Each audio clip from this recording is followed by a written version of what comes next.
Sahil Grover with another sparkling innings of 61 from 24. Then you saw Bohemians against PCC. This is going to be a rematch of, this game's going to be a rematch of this one. You saw that Bohemians, they were taken apart up top by Samira Madaranga and also Rohit Deshmoini, both with the figures of 2 for 6 and 61. It's just not enough against a quality side in PCC, and also on this surface, which is generally lightning quick. Third game saw the Tigers back again, and it wasn't their day. PCC, another comfortable victory. Got the target of 92, which is pretty good going for the Tigers. But it's PCC got it fairly comfortably with a couple of overs left, with Davisi and Riddick Tomar doing most of the damage to the bat. And again, Madaranga very tight up the top with Rohit Deshmoini. So in the match 35, we'll see that in just a moment. Prague Barbarians with a very good victory, posted 129 before Devendra Singh just missed out on getting 100. 95, got run out on the final ball. He had 2 shots at getting the 6 he needed right at the end of the innings to post the first 100 here in T10s. Sazi Bulyan batted pretty well for Bohemians with 56, but a good victory for Barbarians. And in the final game of yesterday, match 36, Barbarians got up again, posted a similar total with Amit Rai with 40 and Devendra Singh again in the runs, just 24. But Piyush Kumar did the damage with the ball with a hat trick, 3 for 15. First one we've seen in Prague this year.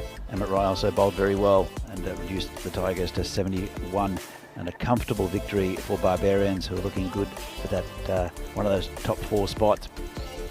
So as we look at the table, PCC are up there, 8 matches, 8 wins.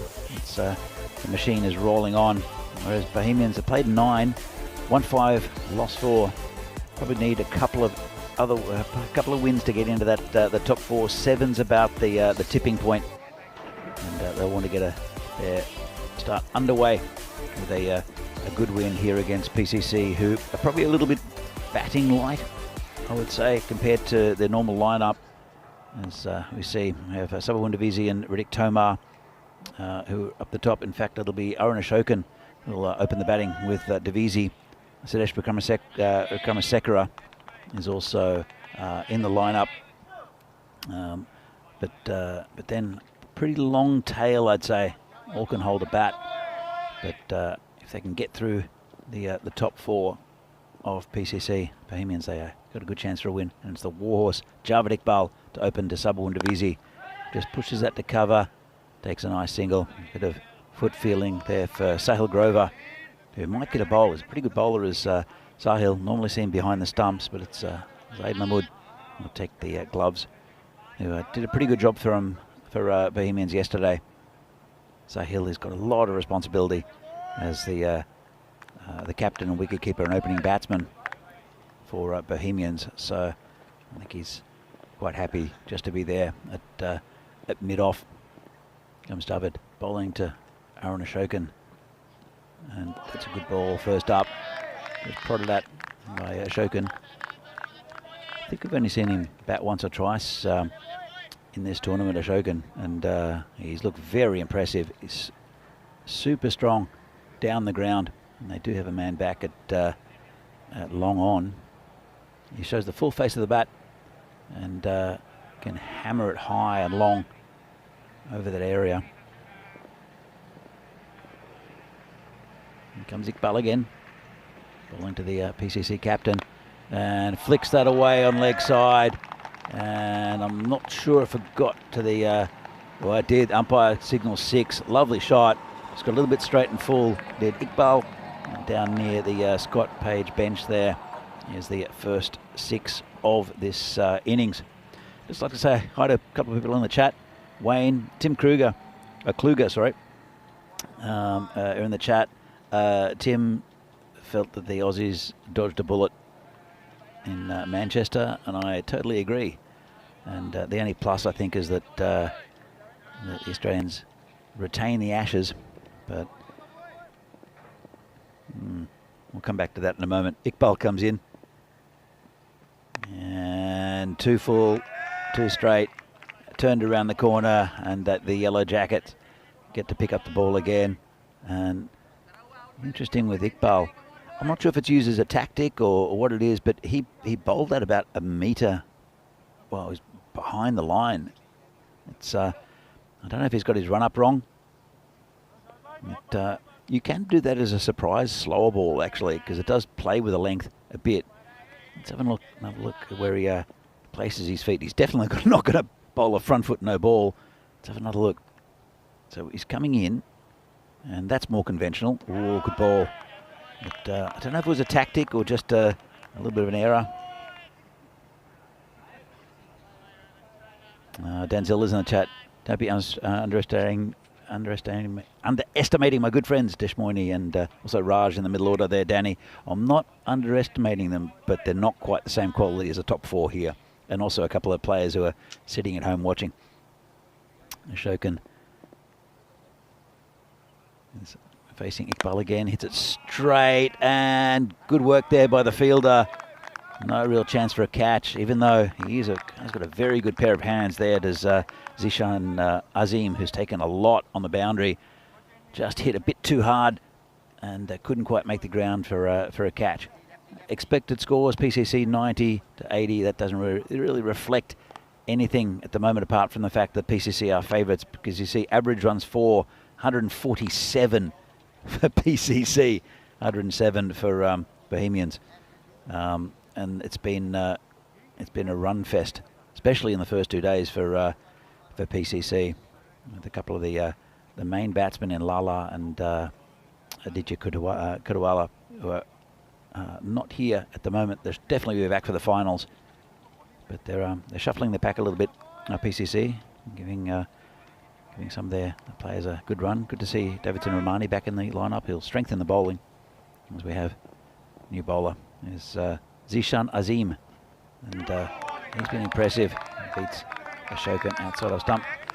Welcome to the Marshmallow, Vinny. Yeah, it's nice to be here. Morning, everyone. And got a grey skies this morning, but still pretty pleasant conditions for cricket. This guy, Zishan Azim, has to be one of the best fielders in the country.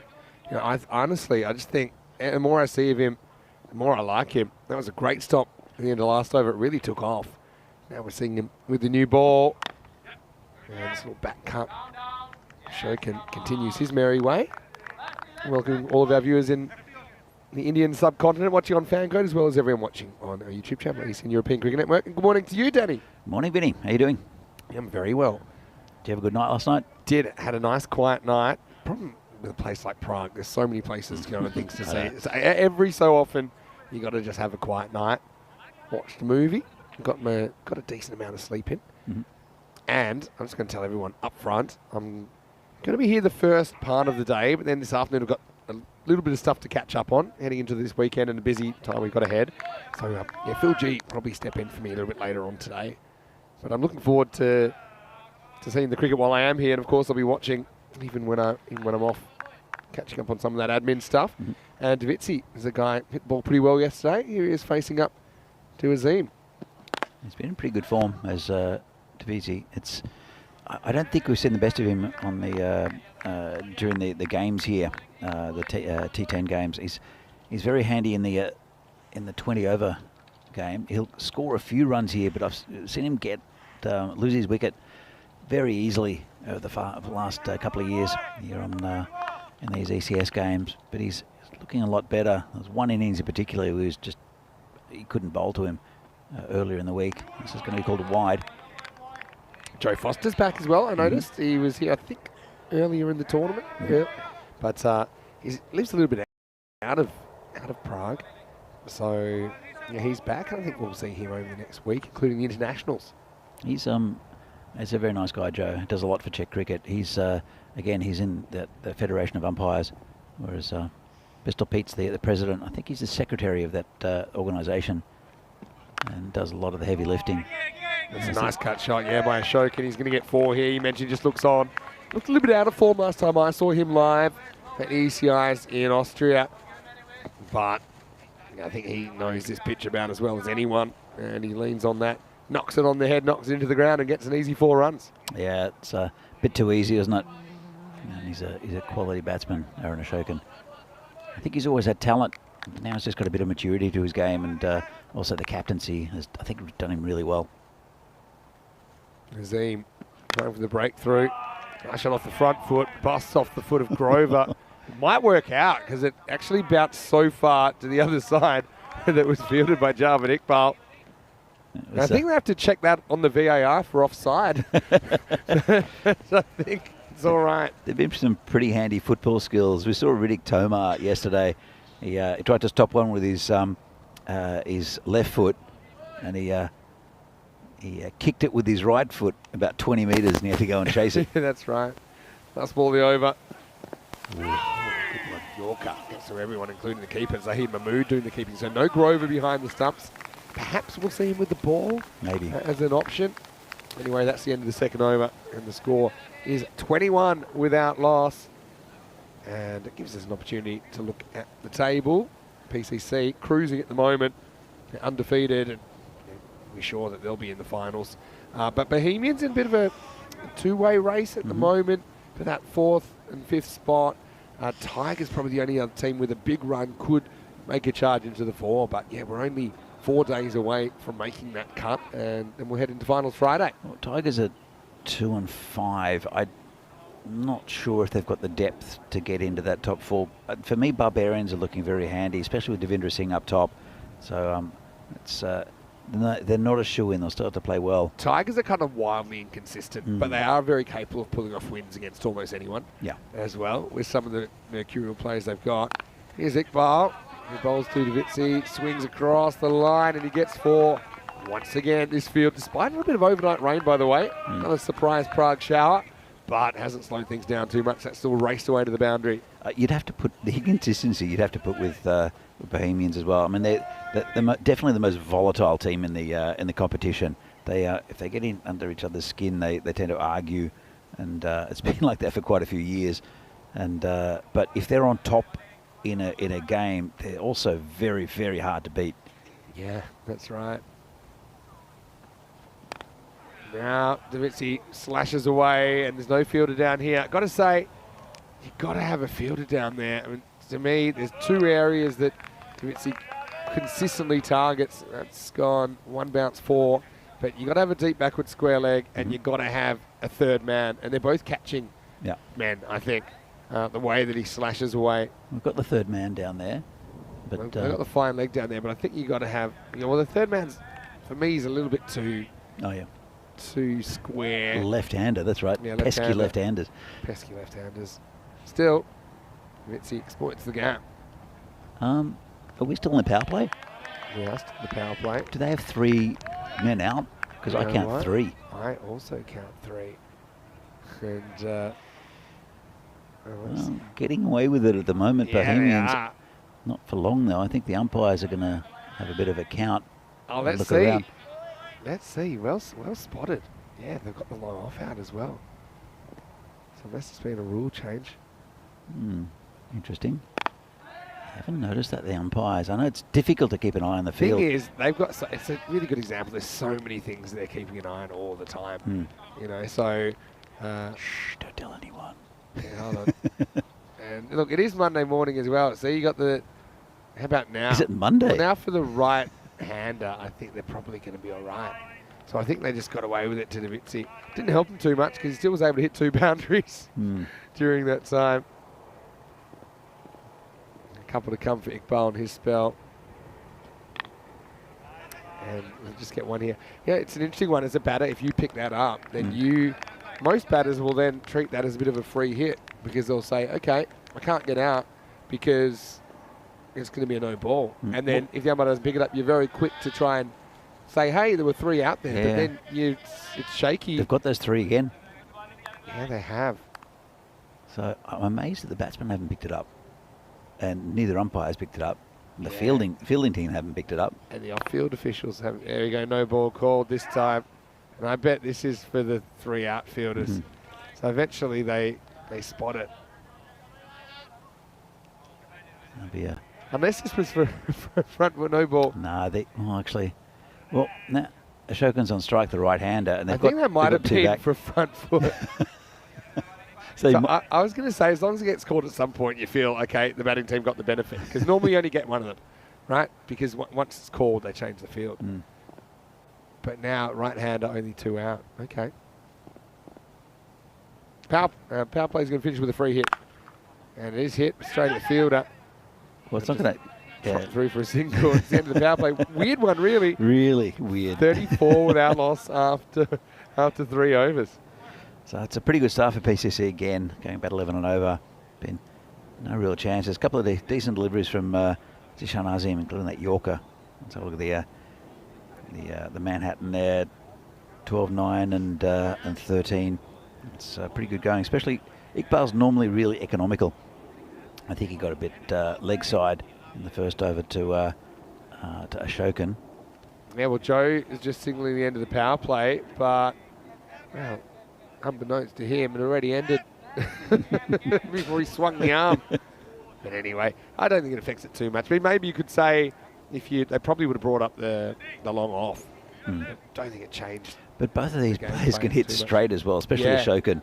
So it would encourage him to go for it, I suppose, if he was up. Definitely. And look, Saba generally knows where the field is pretty well. I was going to say, if you can say, okay, we'll blame the umpires and pick it up, but you also got to blame the batting team for not picking it up either. I don't understand why they didn't see it. So I mean, you can't really have a leg to stand on if you're the batting team because they didn't see it. Monday morning. Even though, as you say, you had to ask if it was Monday morning because the cricket just keeps on rolling here. I thought it was Monday yesterday when I went out for the good friend of mine to eat mussels and that's rubbish. Gundy ball, really. It's Gundy ball. It doesn't get away. Well, there's a bit of natural justice there because that ball deserved to be hit for 6. Instead, it was hit for 4, and it's a no ball for height. And Bouillon, that's a real Monday morning loosener. And I think it's Kakaria out there. Yeah, Kakaria says, well, not sure what that hit, but it's just not good cricket anywhere there. All right, free hit. The full toss. Well, scary thing is this one was better, but it's not a better result as the first ball effectively goes for 9 from Sazib.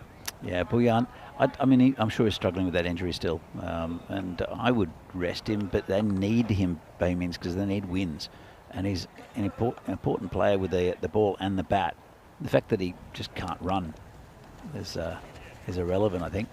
Well, the fact that he can't get one right as well, because he's still. Well, I guess there's one that's the free hit was a illegal delivery. Yeah, so he's not in a free hit at the moment, but. Scoring not slowing down. Against PCC, they'll punish if you're even a little bit off. This is better from Zazib. It's kind of a straight pull from Arun. Yeah, you're right. It does look in good form. And just a single this time, so over to Saba. To be fair, though, it's 28 of 14, but most of those runs have come from gifts down leg side from Iqbal and also from Bouillon. So, but when you can see when he hits straight, he hits long, and that's when you know he's in form. Saba as well, not really going after anything he doesn't have to at the moment. I think when you're getting 2 or 3 bad balls in over, then you don't have to get yourself into trouble. You can kind of wait for those. But they're going 13 and over, and they just haven't gotten out of first gear. Well, that's not first gear. Yeah, up the gears we go because Ashokan puts it high and big over the leg side. Maximo! As Arun gets that one just right. Bit of length to work with on this pitch. He reads it better than most. And that actually brings up the 50 and the 50 partnership for Prague Cricket Club. To have any chance of winning this game, Bohemians need to get 4 wickets. They need to get these 2. Slight mishit by Ashokan. They need to get these 2. They need to get Sudesh. They need to get Riddick Tomar. After that, there is batting. All right, they can hold a bat. They're capable of getting runs, but not in the same manner as the top 4. Yeah, I tend to agree with that for sure. This is leaned on by Davitsi, and he's going to get 4. It's too easy. So again, I don't think they get the feel quite right. There's nobody in that quarter now, and that's one of his favourite shots. Fairly risk-free as well. And that over Well, let me just go and get my abacus. A lot, I think. It goes for 23 in the end. It goes magical, and Prague CC there, 57 without loss after 4. Yeah, it's not a good over there from Buyan. I think it'll be Farhad who'll come into bowl. We've only seen Farhad bowl 1 over. He's a very good bowler, is Farhad. Bowls with good pace, but he went for 18 off his 1 over, and they didn't bowl him again, he's one of their frontline bowlers, Farhad. He's a guy we've been seeing play in the national team of late. He's in the squad for the ECIs, but I think knowing that squad's going to be trimmed, he's going to want to have a good week. He's got time to turn it around. Here he is bowling the 5th over. Oh, I'm going to tell you Up something in in a the minute. air, and I was going to say that's out of the ground as well. Maximal. I was going to say the best way to impress is to bowl well to your national teammates, but Ashokan has his measure first up and bangs him for 6. Oh, it's a very nice shot there from Ashokan. But look, there's no one at fine leg, and Farhad is a bowler who comes wide of the crease and angles it in. Yeah. So I'm sure Ashokan will look at that and just say, well, I've got 4 runs. If I can tuck it around the corner, there's a standard square leg and no one else. Just outside off. He doesn't. Oh. That's exactly what you said. You're seeing the future before it happens, Danny, and big gap, nobody in that fine leg quarter. They still got 5 on the offside. But Farhad doesn't bowl on the offside. Yeah, he angles it into the that's what to I'm the saying. right-hander. You know, you got 5 on the offside, 4 on the leg, and if you're ever going to have 5 on the onside, They've got a leg square now. leg and no one on the boundary from cow corner to third. Well, not even third man. And again, he's just angled it down the leg side for a wide. Yeah, another one. The Bohemians have lost that weight.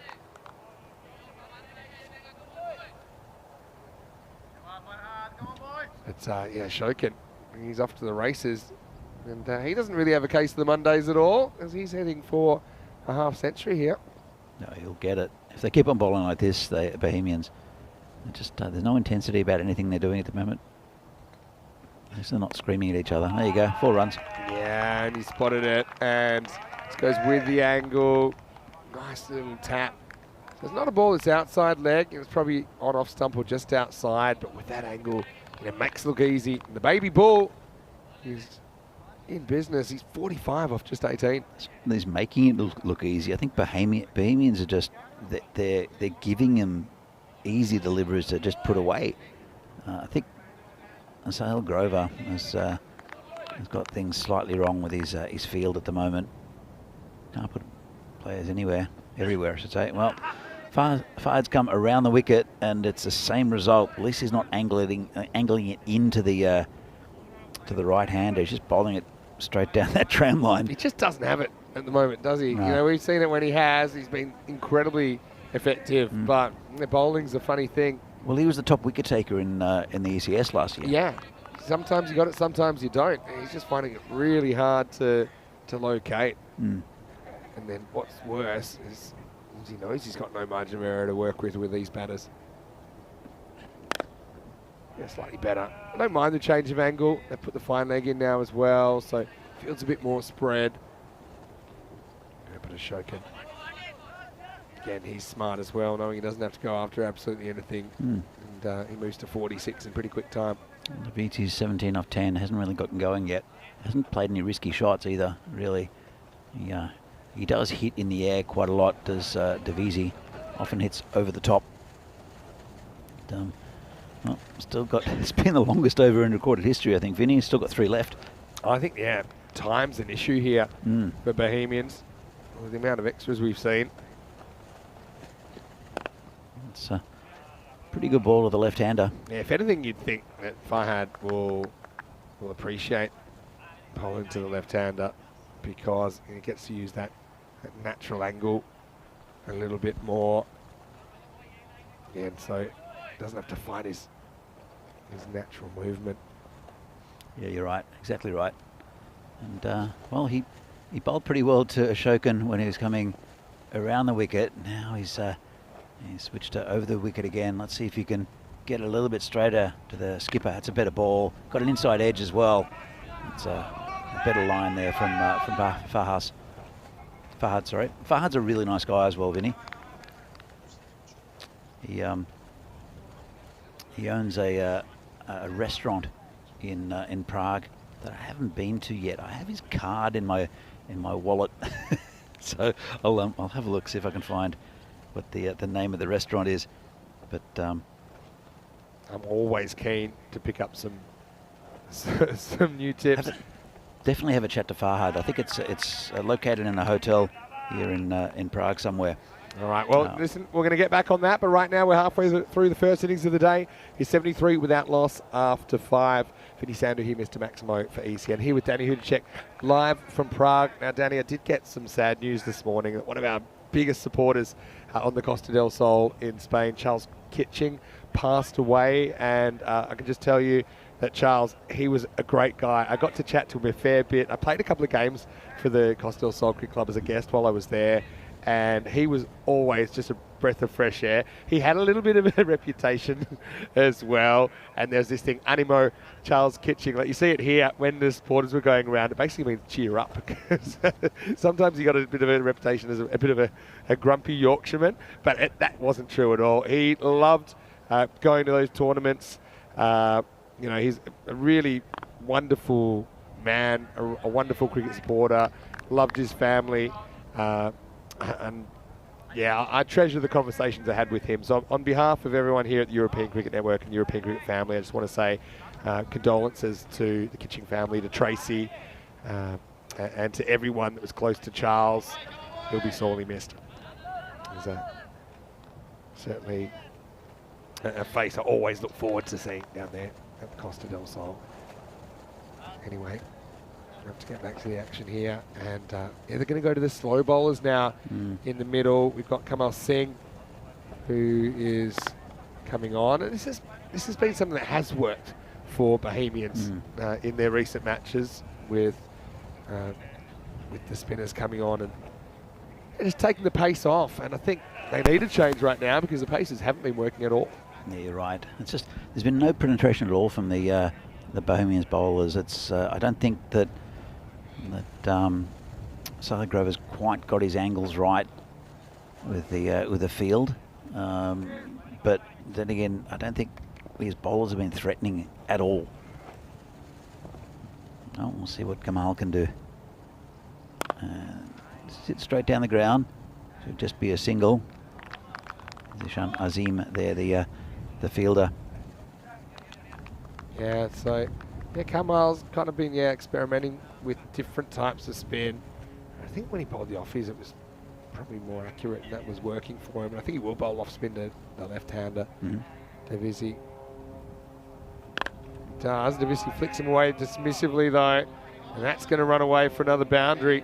So PCC, no end in sight at the moment. It's not the worst ball really, but just with the angle, not a huge amount of turn. Disappears onto the leg side for 4. Yeah, so definitely with Kamal, I agree with you. I think bowling the off spin, and he's tried different things over the years. The leg spin, he tried to bowl the leg spin yesterday, didn't quite work. They came out okay. It's just the accuracy, you know, the actual kind of revs on the ball, the consistency as well. Yeah. Here it is now, takes it on and pays the price. Maximo sabbers away, and no matter what they try at the moment, it ain't really working out for Bohemians. They look like they're going to be chasing a bunch here. I think they will be chasing a bunch. I mean, Grover's going to take it to them. But that's what I like about Davisi's batting, is that he uses the crease very well. He'll sometimes use his feet and come forward, but he often just rocks back, takes a big step back and just gets underneath the ball. It's not out, going down leg. But so I think it's the first shout they've had, isn't it? Pretty much. Pretty much. I think we had a play and miss earlier to Ashokan. This one was missing by probably 2 stumps. Pretty easy decision for Joe as we get to the end of the 6th over. The score 86 without loss. So Ashokan 49 off 22. You mentioned the tank at 3, the beast at 4. You've got a nickname, you know you're probably going to potentially cause problems for the opposition. You think Madaranga at 5 is about 6 spots too high? Yep. Well, no, to be fair, he came in last year and played, sniggering and told him the Ed Knowles story of picking him at number 11 for the national team before picking anybody else in the lineup. But then he came up and whacked a couple of 6s. So, you know, I don't think there's a lengthy innings there for Samira. I think he's an excellent opening bowler as Ashokan gets his 50. Yeah, he brings up his 50 off 23 balls, and he's cruising at the moment. I wouldn't put it past him if he gets a lot of the strike to maybe bring up the 3 figures. Well, they're going 14 and over, and they're going to accelerate from here. Yeah, that's pretty scary. And you've got the tank and the beast coming up, so they've got they can take their chances. And I think Ashokan will now, but it's just not been good enough from the Bohemians. Azim is a good bowler though. See if you can get Davisi. Nope. No, he just launches this one leg side, picks it up off a length, and that one's in the trees. There might be a few errant golf balls in there as well. I can tell you there is a cricket ball in there as well. Maximal Davitsi into the 30s. Yeah, that's just a little bit too short there from Azim. Well, I thought with the addition of Farhad, even though I think they are short a bowler, maybe Kakaria or Sahil Grover. I think Sahil Grover would be a good shout to have a bowl, but he's got a lot on his plate, Sahil Grover. Yeah. It's not pretty at the moment for Bohemians fans. It's a better ball, though, from Azim. Just want to say a quick hello to everyone in the chat. Hello to Keanu, hello to Wayne, hello to Tim Kluger as well. And very nice in there. A few messages for Charles and, yeah, Jay Wild as well from the Costel Sol, president of that club, saying very sad. A wonderful man, loved his cricket amongst many sports. Yeah, just, you know, sometimes you see people and you think, you know, just a really positive personality. And chatting with Charles and Tracy, they loved it. They would watch a lot of the time on YouTube in Spain. They'd follow the ECN when it came to town. They were super excited to get down there, get out in the sun and watch the ECL and the ECC when we were in town. So yeah, certainly thinking of the family today, and I hope to see Tracy at the ECC. We can catch up.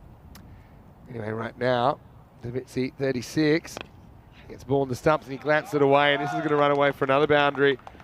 So PCC, I know that you got a bit of stick for calling him the evil empire, but it makes for a good storyline because it does seem like PCC against the field at the moment, doesn't it? And Davitsi has raced to 40. It's like they go back to their own Death Star at the end of the day, and come out and just wield their willow like a stormtrooper would wield a laser rifle. I like the analogy. Last ball, the over. Oh, it's a little bit of a loose one, but this is going to hurt. And this is what can happen, you know, when you're keeping, especially if you don't do the job a lot. You start just becoming a spectator. They haven't missed one in a while. And so just thinking that Davitsi's going to hit this, but he's late to get down. And that brings up the 100 partnership for PCC as well. 103 without loss after 7. They are motoring. 63 days to go. Well, guess what? That's 9 weeks exactly till the ECC. It's the Euros of cricket. More nations than ever, with 31 nations up by 10 nations from last year. So it's going to be 6 groups of 5. They'll play 3 days of intense competition. Only the group winner gets to go through to the championship week in week 4, where they'll meet the Netherlands and the other group winners. So join us. Just 9 weeks' time, Danny. Looking forward to it. And again, week 1 is featuring the Czechia, but Spain, I think, are the definite favourites of that group. Yeah, I mean, Isle of Man have some good players. We saw them do a number on Austria recently, but that was on turf, different conditions, different format. This is probably why it is called Kakari is being used as the 5th bowler. Hey, you know how you said the Ed Knowles thing, how he said, okay, Mataranga at 11 and then work out the rest of the order. It reminded me of something that happened recently, actually, when I was playing here. All right, this is the chance now. Skied. Javed Iqbal comes in and he takes the catch. So finally, we have a wicket, and Kakaria is the man that brings it. Maybe a slight lack of pace, and Ashokan tries to go downtown. In the end, he's stuck uptown. Java does the rest. PCC finally lose a wicket, 104 for 1. That's a good catch from by Iqbal. He hasn't had the best tournament with his hands, to be fair. Bowled pretty well, but his catching has not been great. That was a nice catch low down by Javed Iqbal. And the first wicket goes down. Well, 50, and they're going at about 150 pace, 145, which is what their average is for this tournament, Vinny. Yeah, well, maybe their average. Yeah, is that we Well, that was according to the supercomputer. Yeah. Their average score is 147. Yep. So, which is, I'm assuming that's for the tournament. 147. Yeah, which exactly is ridiculous on this ground. Here's another stat: they're only losing 2.2 wickets per 10 overs, and the average is normally in the 5s. So they're only on average losing 2 wickets in 10 overs, which means teams just are not able to penetrate their top order. It's a pretty hard outer shell they have. The most wickets they've lost is 3 in an innings. Well, I mean, look, you need to get the top 4 here today, but normally you'd need to get the top 6 because you've got Katawala, who's been in amazing form, and also Lala, of course. And so it's super difficult for teams in this competition, but if you get a roll on them, you can get these batsmen. You just got to put pressure, and there's been no pressure from Bohemians. Well, it takes off from Kakaria, called a wide. Hey, so we're talking about just before that wicket, Mataranga being batted at 11 and being a bit of a funny thing. So when I was playing recently, I had Pavel in my team, Pavel Florin, Romania. I was using him as a bowler, and I was bowling him, by the way. Yeah. Took 7 wickets in the tournament. Yeah, it's good. Including some really good ones and some hilarious ones against good batters who danced down the pitch further than I think I've ever seen batters dance down the pitch and swung and missed at it. But I got to tell you something quite funny. In the semi-final, actually slightly pulled my hamstring batting. I was opening the batting at that stage. As this is here, it's going to be a tough one for Zisham, but he's a good fielder. You can rely on him. If I don't know what his eligibility is, but if you're looking for someone just to do a job in the field at international level, he's certainly up to it. Anyway, so I strained my hamstring in the semi-final. I was opening the batting, so I decided, okay, in the final, I can't bat. I can keep, couldn't bat, just a bit too tough to run. So I put myself down at number 10 and shuffled everyone up a spot. But of course, you know who the first person over to me hassling me was? As this is launched by Davitsi, and this is out of the ground. That's into the trees on the fall. And the Beast, he might have a bit of pad rash because I know that he likes to get out there and do his thing. Might not get the chance at this stage because Maximo 6 more to Davitsi. So Pavel, when he saw the listed team, I said in batting order, he was still 11. And he said, hey, what's going on? You've injured your hamstring and you said you're not going to bat, but you're still batting above me. Everyone else has gone up a shot, up a slot. And I said, well, look, Pavel, no disrespect. I know it's good for the odd trick shot, but me with one leg is still batting ahead of you. I did see his ramp shot, which was incredible. He had played a couple of ramps, played one regular, one reverse. Pavel's hilarious, though. And he actually genuinely a good bowler if he can be accurate. And when he did, he was super effective. And he complemented some of the faster bowlers I had in that tournament. He's also funny that he keeps telling me he's invented new shots. So he said, I've invented it's like a ramp, but it's like you go in a reverse ramp and then reverse back. And I said, do you just mean a ramp? Anyway, this is another ball that's going to disappear out of the ground. Maximo. And now Davitsi taking over. And that brings up his 50 as well, brings up his half century of 24 balls.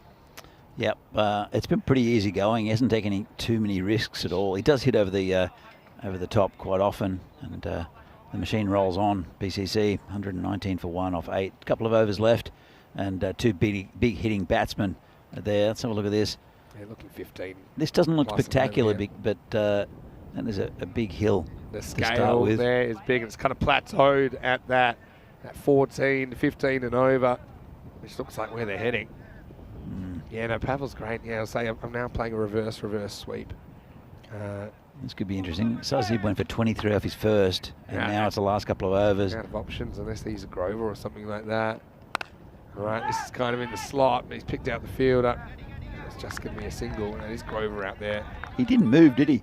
Didn't have to move. It bounced about 1.5 meters in front of him. Could have taken the catch, but maybe a bit more. Well, enough where you could waddle in and possibly take the catch. Beast on the bench. Let him stay there. Maybe that's what he's thinking. This one does angle across for a rare dot ball. Well, it's not been a great performance by Bohemians with the ball, and it's just the fact that it's just never put pressure on the batting side. But this is hit straight to Azim there. To an engine fire up. I think it's got to do with the golf course.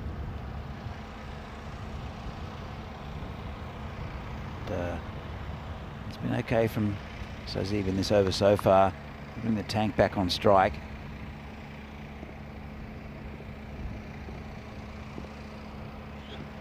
Now clocks on the pad. And yeah, the keeper there, Zahid Mahmood, he picked it up, didn't really have a plan about what he was going to do with it next, so they scrambled through for a leg bye fairly safely. It's been a good over so far from Bouillon. Just 3 from it, 2 off the bat, and 1 leg bye. Hopefully for Bohemians, they can hold it together. Nice tight over, give them a chance. Well, there goes that tight over. It's 4 runs, fielded out there, and over the boundary by Arun Ashokan. Yeah, and this is when he goes and fetches. And yeah, baby ball warming up for his stint in the field. 126 for 1. Back, and he launches straight. Has he got the distance? Maybe, maybe not. 2 fielders converge, and it's going to be 6. Oh, Zishan Azim, and I said, it's one of the best fielders. I don't think he ever intended to sit down. No. You know, I think that, you know, obviously he could have handed it off, but he just loses his balance. And by the time he realizes he could have handed it off. Have a look at Javed Iqbal here.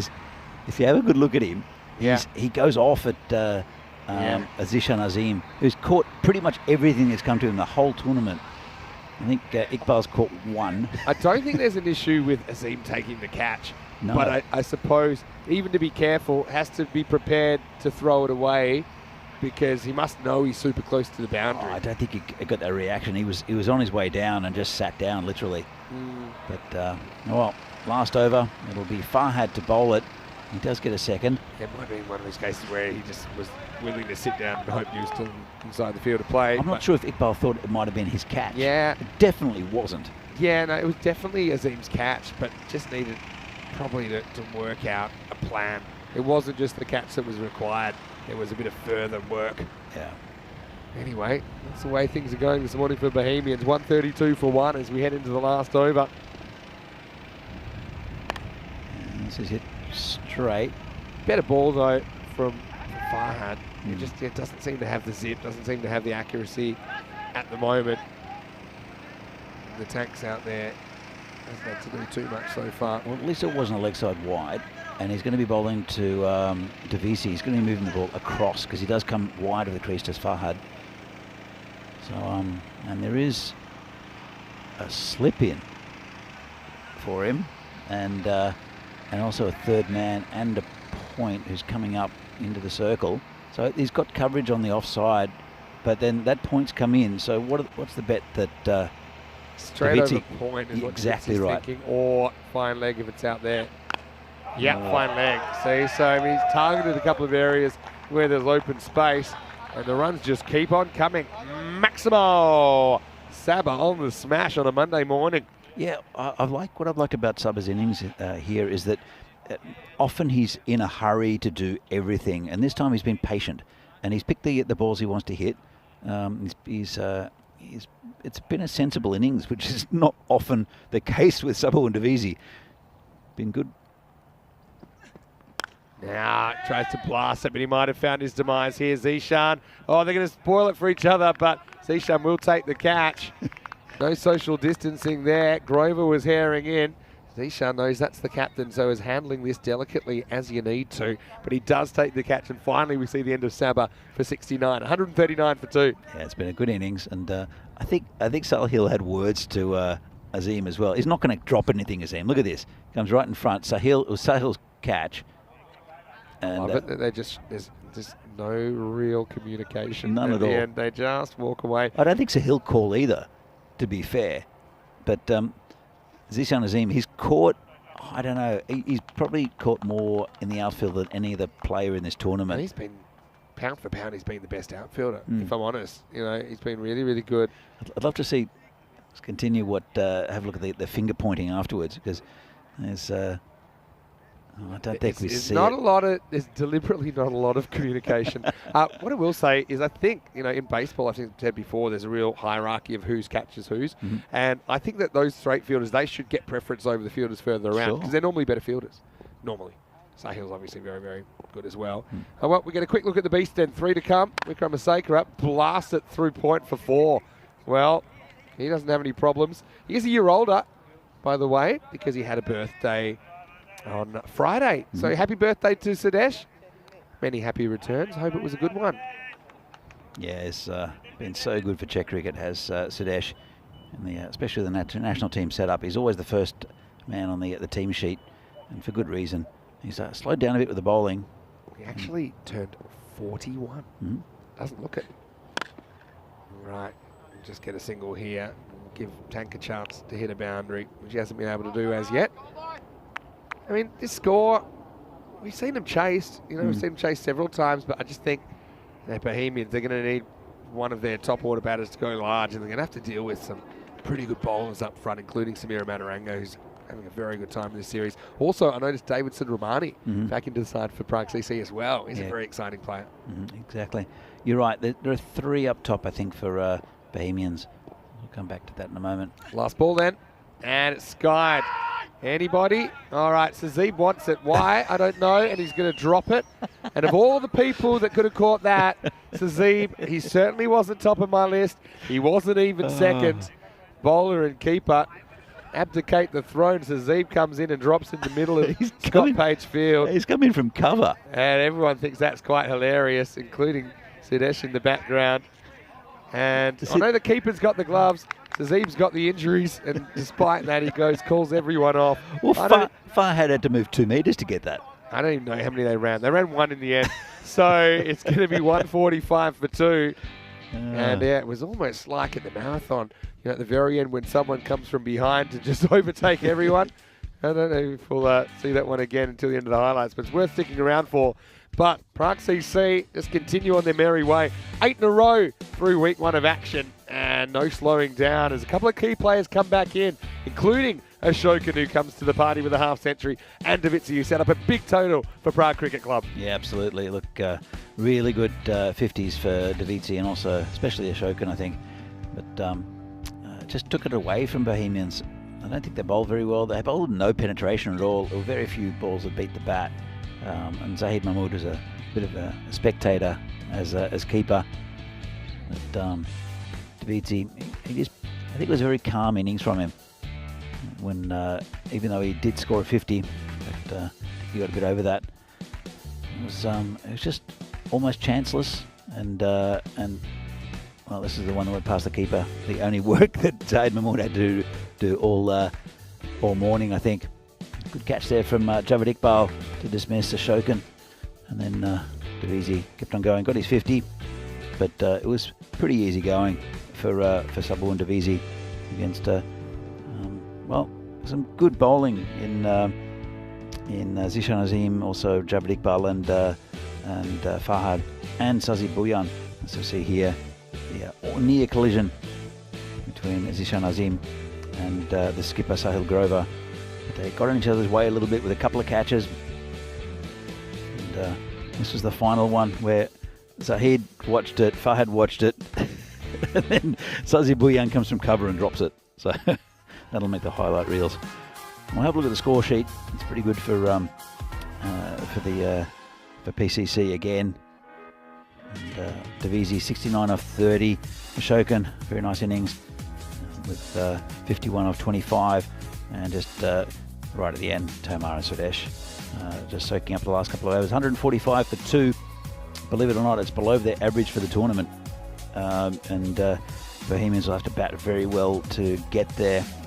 16 extras as well, that didn't help. But Bohemians do have a pretty handy batting lineup, and we see here Javed Iqbal. Actually, the 2 bowlers who got wickets were Farhad and also Saurabh Kakuria. But Zishan Asim with the most economic bowling figures over 10. Bhuyan goes for 17.5 and over. It's a lot of runs to chase for Bohemians. Their top 3, and also Zahid Mahmood, I think will have to get most of those runs. Sahil Grover's been in really good form. Martin Verndl also starting to get used to the conditions. I think the PCC bowling will suit him. And as we see here in match 37 from the European Cricket Series here in Czechia, match between Prague Cricket Club and Bohemians. It's Bohemians will need 146 runs to beat the undefeated BCC, whose machine just rolls on. We'll be back in a few minutes' time for the second half of this innings, or this match, the innings of Bohemians, in just a few minutes' time. See you then.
The European Cricket Series is proudly brought to you by HCL Software and Bizzaway.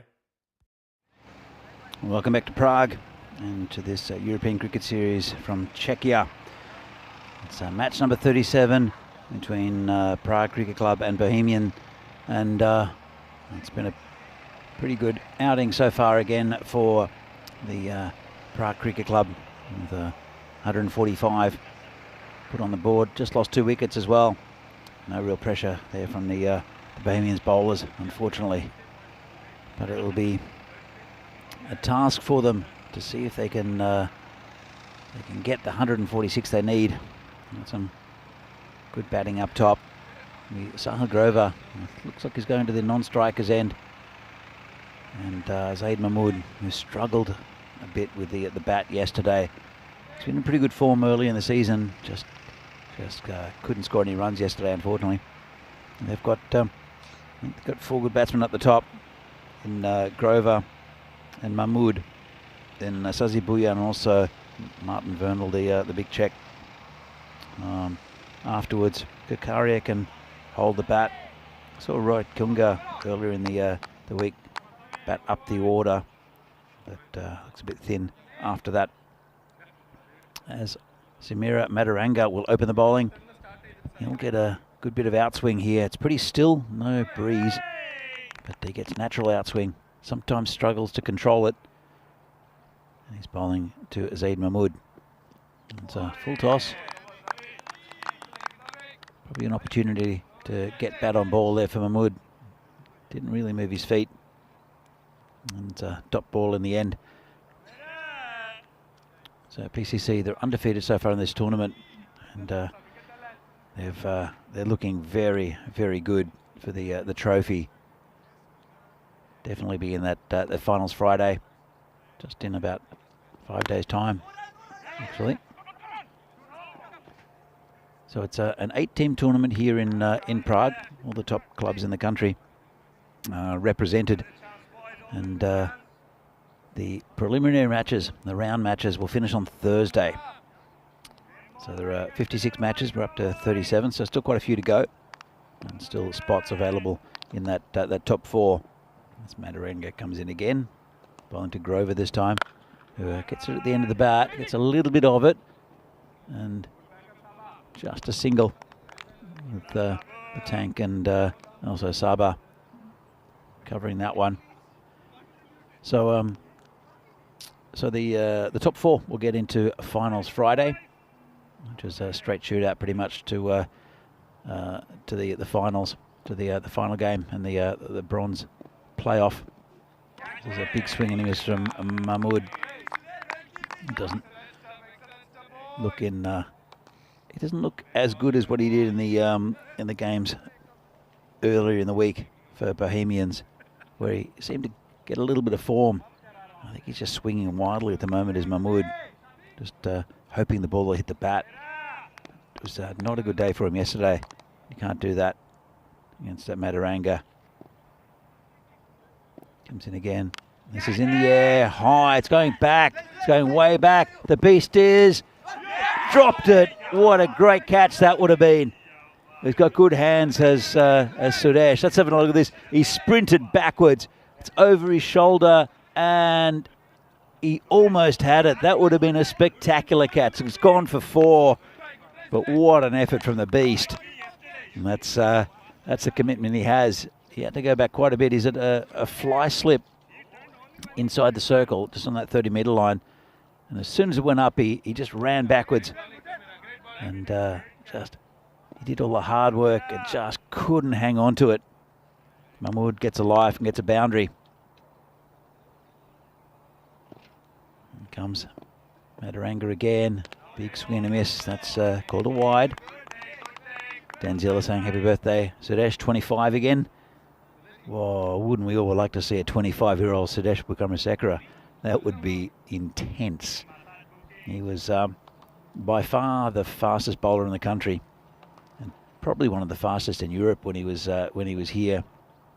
I'll tell you a little story about that in a moment. As Madaranga comes in again, hits straight, nice shot, 4 runs, and Mahmood. It's more like we like to see him.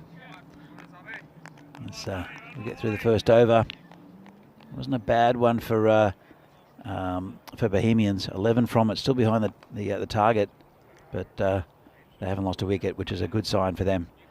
It'll be the tank Riddick Tomar to take up the attack in the second over. He'll be bowling to Sahil Grover. Vinny, that would have been a fantastic catch. Yeah, that would have been incredible. With the field dimensions, well, 13 actually is the beast's number, by the way. 13 matches since the golden ball. Yeah, you can get there, but whether you can hold it's another thing. And in the end, he almost went too far. Those ones, you see them caught normally when you're catching him in stride. So the fact he had to get there, he kind of had to readjust. Yeah, but we had a golden ball in the Perino versus United game, and it was pretty intense, wasn't it? That was just 2 days ago in match number 29. Will we get another one? Certainly hope so. Portugal letting the side down a little bit. Still no golden balls over there. They went pretty close over the weekend. But it's going to be the tank, Riddick Tomar, to bowl over number 2 now. So I'll tell you a story about the Beast and something came from Poland. I want to hear it. So we're up with the national team up in Poland playing a tournament up there in Warsaw. And I got chatting to someone who was a friend of Sudesh's who was playing for Poland. And we saying, oh yeah, look, he bowls pretty quick. And he said when he was young, he used to play for different. I'm not sure if it was tape ball or whatever. He used to tour around and a bit of a. This is in the air. Smit Patel can't handle it. So he's still a pretty good fielder, you know, but not the first one to be undone by a first bounce. So I think it just kind of shoots a bit sideways on him. Can't get the body behind it. Doesn't have a lot of body to get behind it anyway, to be honest, Smit.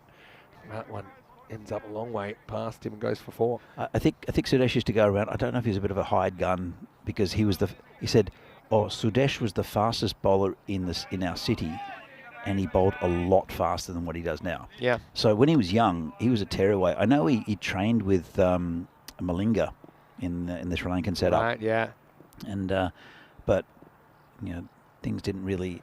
I don't know if that didn't work out or he just didn't feel like that was his option, as this is lifted over the top by Sahil Grover, and 6 runs taking the attack to the PCC side. Yeah, it's a good shot. I mean, 145 is a big score, but it's not unassailable if these top order guys from Bohemians can get on top of the big guns of Prague CC.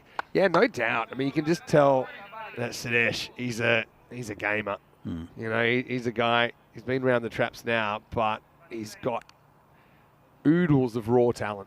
Oh, that's what he builds his game on. He's a clever cricketer as well, especially with the bat.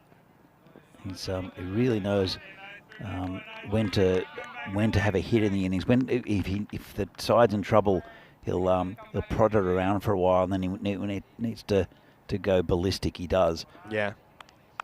So well, Rob from New Zealand is feeling a bit upset because he missed the GB, missed the golden ball. Go back and catch it. It was match 29, so it was... Have a look at the over before as well. Yeah, definitely watch the last over of that game. Match 29 was the 4th game on Saturday. Anyway, this one is up in the air, and this is going to travel for 6 as well. Maximo! And the tank's under fire here in the power play. Well, Zahid Mahmood's turned up and decided to score runs today because he was 3 off about 20 yesterday. And just not striking the ball at all, but he's looking pretty good. Well, probably knows he has to go for it. Slightly different situation. You know, they were chasing a fairly low target yesterday. Grover was up and going, but he knows he can't be a passenger today. Well, as I mentioned earlier, they've got 4 top-line batsmen in Grover, Mahmood. Come back in a moment. It's doesn't have a shy at the stumps. I think it was a pretty good move there from Davidson Romani not to shy. And Grover, Mahmood, and then you've got Martin Werndl, who's starting to find form and starting to get used to the conditions and the pitch, because he normally plays on turf, does Werndl, who plays in Bristol. Yeah. And Sazib Bhuyan, who's can get a lot of runs very quickly for Bohemians. So those 4 have to fire.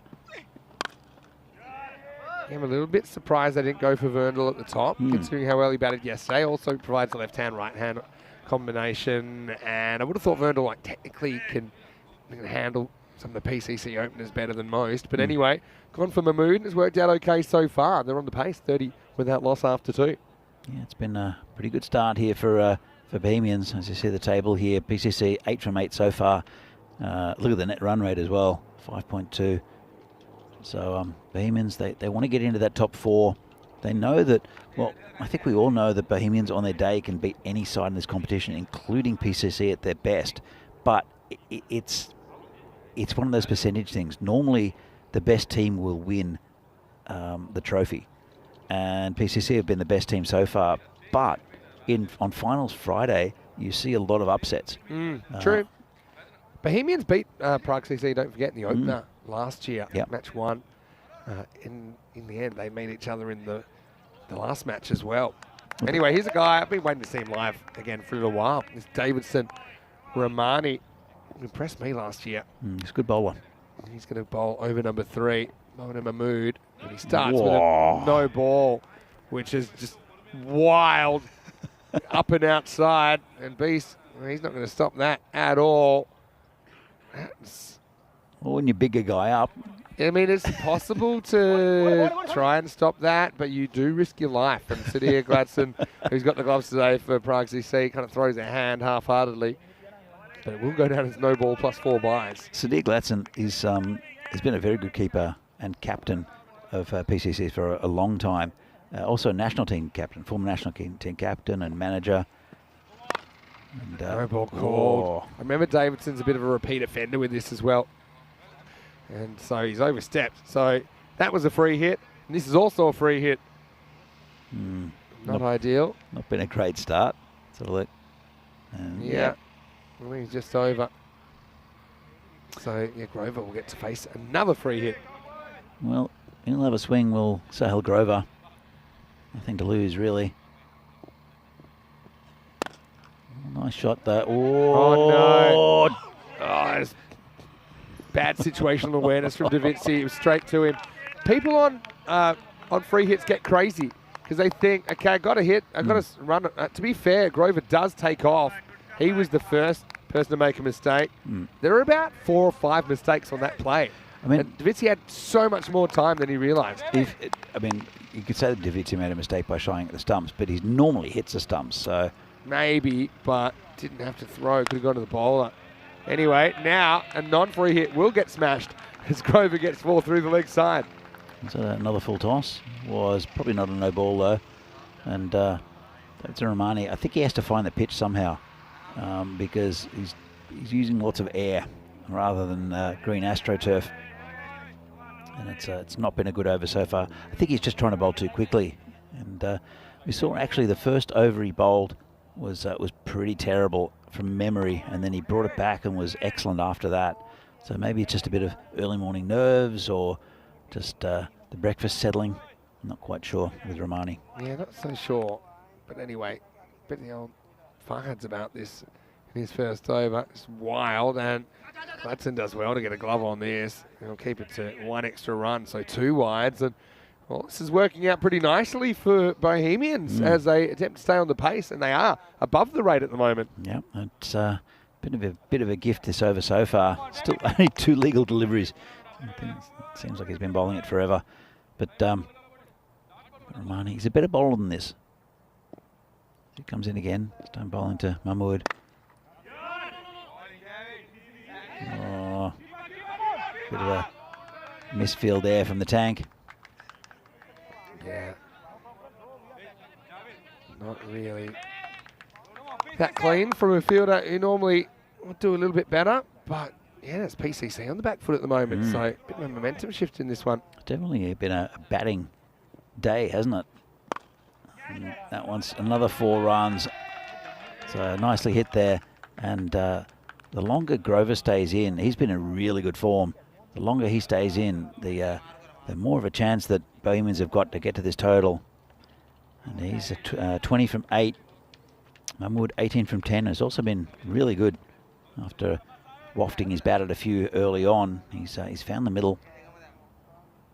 They're almost in the 50 in the power play, Bohemians, and PCC are being tested a bit probably for the first time in this tournament. Still a long way to go though. He's hit straight down the ground. Have to do a lot of work. The tank, and uses his feet well this time. Kicks it to Devisi. It's only be a single. One. Yeah, it should have been 2 for sure. If they had 9, what was happening? But I don't think they ran the first one hard. Yeah, it's no problem there for Tanky. As I mentioned before, he did use his fancy footwork yesterday, stopping it with one foot and then kicking it 20 metres with the other. That's his hit towards Devisi, and he goes to the keeper's end. Probably the right thing to do as well. No real chance for a catch. Just dropped. It wasn't really hit that well by the batsman. At the end of the over, Bohemians, they get their 50 in the power play. End of the power play now. And they haven't lost a wicket, which is good for them. As you can see, 34 at the same stage. Again, for no loss, were PCC. Solid scoring, isn't it? I mean, every over, double digits, except for the second that was 9. They had the magical over in there. Really consistent scoring. To be honest, pretty good scoring from Bohemian so far as well. They bring up their 50 off the last ball of the power play and the 50 partnership. Well, they're ahead of the run rate. They've got a good bowler to come on, Rohit Deshmoini. But again, he's a very cagey bowler. He'll go way left, wide of the stumps, and bring the ball in.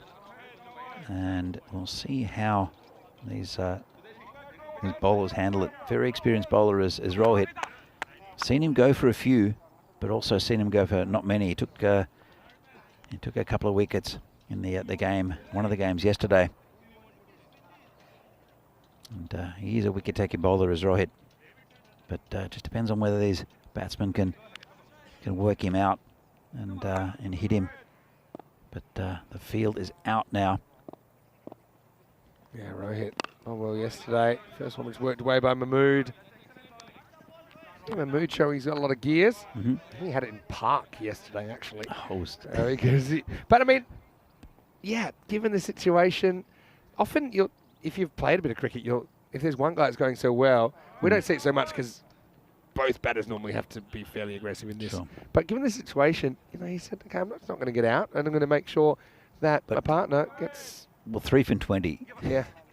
He's absorbed. Was it that many in the end? I think so. It was about 17 or 18. At one stage, maybe it changed later. Maybe he got a couple, but it was he couldn't buy a run.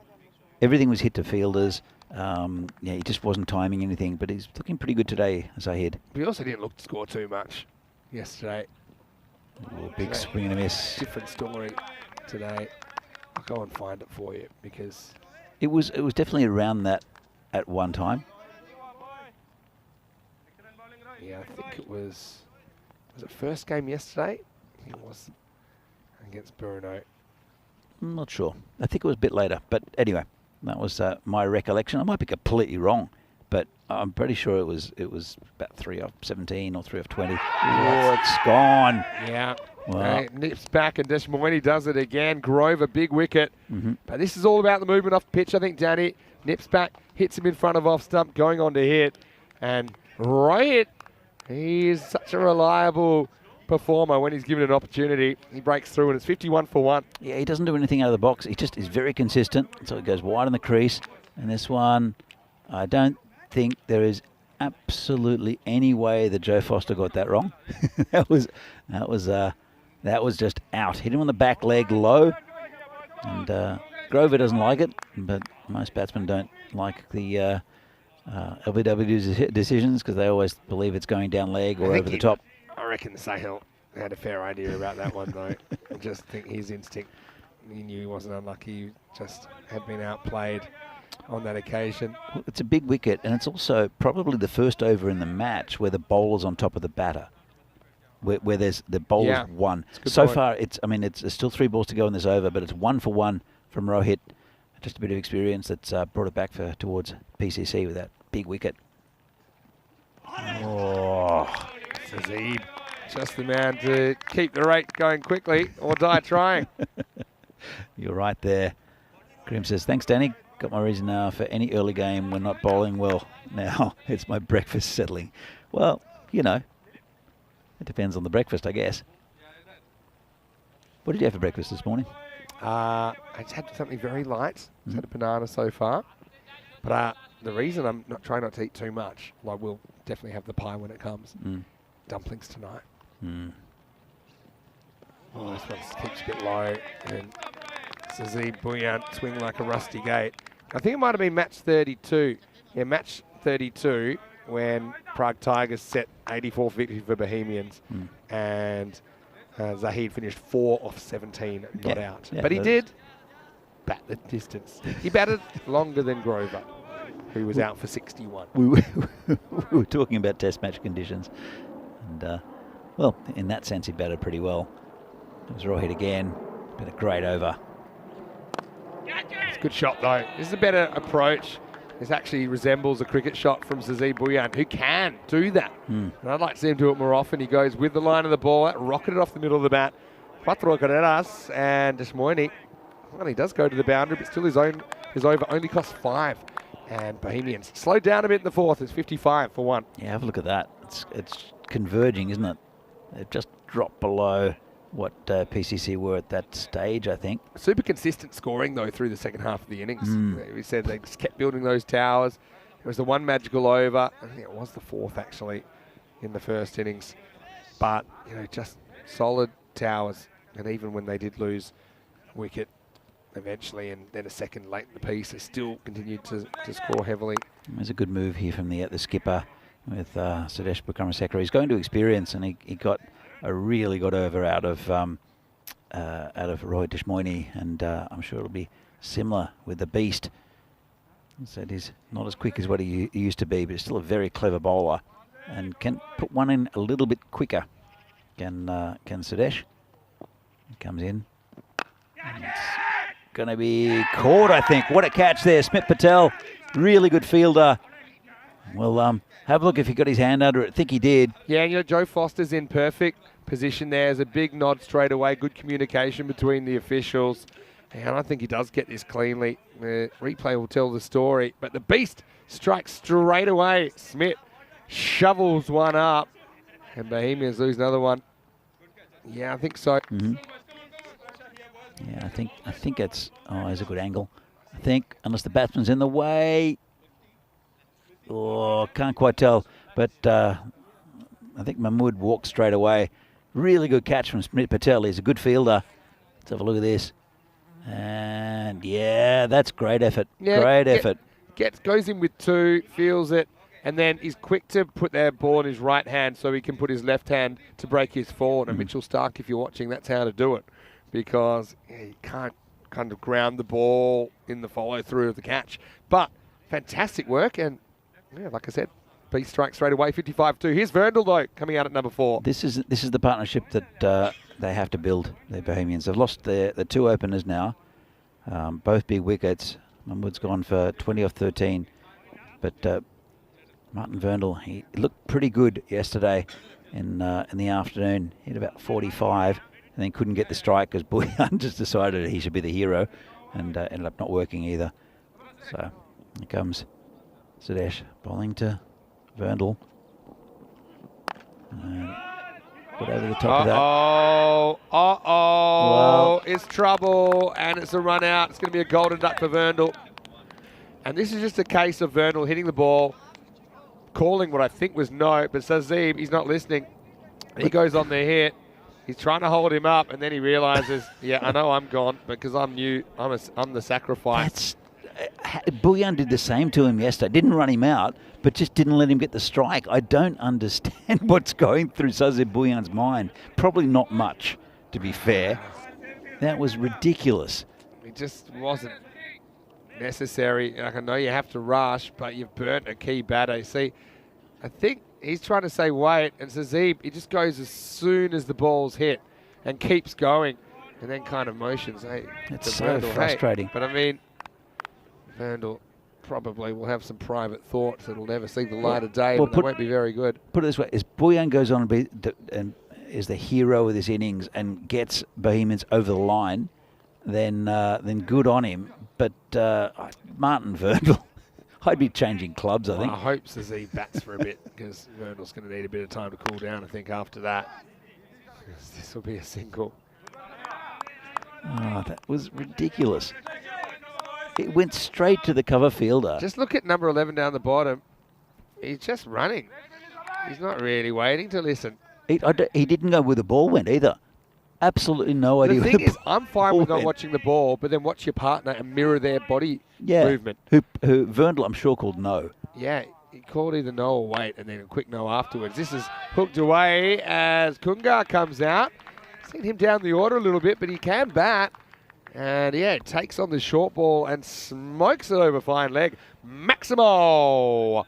I don't think Kunga batted yesterday. He was batting down the order for some reason. I don't know if it was an injury or what it was, but he was up, I think, batting at number 3 earlier in the week, and then they just haven't given him a chance. They just kind of slide him in wherever they want.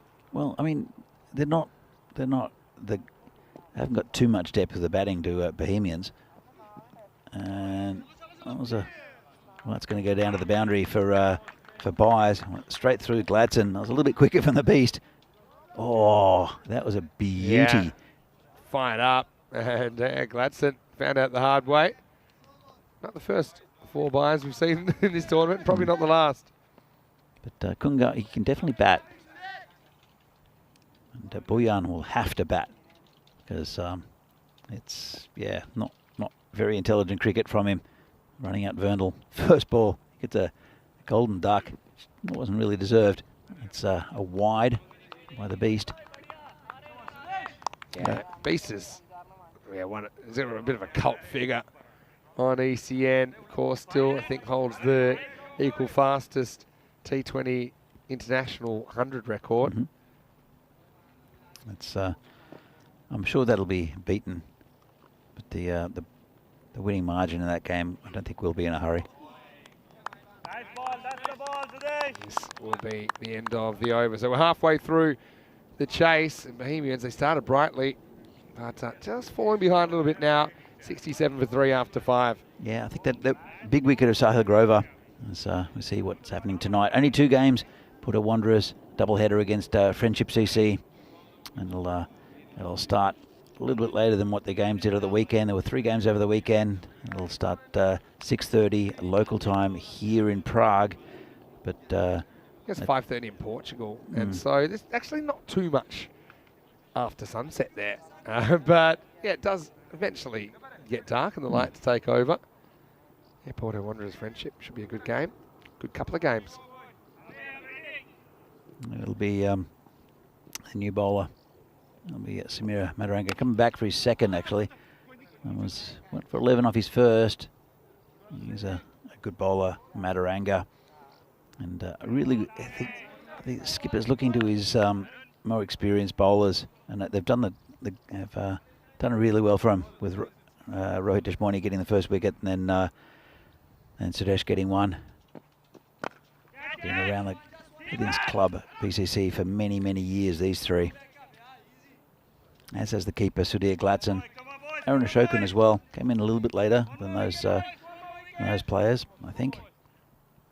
But Madaranga, a very experienced bowler. He's a good bowler, really good bowler. Well, goes after it, and he's going to get away with that. It's probably going to fly, and it flies all the way. Maximo, you got to take it on. Sazib, well, he's been involved in a few hairy moments out there. This time, the hook is late, but it's effective. 6 runs. Yeah, not exactly where we wanted it to go, but it's a fairly comfortable shot there with the... Actually, a third man's come into the circle as well, so that same shot's on again. Boyan is 12 off 6.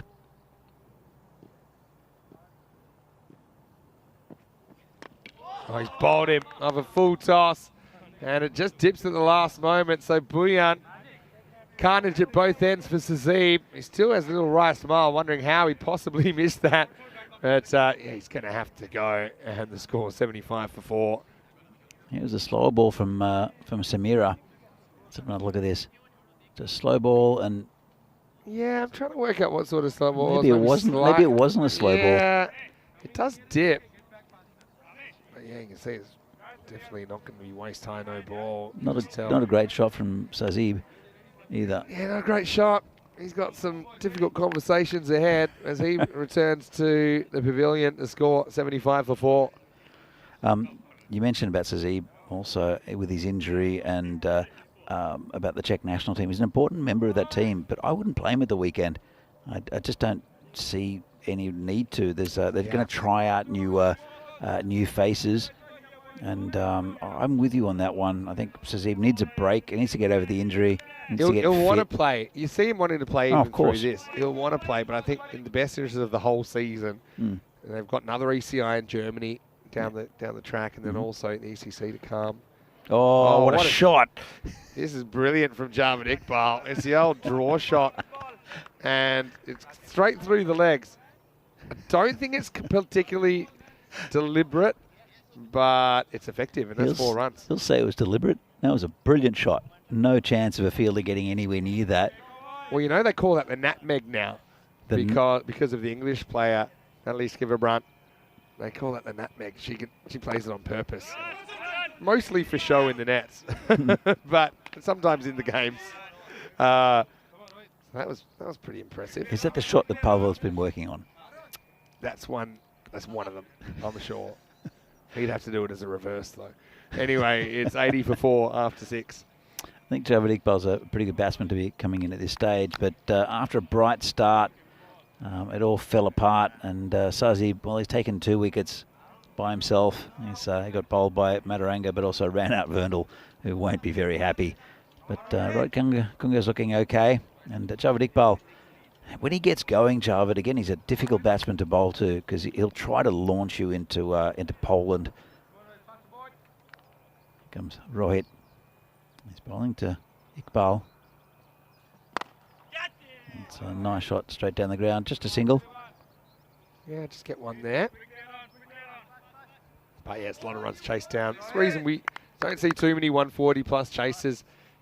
Because most things need to go right for you if you're going to do it. Well, they had a platform after the power play, but it's gone a bit pear-shaped after that. So it's 50 after the power play, 31 in the next 3 overs, though. It's a swing and a miss by Kunga. Yes, it is. Just Moini just continues to operate with control. Rohit. I mean, I have seen Rohit get hit to all parts from informed batsmen, but generally, you can see he's got a smile on his face. I love the way that he enjoys his cricket. You know, it's just really, really clear. He loves being out there. It's kind of competitive, but relaxed at the same time. Yeah. Anyway, this is an attempted smash, and it's going to finish with a wicket. Another one goes down. Kunga, the next man to fall. He's fallen away pretty fast for Bohemians now, 81 for 5. As I mentioned before, the top 4 in Grover, Verndl, Mahmood and Bulyan were the 4 that had to stay in and get the majority of these runs. They're all back in the pavilion. That's Rohit Kunga who's gone as well. So it's bits and pieces of what we can get now, I think, for the Bohemians. I don't think they're going to reach his total. Iqbal will have a swing and can. He's got plenty of ding as Javed Iqbal, but doing consistently, I'm not sure. New batsman is Zishan Azim, who's also a very good cricketer, actually, all-round cricketer. Yeah. Good bowler, good fielder, and can bat a bit as well. He'll, I think he top scored. Has he been in the country for a while, Zishan Azim? I'm not sure. I don't remember him from last year. We can always, we'll ask the Bohemians. I'd like to have a chat with Martin Verndl as well, and in the break, just to clear up a few things about him. As Azim Rohit comes in bowling to Azim. Well, this one's flicked away, but won't carry all the way. Azim's off the mark. Yeah, because I think it's our first time seeing him here on ECN. And all I can assume is he hasn't been in the country too long. He's also pretty young. He's 20 years old, Zishan. But he certainly looks like a player in a couple of years. If he's still in the country, you'd be wanting to look at him for national selection. Yeah, look, I don't think he's anything out of the box. I think there are better fast bowlers. Look at Riaz Afridi. But if you can get him economical in the middle overs, he's handy with a bat, but not that you'd necessarily use him for that. The fielding's an area that the Czech Republic sometimes have struggled with in the international game, though. Agreed. You know, and I think that there's a lot to work with, considering the guy's 20 years old. Yeah, no, absolutely. It was the same with Smit Patel. We saw his potential, He's very raw with the ball on the bat, but he was a very good fielder and a really good arm, good pair of hands. And we knew we had to try to develop him. And his bowling's gotten better, has Smith, and he's made a few appearances for the Czech team. Straight back past the bowler. This will almost get through the fielders, but almost. As Tomar, the tank, comes around and keeps it to 1. They patrol that area pretty well, those two. Tanky and also Saba. They're good along the ground. They're good ground fielders and can handle the high balls as well. So as we see the next game, Prague Tigers against Bohemians. Bohemians all want to win here. Prague Tigers also within their capabilities of getting in that top 4, but a little bit unlikely. They're a bit of hit and miss, as are Bohemians, to be fair. Quickly going to a now or never situation, I think, for the Tigers. Have to put together a winning run. So Jamia takes the gloves for them. So no obvious keeping options for them. I think that's why he'll do the job. He just was a bit off yesterday with the bat after he was brilliant the day before. Got the general manager, GM, hasn't it? Listed up the top. And Rongdi has brought another dimension to their batting lineup as well. What are you seeing there? Missing a big name, I think, in Sagor. Yeah, no Sagor in the lineup. Of course, it is Monday, a working day here, so I mean, perhaps that's the reason. But anyway, that game's coming up in about half an hour right here on the European Cricket Network. It should be a good one between these two.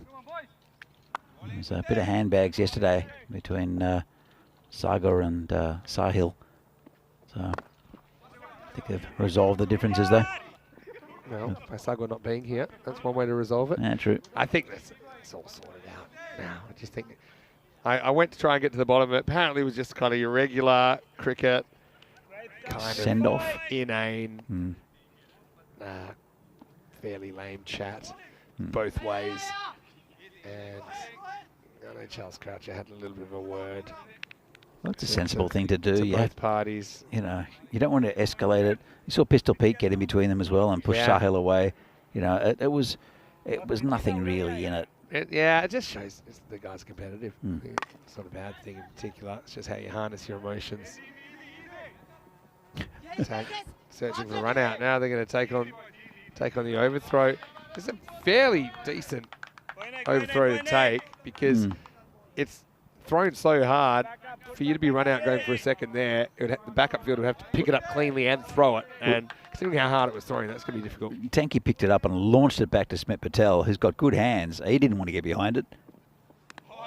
So, but I don't quite know why there were shots fired by the tank, because he just needs to lob it back. I think that he thought he could get it run out with a direct hit, so he wasn't really going back to the bowl. He was going at the stumps.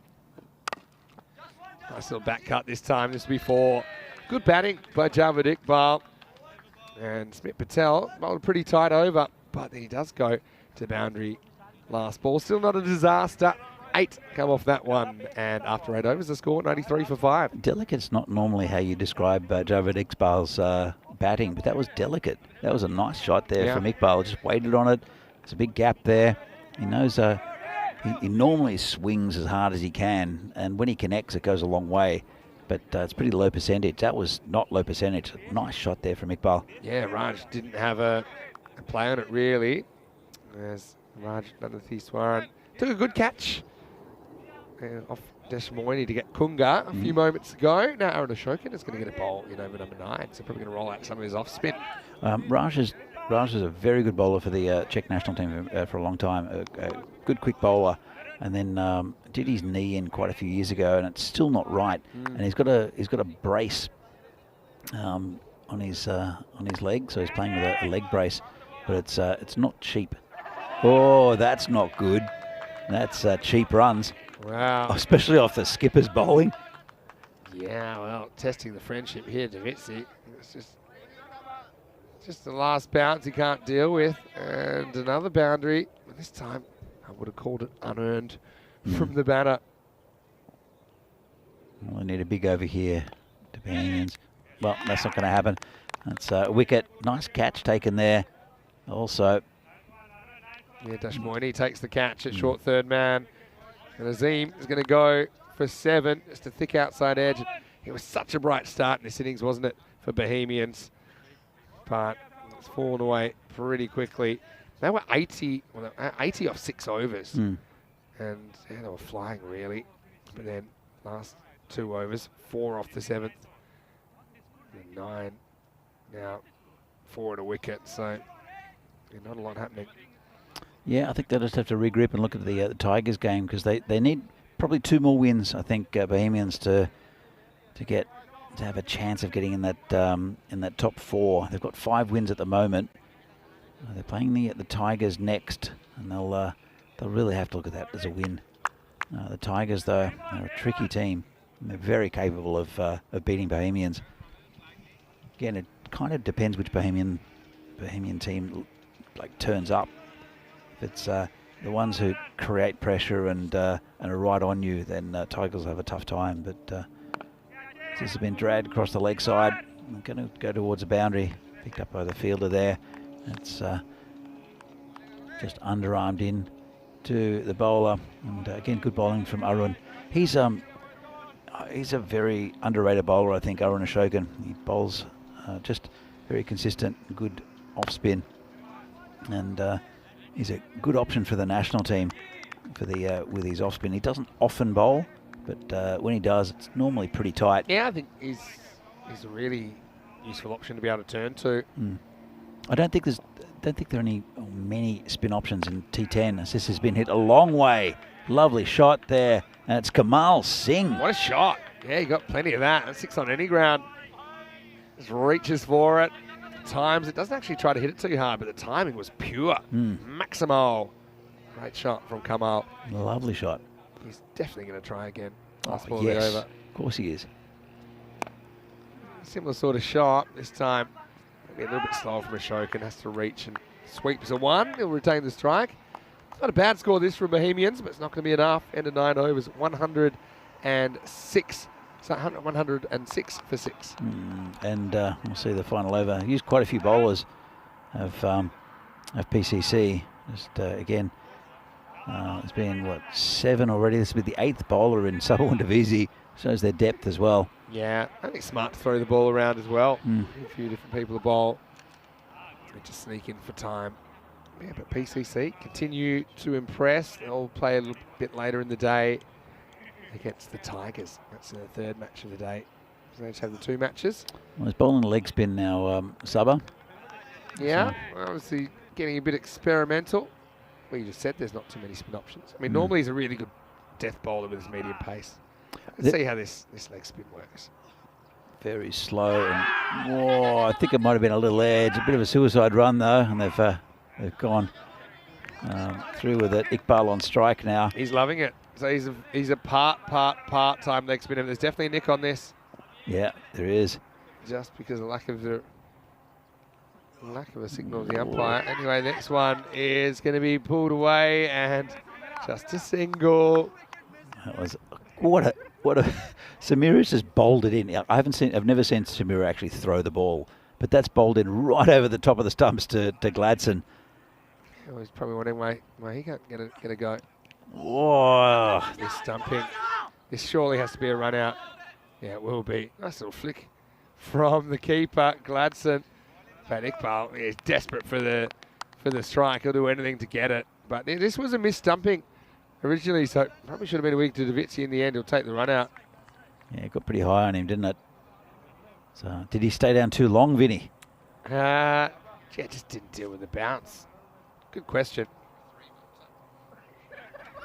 Yeah, what does he do wrong here? I suppose he just misses it. One of the things you have to do, you have to try and keep the batter's movement and the stumps, those kind of things out of your head. This is a full toss. Davitsi's not the worst with the leg spin, got to say. Yeah, this is going to be eventually fielded, but they will get to this one petering out. There's Samira and Sudesh are out there on the that boundary. They're really good friends as well, both from Sri Lankan origins. And probably should have been Sudesh's ball, as this is rubbish.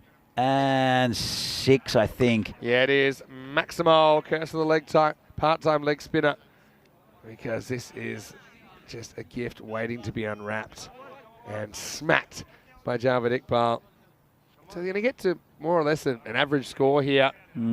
at PCC, batted above average. And that's been the tail of the tape. Well, they've batted below average for them, which is scary. That's true. Only just. This is going to be 4 to finish. So Iqbal with a fighting 28 and a lost cause. But Bohemians end up going down the margin, 24 runs. Final score, Prague Cricket Club 145, Bohemians 121. And that ends the first game of the day, but still 4 more to come. PCC, they go 9-0, still undefeated, Danny. Yeah, I mean, that's part of the thing with PCC. They've got an aura of invincibility, and they know how to win games, and then teams will try to big themselves up against them and just be a little bit short. But Zaidman, this would have been an absolutely fantastic catch if he'd held on to it. It's such a good catch, really. But yeah, Bohemians, they were swinging the bat early. We thought maybe there could be a bit of drama. They needed to go the distance, didn't they? The top few. Interestingly, they went to Zahid Mahmood at the top of the order instead of someone like Verndl to create a left-hand, right-hand combination. To be fair, Zahid saw the situation. He attacked accordingly.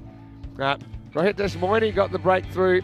That was a pretty easy decision. I think Zahil thought he might have got outside the off stump. I don't think he did. So Foster had no hesitation in getting the finger up in the air. And then again, you see, look at that little subtle positioning there from Foster to make sure that he's in the best position to see if it's caught or not. It was caught, well done by Smith Patel. And the wheels really started to fall off, and this exemplified it, Danny. This was terrible cricket by Boyan. And Verndl, I think, can't believe it. So he will get another opportunity in the next game. He Doesn't have to wait too long. And when that happens on a Saturday and you only get one chance, it probably stings a bit more. The Beast went into beast mode for that delivery, at least went past everyone, including the keeper, Zydia Gladson. And Boyan ended up getting befuddled by a full toss. And a few smiles exchanged there. Then we saw... shot of the day. Yeah, the nutmeg from Iqbal first ball. Not sure how deliberate it was, but it got him a boundary. But the wickets continued to tumble at the other end. And ultimately, Bohemians would fall a long way short. They held the catches really well, did PCC. The catch by Smith Patel, the one that he dived forward, was fantastic. And they, apart from that from Sabah, they fielded pretty well as well. That's Deshmoini with a catch. Yeah, Raj took a good catch. Deshmoini took that one easily. Smith Patel took that good catch square of the wicket. But yeah, despite the late hitting, had a bit of hijinks in the last over. Bohemians fall well short, but they do make the 120. He's almost missing the bail, but he knew what he was doing. And threw in the old Gundy ball there, but I quite didn't mind his leg spin, actually. Maybe something he can incorporate into his medium paces as a bit of a slower ball. But in the end, 24 runs between those two. So respectable effort from Bohemians, but just not quite enough as they were chasing 146 for the win. Looking at the scorecard, well, Javed Iqbal ends up top scoring from the number 6 position, 28 off 13 for him.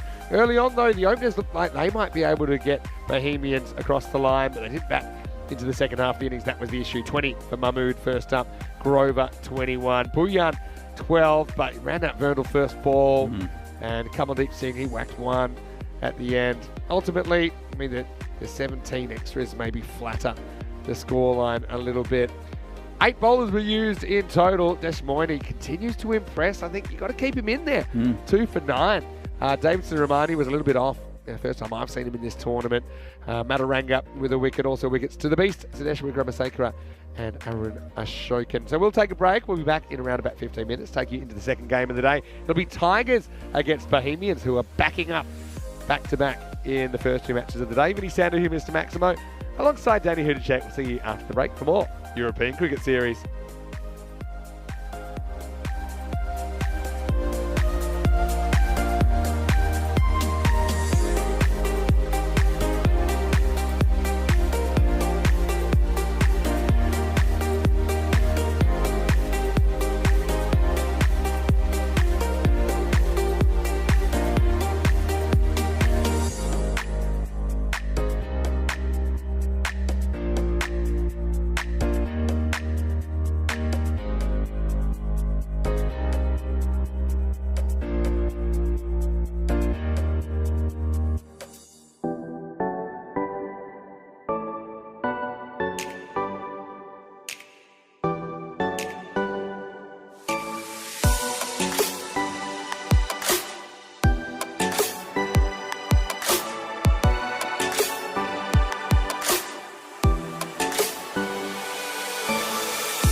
European Cricket Series is proudly brought to you by HCL Software and Bizaway.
Hello and welcome back to Prague. It's great to be here at the Vinoj Cricket Ground, Scott Page Field for the ECS Czechia in 2023. We're into day 8. Week 2 has begun and already a few big blows landed in that previous match. Bohemian, well, they will be back in this game. It'll be the Tigers versus Bohemians in match number 38. I know that Stefan Gooch is with 2 captains. Let's see who wins the coin toss.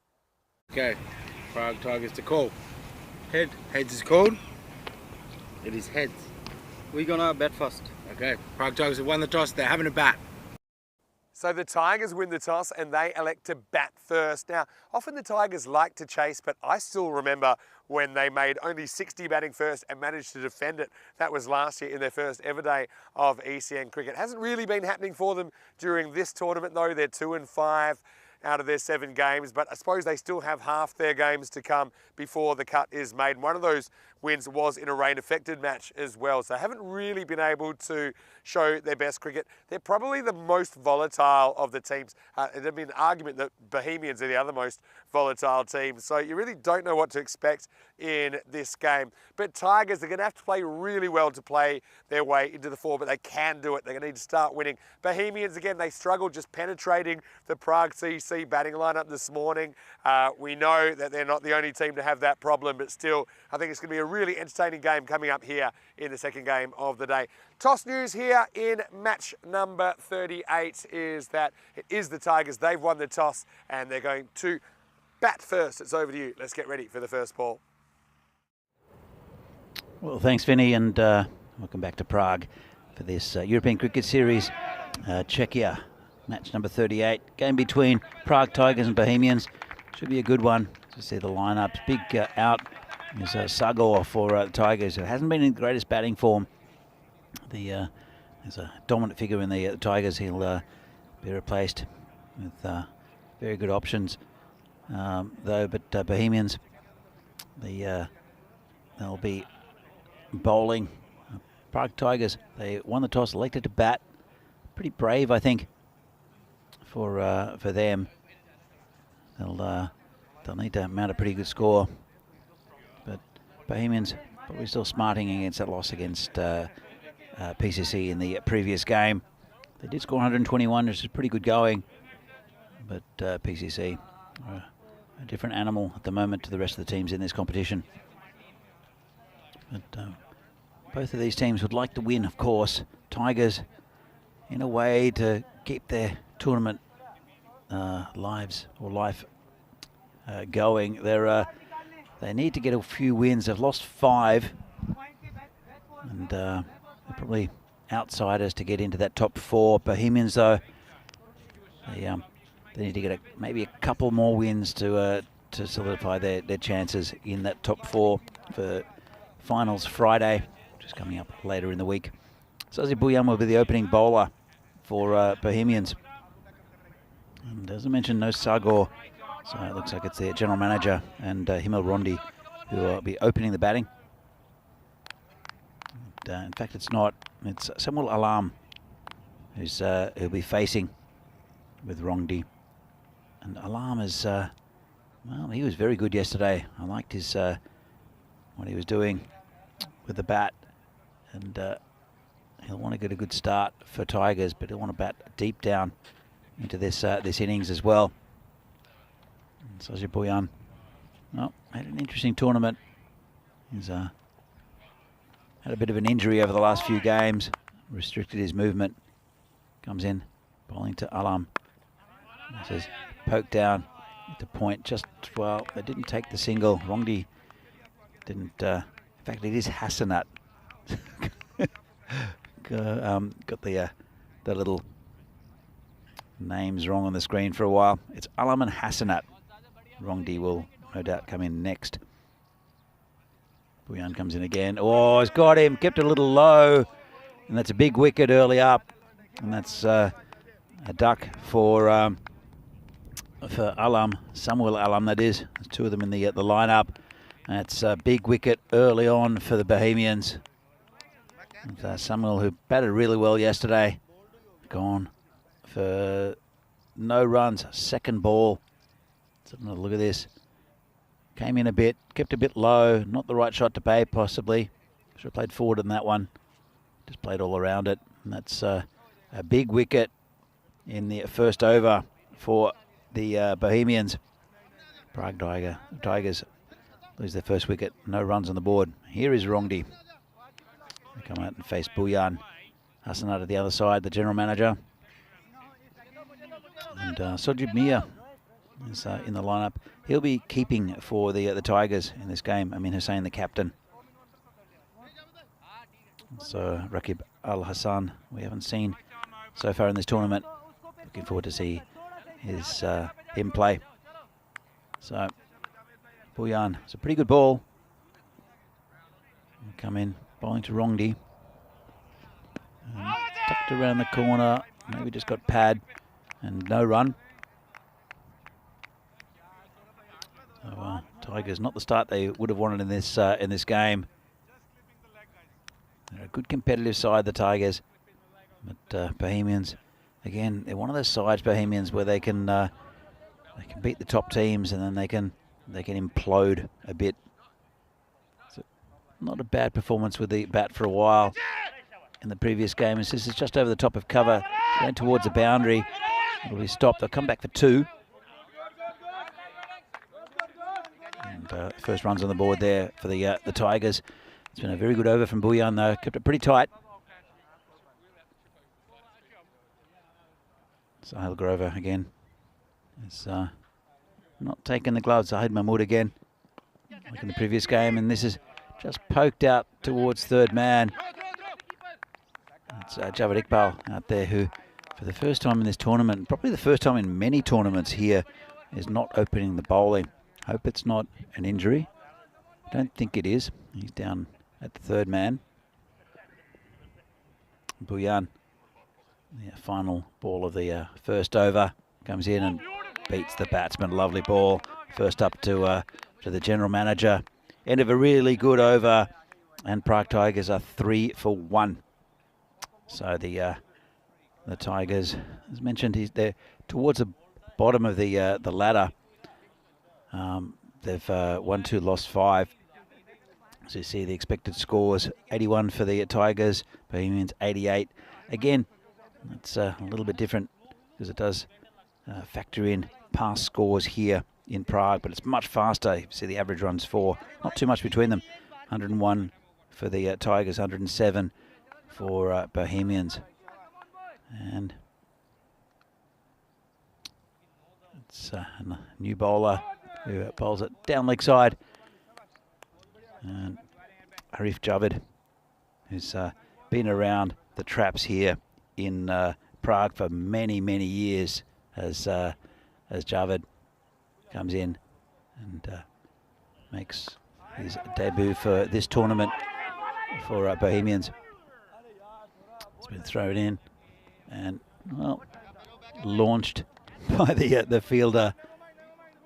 Puts his hand up and does Saurabh Kakaria.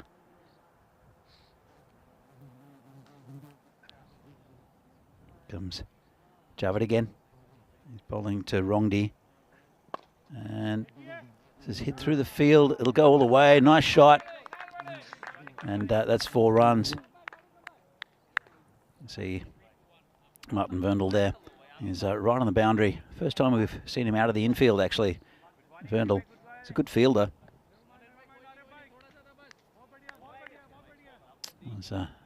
Joe maybe just overpitched that one. It's his game, though. He likes to pitch it right up. It's a good ball outside of stump. It's hit the keeper. Got a bad bounce. Did well to get his body behind it. And no runs.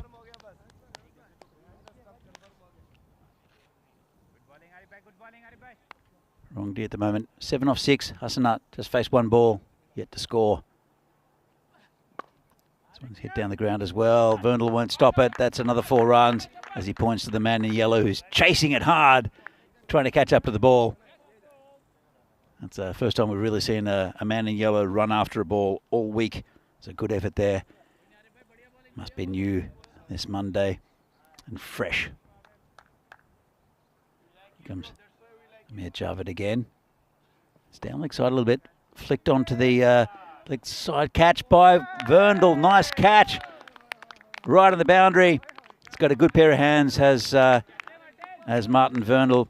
We've seen him, as I said, most of the time in the circle at point. And this time, really, really good catch on the boundary. Let's have another look at it. Comes around. Little leap and a bit of a celebration as he rolls the ball back in. So, that's the end of Emil Rongdi, and Amir Hussain, the skipper, is coming out, running out to the infield. And that's a good wicket there for Javed. Amir Javed, that is. Figures a 1 for 9. Got one ball left in this over. Bowling to skipper Hussain. Oh, that could be close, you know. And he's got him. He's got 2 and 2. Well, he's turning back the years. Is Arif Javed is on a hat trick. We saw one yesterday, and I'm sure he'll get another over after this this performance. He's been called into the team. It's on his ECN debut in this tournament, and Amir Javed is on a hat trick. He's have to wait a little bit as he angles it in, and hits probably in line with off stump. So Amir Javed, he'll have to wait until the probably the 4th over to affect that hat trick. As we see the table here, the Tigers are in all sorts of trouble now at the bottom of the table, but they've only played 7 games. This is their 8th, 2 and 5. Their net run rate's not great either. So if they don't win this game, they're going to really struggle to get into that top 4. Bohemians, though, are 5 and 5, and they really do want this victory and get that top 4 place. So new batsman comes in, Sazir Bhuyan with the bowler. Prague Tigers, not the start they would have liked, 12 for 3 at the moment. And it's Sobjit Mia. So this is the partnership for me. And joining the marshmallow by Vinny Sandu. It's all happening here in this game. Looks like I missed a fair bit. How about that catch from Verndl? Oh, great out catch. There on the jump. Here's Sazib. Sneaks down leg side, but not by too much. And he already has the 1 wicket as well. So Tigers, we know when they lose early wickets, can get a bit ugly. And it's looking that way at the moment with 3 losses in the first 2 overs. Yeah, it's well, this is a big partnership for me. Hassanat and Mia are both decent batsmen. Oh, one of them's gone. That's not great. That's the general manager, Hassanat. He'll have to go, and he's got a duck as well. And Tigers are not out of their cage yet. Yeah, that's out. Looks pretty out. Any question, does he get outside of stump? Short answer is, I don't think so. No. He gets close, but close isn't good enough. And Bhuyan gets one to nip back. And he gets a giant Derek following him. The general manager, extraordinary meeting with the shareholders, sees him packing his bags. And yeah, check it out one more time. We see the off stump there. That's a good decision. Yeah, I think for me, it's out. And Pete Vincent agrees. Pistol Pete gets the gun in the air. And that makes it 4 down now, 13 for 4. Before this game, I saw the Bohemians get together and have a chat. It was actually just on the edge of the field, and I'm sure they were talking about how they really need this victory against the Tigers and how they need a better performance. And it's been good so far. top bowling from Bouillon too. Oh, that's close as well. Maybe just go down the leg side, maybe a bit of bat. But yes, it's another very close shout. See middle, you can see leg. Might have been missing I leg. think that's just a classic benefit of the doubt there. I think so. Prem Yadav, new batter, gets a bit extra careful now. But the Tigers, well, they are a team that have defeated 60. We've said that a few times. Yeah, It's one not of those- often happens though. In fact, it never happens apart from once. Yeah. So I don't think. But they've got to get to 60. They're One of those- 13 for 4. Yeah. And just towards the end of the power play. Now just worked away for one. Yadav, think about 2. Now he Oh, wants it. trouble. Bowler's ends on. You got He's one given throw up. at him. One throw. Gets him. Wow. Oh, well, nothing working at the moment. And, well, Bouillon finds himself at the right place. Actually, the wrong place, but the right time. Because the throw went to no end in particular. But Yadav, he wanted the 2. To be honest, I think there was 2 there. But Sergio Mia just not interested at all. Things going from bad to worse to whatever's below that now. 14 for 5. Check it out. Pretty good finish by Bouillon in the end. Subject Mia put his hand up and said no. And then, well, to be honest, Yadav came back and then gave up. Actually, watched the ball go past him. And Stuck to his guns, didn't he, Sojib? I think he made up his mind too early that was only one there because the ball kept rolling past the fielder. if you have a look at Subject Mia, he put his hand up and said no to the first run. And Was he? I thought he was saying no to the second. no, he came first. Have a look at the replay if we've got it. Let's have another look. Yeah, all right, let's have a look. Well, number one, puts he's his not hand up, nope, and then he runs, and then Yadav turns and goes, and there's another no, but this one's an emphatic no. He waits for the ball to go past. He almost made it back. It's horrendous running. It's horrendous. By one of the batters. I got to say that Yadav does everything right, except maybe failed to account for the fact that Mia was walking. You know, I don't think that Prem does a lot wrong, and he finds himself run out for 1, 14 for 5.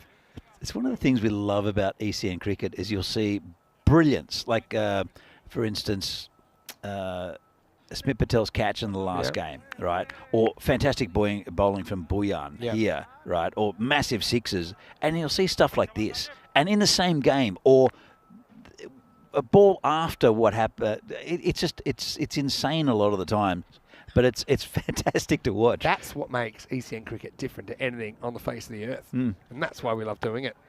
All right, so Mia, okay, look, if you had to choose one person to be run out of Mia and Yadav, True. Nothing against Prem Yadav, but I think Sajid Mia can swing a game. Well, they need a partnership that lasts more than 3 balls.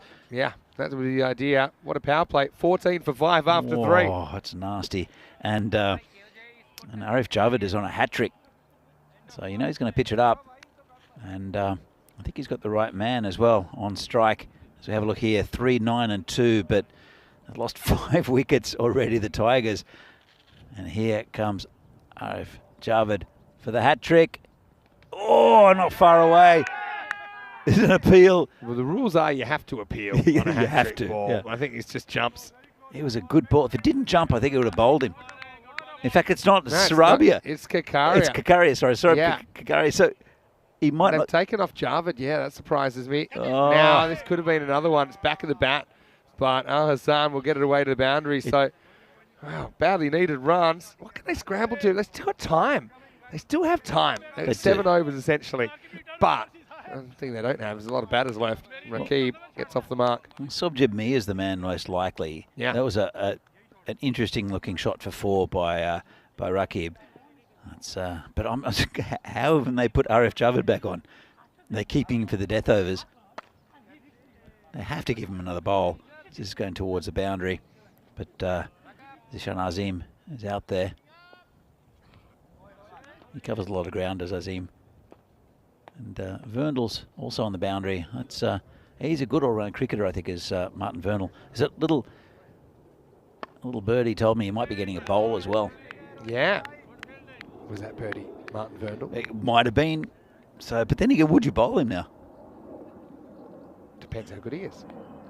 I think Judging by his batting. Nasid Hassan, Yes. that's a bit harsh that Prague Tigers are the worst team I've ever seen in ECS. Yeah, That's that's very, just, very harsh. That's just raw emotion talking. Okay. they're having a bad day, but You got Gozo 21 who are like turning in their sleep when you're saying that. Anyway, this is going to be another boundary. This time it's a Jamia. Off the leg. that's how fast this ground is. That's full. I thought there's no way that could have been off the leg because of how fast it runs away to the boundary, but then I forgot where we're playing. So he doesn't get off the mark, but he does get 4, Sajib. So he's, well, Soldiers, no, he's not off the mark. You said he's not off the mark, He's right? not off the mark. He was, and then I changed my mind because he kicked it. Curry comes in, called it wide. I was just thinking if Sajib misses the stumps, when you get those really weird angular throws, so often there's no one backing up. Could we have seen a 5 instead of Yadav getting run out? Well, so now the score's pumping up a little bit. A couple of wides there from Kakaria. But I don't understand why they didn't keep Arif Javed on. He's just taken 2 from 2. I'm also a bit perplexed about that. And decides to bowl wide down the leg side this time. Keeps us in suspense, though. Yeah. Kakaria, we saw him use as the 5th bowler earlier on in the day. Yeah, there's plenty of bowling options. We haven't seen Javed Iqbal, we haven't seen Farhad, we haven't seen Kamaldeep Singh, we haven't seen Azim. And mixing their pack a little bit. It's working though. They've taken 5 wickets. Kakaria though, he's lost the handle here completely. Can't get it where he wants it. Yeah, Dan Zilla saying missing the regular captain plus a gun opener. That's true. Yeah, no, Sagar has not been in good form. He's been getting a few runs, but he's not been in the form we've seen him in the past. Oh, this is in the air. Azim takes a catch again. Mr. Reliable out in the outfield, Zishan Azim. And that's the end of Sobjib Mia, who goes for a duck off 5 balls, who was in really good form earlier in this tournament, but can't seem to score a run at the moment. And they've lost their 6th wicket of the Tigers. It's not been a great performance, but it looks like it's going to be an early rest for Bohemians if this continues. Everything they touch turns to gold. But 27 for 6 after 4. And just a whole bunch of wickets. 1 in the first over, 2 in the second, 2 in the third, and 1 in the fourth, even though Kakaria, most of that over probably should have gone in the rubbish bin, but the last ball draws him into the stroke, and Zishan Azim just doesn't drop too many catches at all. There's Arif Javed, who's on a hat-trick. He'll be bowling to Rakib Al Hassan, who's 5 off 3. Let's see. The field's in slightly for him. Here comes Javed. Here we go. Guaranteed wide here, or not. Or just defended. Really good bowling from Javed. He's got 2 for 9 at the moment, and would have been a huge celebration if he'd got the hat-trick. He's a very popular man, is Amir Javed, not just in Bohemians, but around Czech cricket. Been around for a long time also. And this is hit in the air, and that's 6 runs. So from the potential hat-trick, Hassan has just launched him back over his head for 6. Yeah, what a shot. He's just absolutely smoked that. Maybe Rakib is just the tonic for the Tigers. Never judge a game in the first 5 overs. That's the rule I've got. So, yeah, it's looking pretty hopeless for the Tigers right now. But if they could get someone to maybe whack a quick 50 like Rakib here. And we've seen them defend those low scores before. Yeah, look, and Bohemians are not the most consistent side. They, if you put them under a lot of pressure, they do sometimes fold. But then again, as I said all the time, is that Bohemians can beat any team in this competition on their day. Trying to be careful as well, not to lose more wickets. You can understand that. So being a little bit selective about what he's going after here. Yeah, the run rate's 7 and over, so looking around about 70. They've lost 6 wickets though, but around about 80 is a total to be able to bowl to. Anything under that's just, especially on this outfield, is quite difficult. Oh, that could be out. I think he hits it. I thought I heard 2 noises there on the inside edge, plus maybe a bit high. Let's have a look. From side on, the height, yeah, I think you're right. You can actually see a little edge there. See how it went down off the bat as it went past the bat. But yeah, bit of a risky one. If it kept down a bit more, could have been in trouble. It's been a good spell here from Amir Javed though. And this one's a big swing and a miss. And end of a very good spell there from Javed. 2 for 15 off his 2. Yeah, very good spell. Doesn't get the hat trick, but certainly really effective. 6 wickets lost in the first half of this innings for the Tigers, so it's a long way back. Vinny Sander here, Mr. Maximo. Danny Hudacek with me on a Monday in Prague. It's great to have your company, whether you're watching on Fancode in India or whether you're watching on our YouTube channel, ECN European Cricket Network.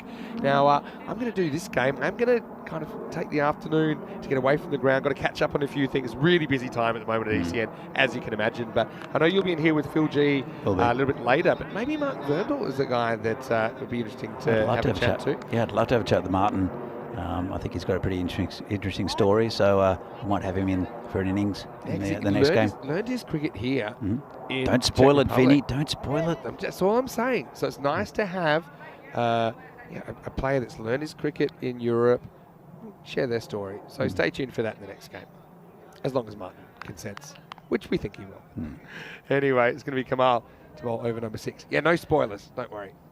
Does that mean I can start talking food chat now because it's my last game of the day? Absolutely. Okay. Sneaks past the outside edge. Tonight I'm excited because it's our annual Prague ECN crew dumplings dinner. And that's it. That's all I got to say. Dim sum spot. I'm going to put on some big numbers. 24 is my standard when I go there. 24 dumplings. Yeah. All right, in the air and still in the air and gone. Maximo as alarm comes out. Actually, he's one guy. He's made some fighting runs down the order. He gets the pace of this and absolutely smacks it. Yeah, absolutely. And he is batting pretty low. He does hit the ball pretty hard and high and long. Does Anja Alab. Good bowler too. He's the pick of the bowlers for the Tigers. We'll see him in the second innings of this game. But really, it's Kamal Singh. He's bowled pretty well. Hopefully he hasn't turned back to his leg spin because his off spin is probably more effective. He just needs to stick with it. Occasionally you're going to get hit. See what he goes to here. Yeah, not great. Too short, basically. That's going to be hit away, but luckily for Kamal, it's only a single straight at the fielder. He was lucky there. It was just short and should have been into the car park. So the dim sum place that we're going now, there's a little bit of I wouldn't call it a chain. I think there's 3 or 4 locations around Prague. But normally the one I normally go to, it only does them in lots of 8. Yeah. So I know 3 8s, that's me. 3 8s, 24, I'm good. Put it away. But this one, I went there, tested it out last week, just before we go live with the crew. They do it in lots of 10 as well. You've got the option to 10. Now this creates a bit of a problem for me. Well, there's the attempted leggy. It's too high. It'll be called a no ball. Now he might have a run out if they pay attention. They're not paying attention, and so it's going to be a single. Yeah, it's a catch taken by Fahad, but it was it was too high. Rakib thought he was out, and so he didn't run straight away. His partner did. But yeah, I think no doubt. You look at the shot. It's waist high or above. Yeah, easily. It's a pretty neat catch taken by Fahad out there. Yeah, that won't count. So free here, and he can't get it away too far, just a single. Yeah, so my issue now, I've got my 3 favourite types that I like. There's the pork with Peruvian pepper. Yeah, it is that good. There's like chicken with Sichuan chili oil. Yeah, exactly. Getting hungry. And there's beef with, I can't remember that. Do they deliver? Yeah, they do. Oh, dim sum spot. Well, I'm happy with the pies for lunch, but you might be there tonight. I think right? I might be there tonight. Yeah.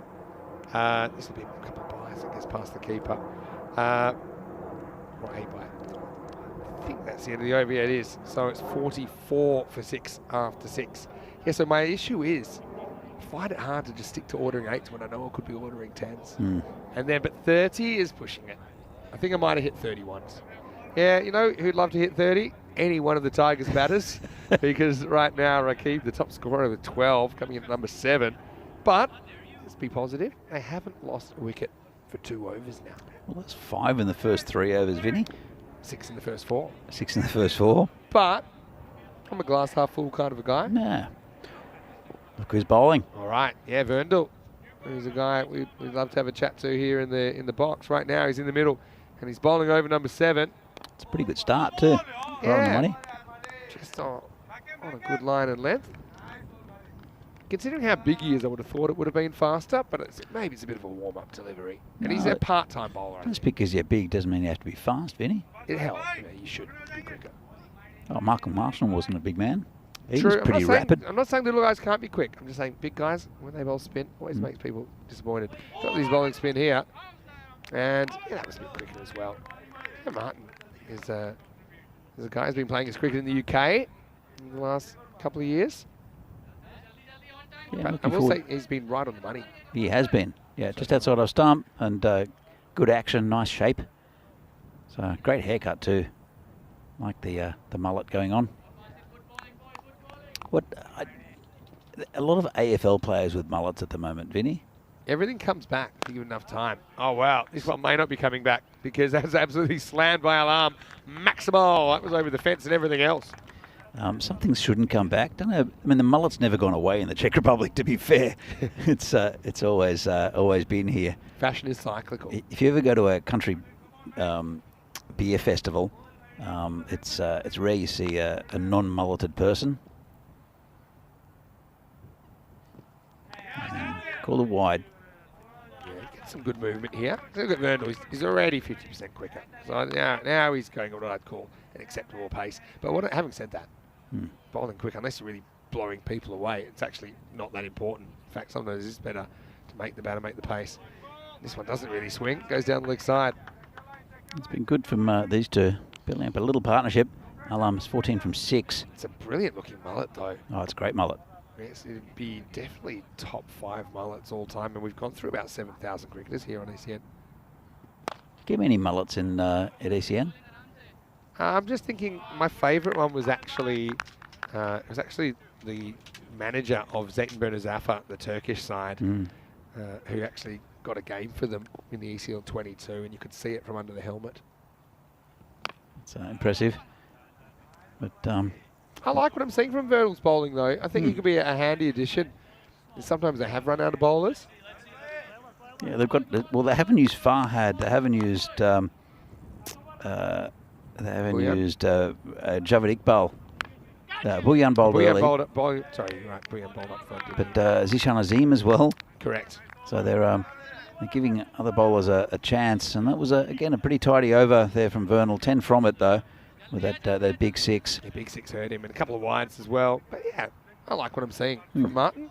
The score is 54 for 6 after 7. Let's have a look at the very packed Czechia squad for the ECIs this weekend. Having said that, we know that Venkatesh Margashayam was out with a broken wrist. Cyprus, though, interesting looking team. A lot of times they run into issues with getting visas and things like that. There's some good players in there. Watch out for Roman Mazumda. Watch out for Rajvinder Bra as well. He's played, we've seen a fair bit of in the ECS recently. And Greece, I think Greece will come to play. Anyway, this is up. It is high. It is caught. And I think he just hits the line. So, yeah, it's going to be 6. No, I don't know if it is. Sahil Grover had a really good side of it. I saw the rope move, right? So there's one spot here. He just flicks it, I think. So here he is with his hand. Look, goes down. And it's just here. Oh, maybe. And, yeah. I see the rope ball move. hits the rope. Unlucky. Yeah. So, yeah, it's about as close as you can get, but a brilliant effort from Zishan. But that's excellent work from our camera crew at Spring Productions. That's Kirill's. That basically shows that he Mitchell Starks the ball down on the rope, but it was a brilliant effort nonetheless. The roll was okay afterwards as well. He just put the ball down on the rope, which is, 6, when unfortunately. I saw the rope move, I knew he's never released it. So Yeah. if he's, if the rope's moved at all, it must be 6. Now, big swing and miss. It's clanged behind the stumps by Zahid Mahmood, who finds himself keeping with Grover just being used as a fielder and a bat today so far. He needs, Sahil has a lot of responsibility. He opens the batting, and for the first, half of this tournament at least, he's been keeping, and he's the captain. So there's a lot on his shoulders. So I think just getting Mahmood in, and that's been absolutely hammered towards the car park.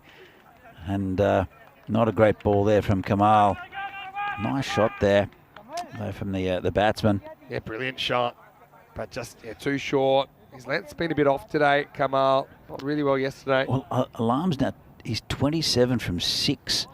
Sorry, from 9. 27 from 9. And with about 3 overs left. Don't judge a game in the first fight. No. You see, they could still get 100 here. And then they could do a number on Bohemians. I think I did that in Milan where I called a game and you just laughed at me and said, don't call on the first. I think you said, I'm calling it.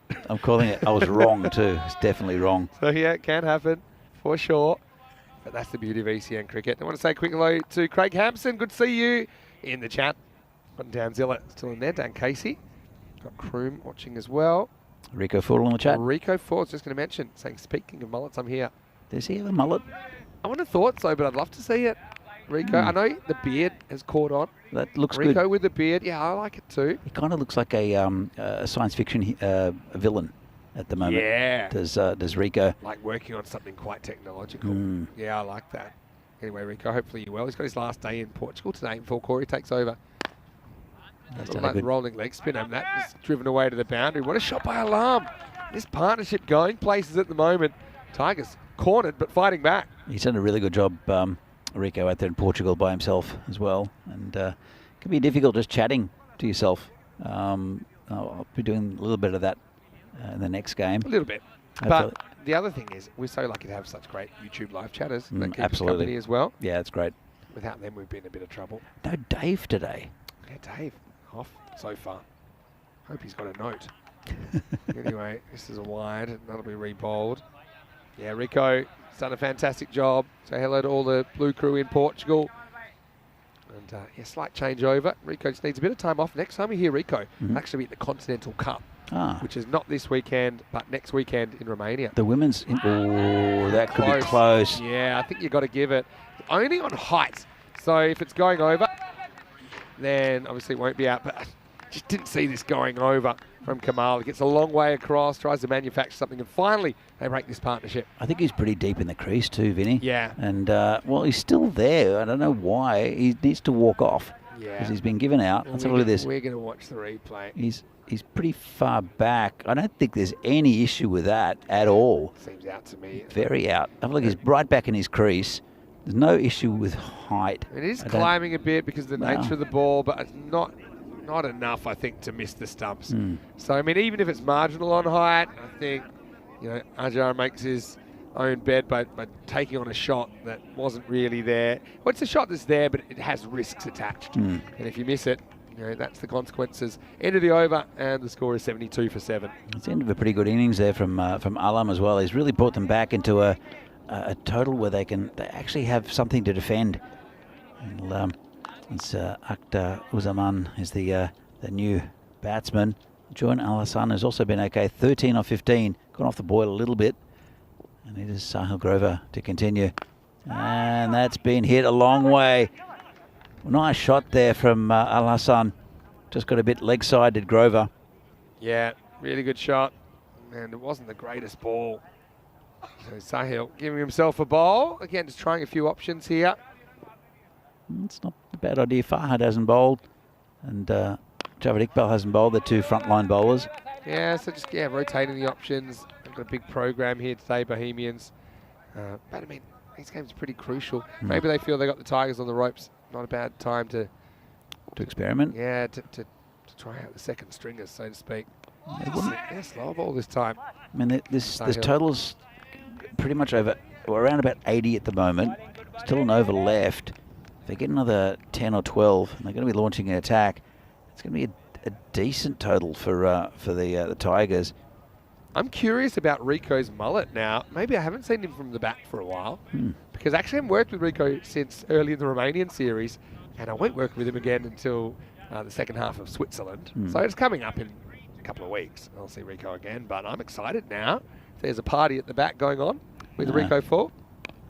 Can I request you to do your intro facing away from the camera tonight, Rico? Anyway, Akhtar Uzaman is the new batter that's come in and intelligently just works his way into the gap, lets the field do the rest. So he gets 4 runs. Really nice shot. Just use the pace of the field. Got a bat there, and Sharif gets a boundary. And Prague Tigers, 83 for 7, looking pretty good actually at the moment. Going at a run rate about 9.5 and over. Grover continues. Yeah, just often tries that big in swinger, takes a bit of pace off at Sahil. So yeah, showing he's a triple threat. We know how good he is with the bat and with the gloves. Bowling probably not his forte, but still able to compete at this level. Last ball of the over. Or not. Down the leg side, and he can bowl that one again.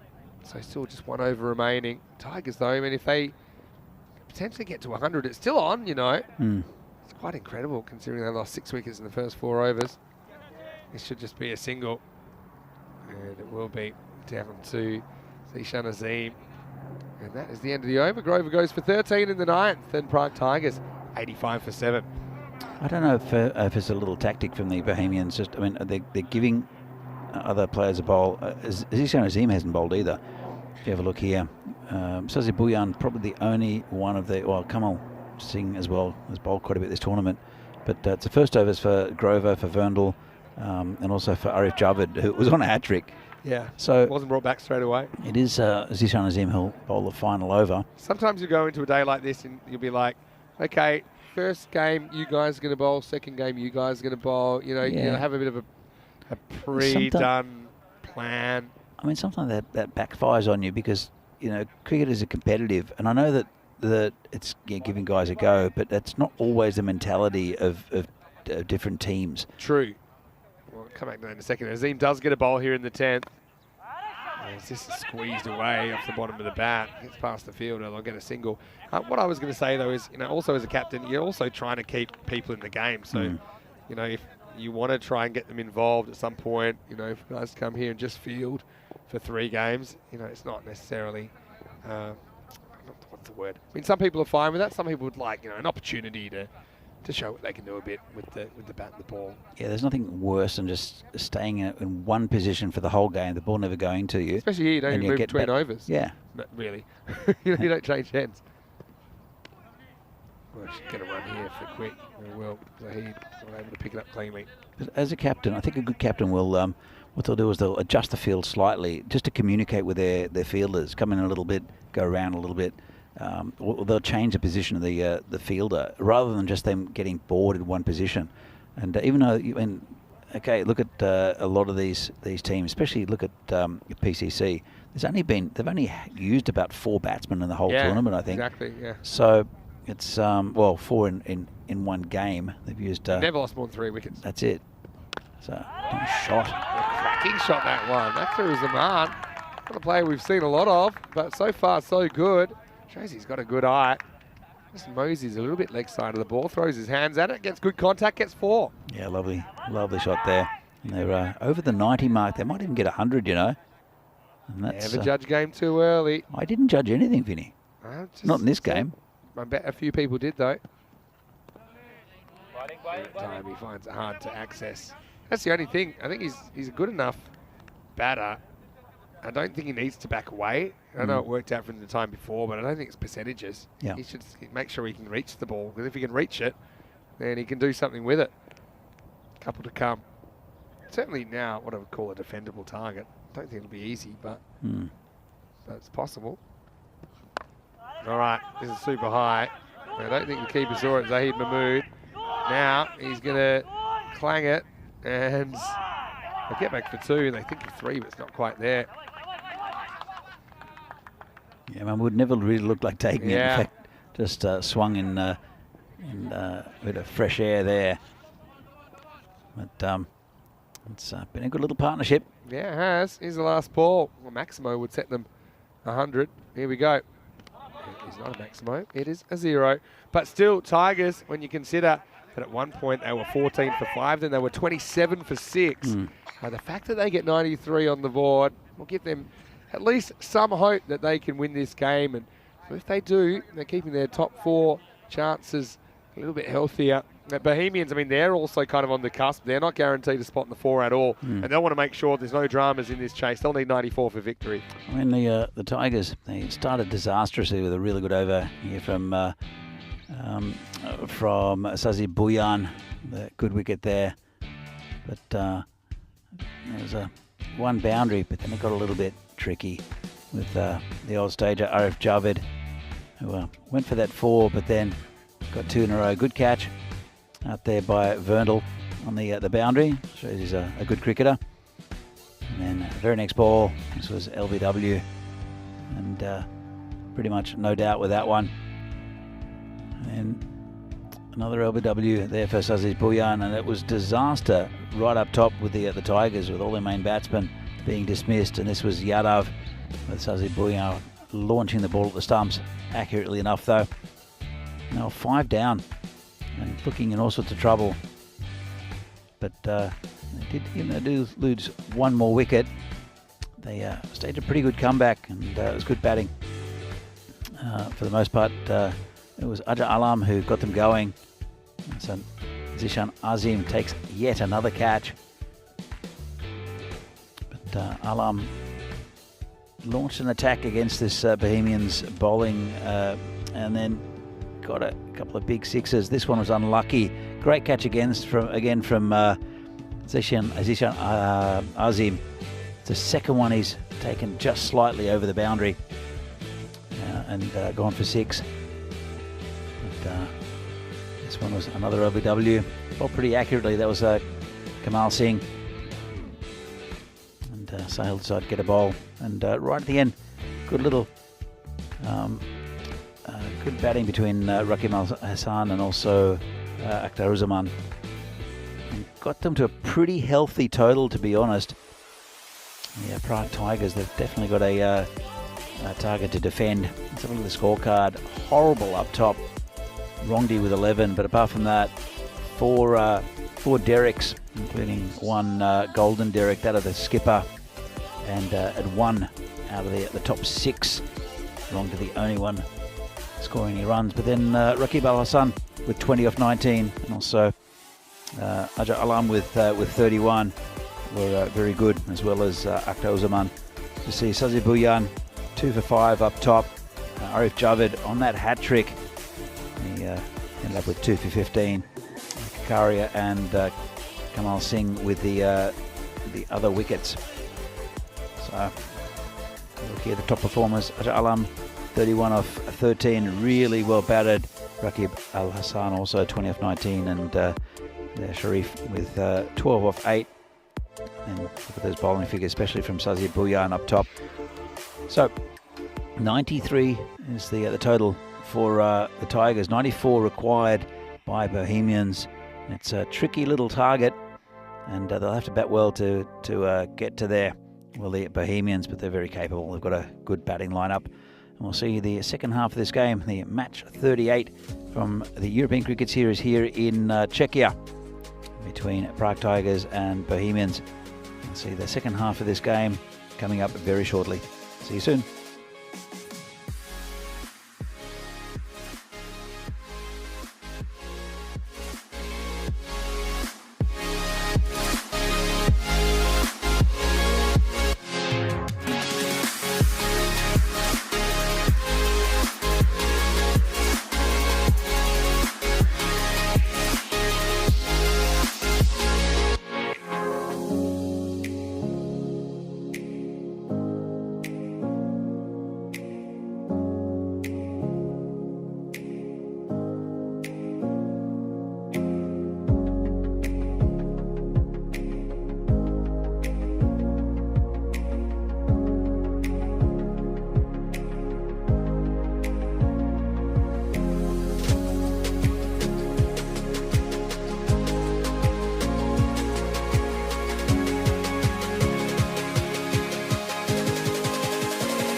The European Cricket Series is proudly brought to you by HCL Software and Bizaway.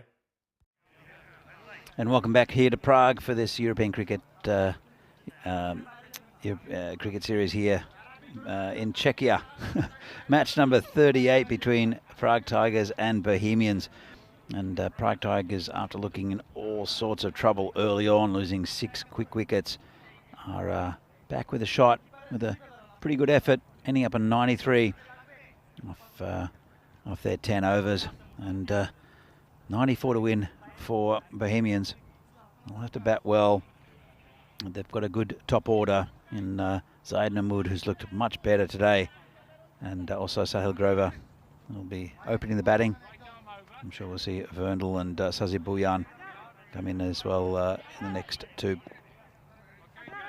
So it will be very good. Hajar Alam, who really brought them back into the game with his batting. The Tigers will open up against Zaid Mahmood. Hits it in the air. It's safe. Bit of a streaky shot going towards the boundary. Good footwork there. Will only just get the one as well, which is a bit of poor running there. I think they expected the boundary. Probably would have gone earlier in the week. It's softened up a fraction here at Vinod, Scott Page Field, because of some overnight rain, but it's still very quick. So Alam continues, this time bowling to the skipper Sahil Grover. It's been cracked through the covers for 4. Lovely shot from Grover, and that's 4 runs. First boundary for Bohemians. Really nice shot first up, just a little bit over pitch and a bit wide there from Alam. I want to see the back of these two, especially Sahil Grover, who's one of the top run scorers in the competition at the moment. Not to see the back of them. The first few overs, Alam comes in, big swing and a miss. Might have been a little edge. Well, Alam certainly was keen on an appeal, I think. See him throw his head back, put his hands on his head. Just kept a little bit lower, a bit of a loose shot there from Grover as well. So Alam comes in again.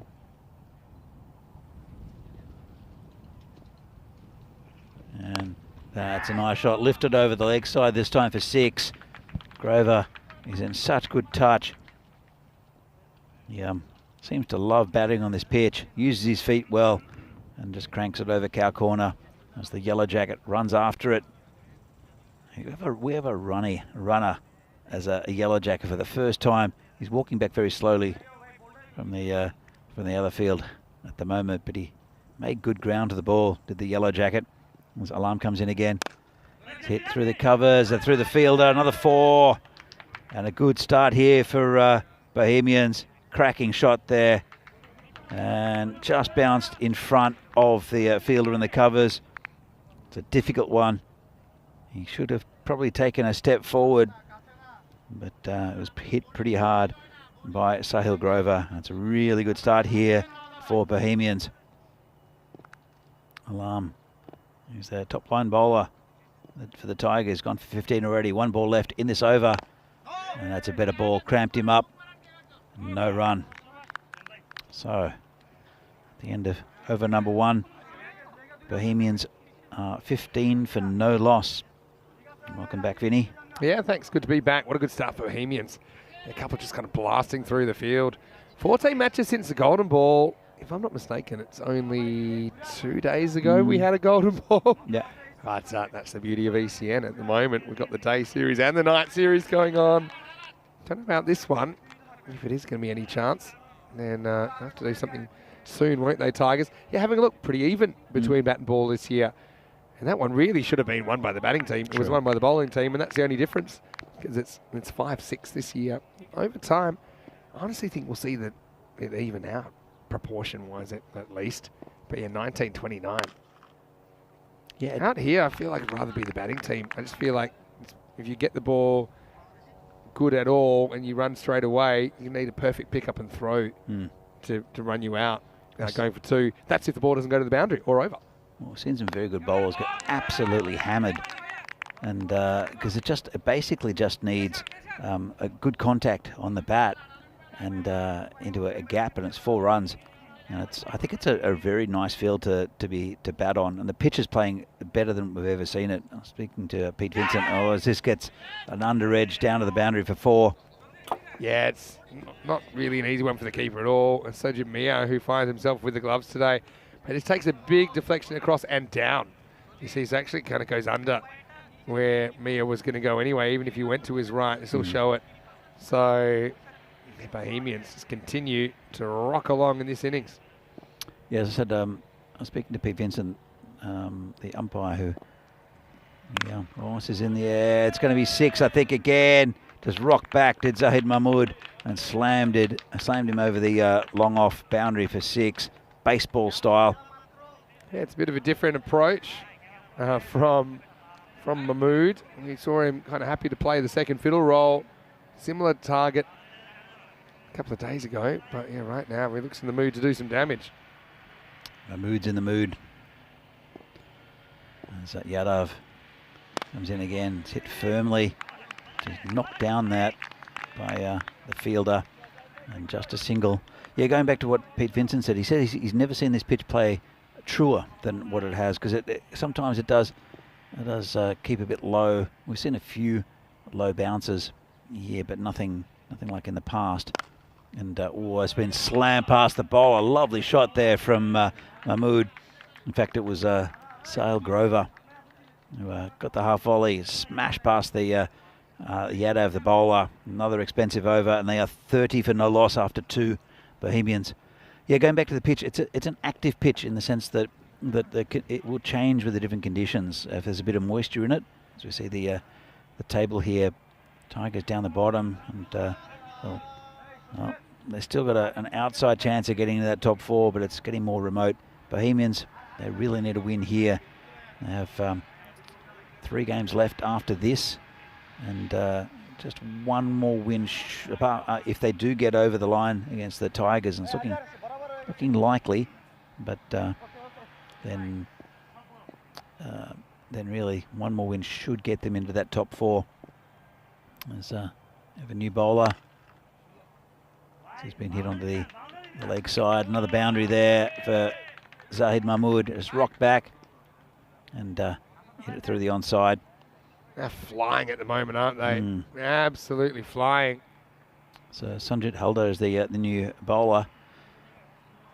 And, well, it is the last over of the power play, so they'll be able to put fielders on the boundary. But they're picking gaps. They're going through fielders. They're hitting it hard, these two.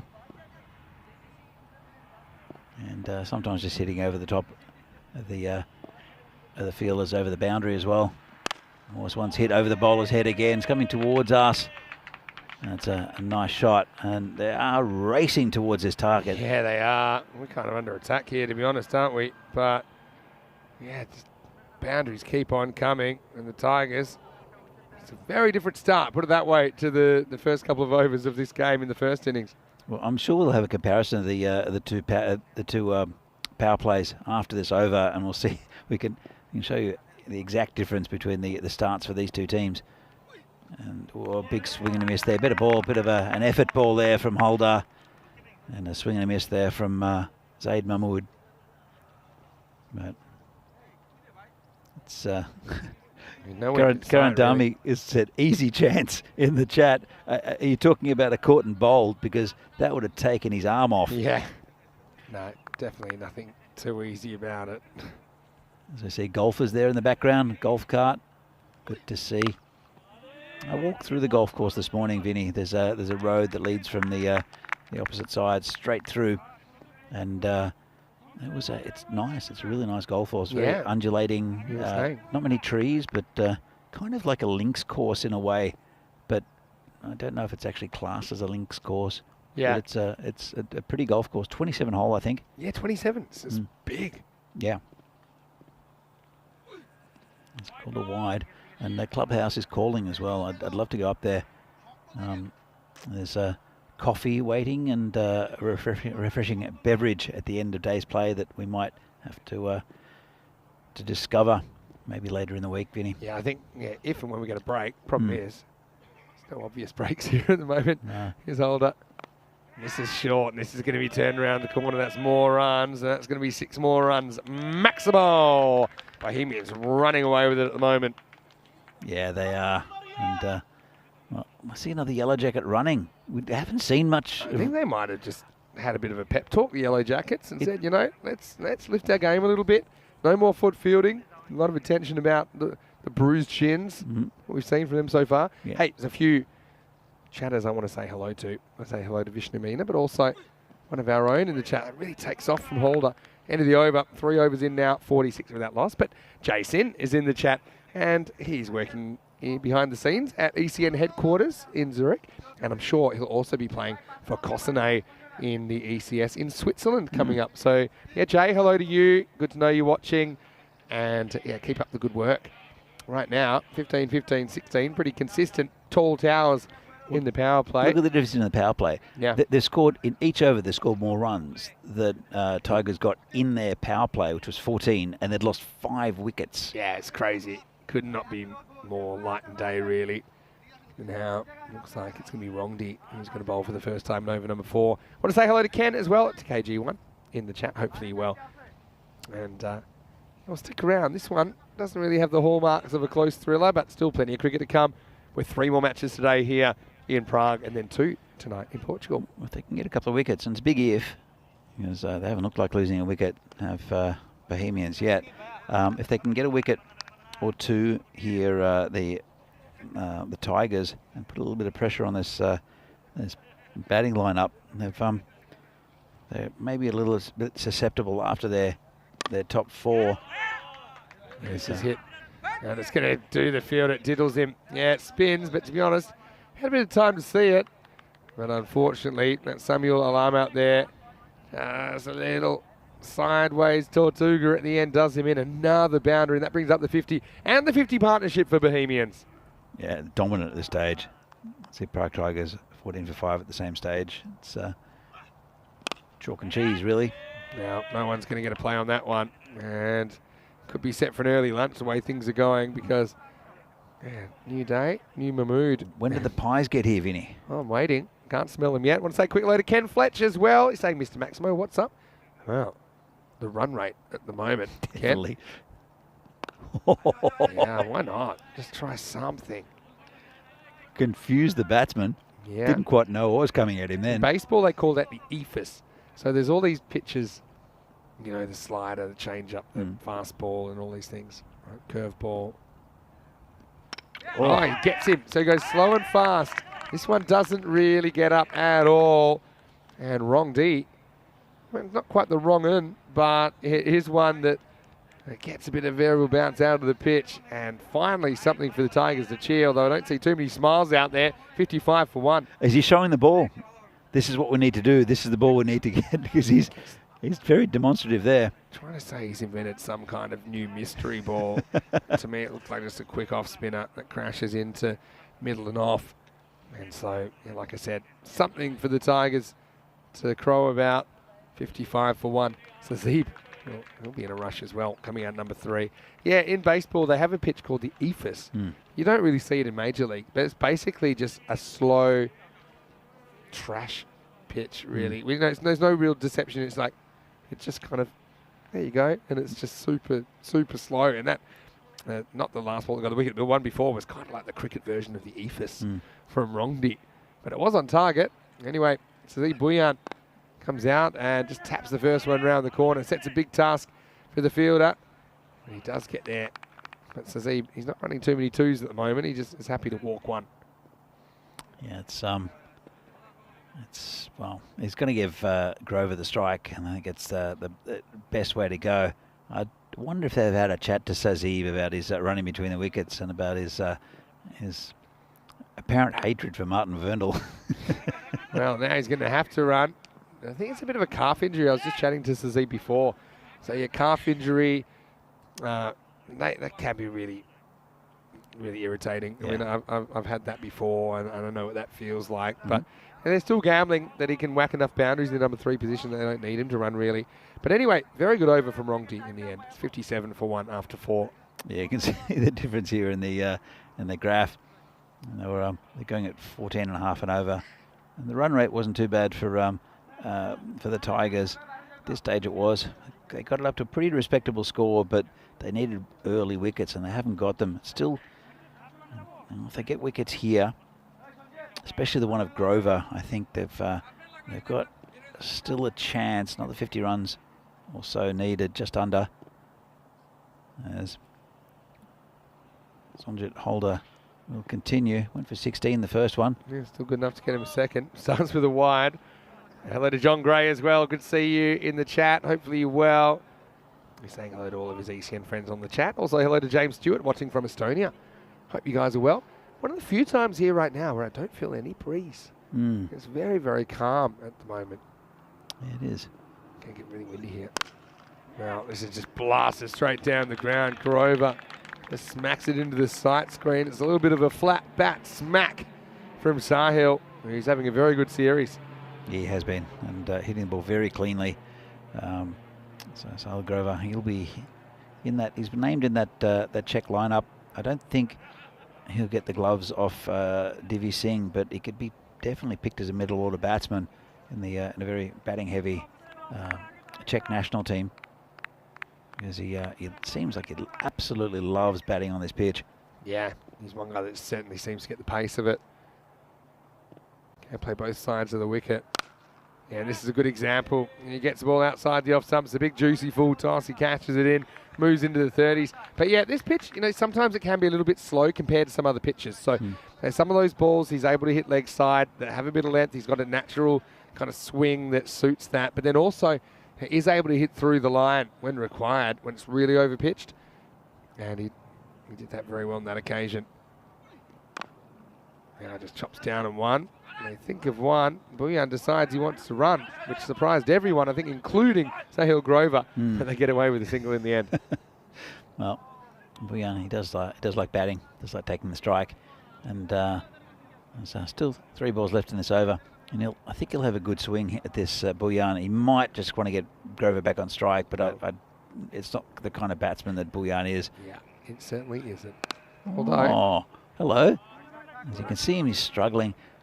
I mean, why is he batting? I don't understand. I just think you can't keep him out of the game. You can't. Some guy, you'd have to physically restrain him. He says, no, I'm batting number 3 and that's it. Well, I mean, you can't retire him hurt because he's leaning on his bat like a walking stick. He's nicked it. Yeah, so a little bit of an edge, and Grover goes. Holder finally has something to celebrate late in his spell as Bohemians creep in towards the target. 68 for 2. Well, we know that there's still some batting to come. Martin Vernal's in, and he's going to be batting with Sajid Bhuyan, so this could be interesting. Yeah. And he should be the next one in the order. Rohit Kungar can hit the ball nicely. We saw Javed Iqbal with a good innings, and also Zishan Azim. But that's definitely the middle order with those guys.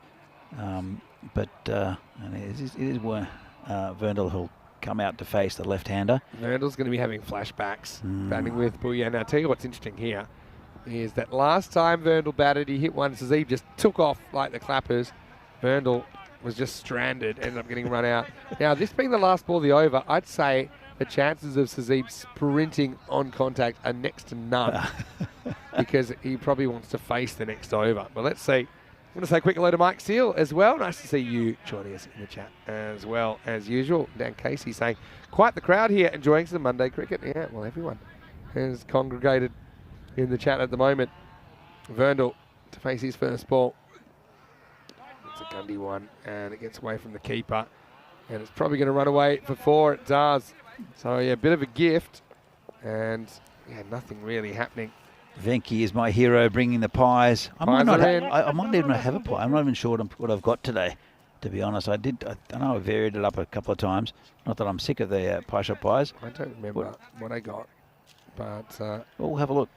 It doesn't say whose is whose, and we ordered so long ago I can't remember. But I think it might be from fried rice here or something. It might be. If it's a butter chicken, I think it's mine. All right. I think I definitely ordered a butter chicken sometime during the week. I'll leave you to open that then. Oh, have a look. Seems cold though. Oh, then I'll take the pie. Anyway, this has worked away. And guess what? Vandal does get a run, so well done to him. And it takes us to the end of the over at 74 for 2. It's a veggie option. I'm not sure if I ordered a veggie option. I think that one's mine. There I you might go. have ordered that a while ago, but I am having second thoughts. I now, will actually. stick with the pie. Anyway, we might have time to eat it fairly shortly, the way things are going, with the score 74 for 2. As Bohemians just need 20 more to win this cricket match. And also gives us a chance to highlight what we'll see later on. We're talking about the Portugal night series. Rico Full standing by. His last night there before Corey takes over. And now Corey being left alone, concerning a few people in the ECN community, including me, but I'm sure he's up to it. He did a great job, actually, in all seriousness, at the Netherlands T20 IWs fairly recently, and he's got some more of that coming up in August as well. Rongdi will get a second over. First one was okay. Went for 11, picked up a wicket. That's a pretty nice shot from Vernal, though. He goes straight down the ground. It's all about the placement. He gets his first boundary. He's the guy, yeah, the more I see him, the more I like him. He has a really good technique. He's found a way to adapt his game. It's a good example. I don't think that's a shot he'd normally play in his innings, but he does play it and plays it really well. I think it's taken him time to get used to this pitch and the pace of it. As this is hit through the leg side. Another lovely shot and 4 more runs to Verndl.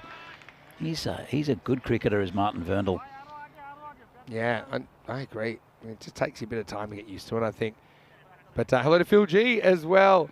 Good to see you in the chat. And Nish has joined us as well. He's watching from Cardiff, I think, where he's doing his university studies. But Nish, he was our commentator during the Cyprus series, and you might see him before too long as well.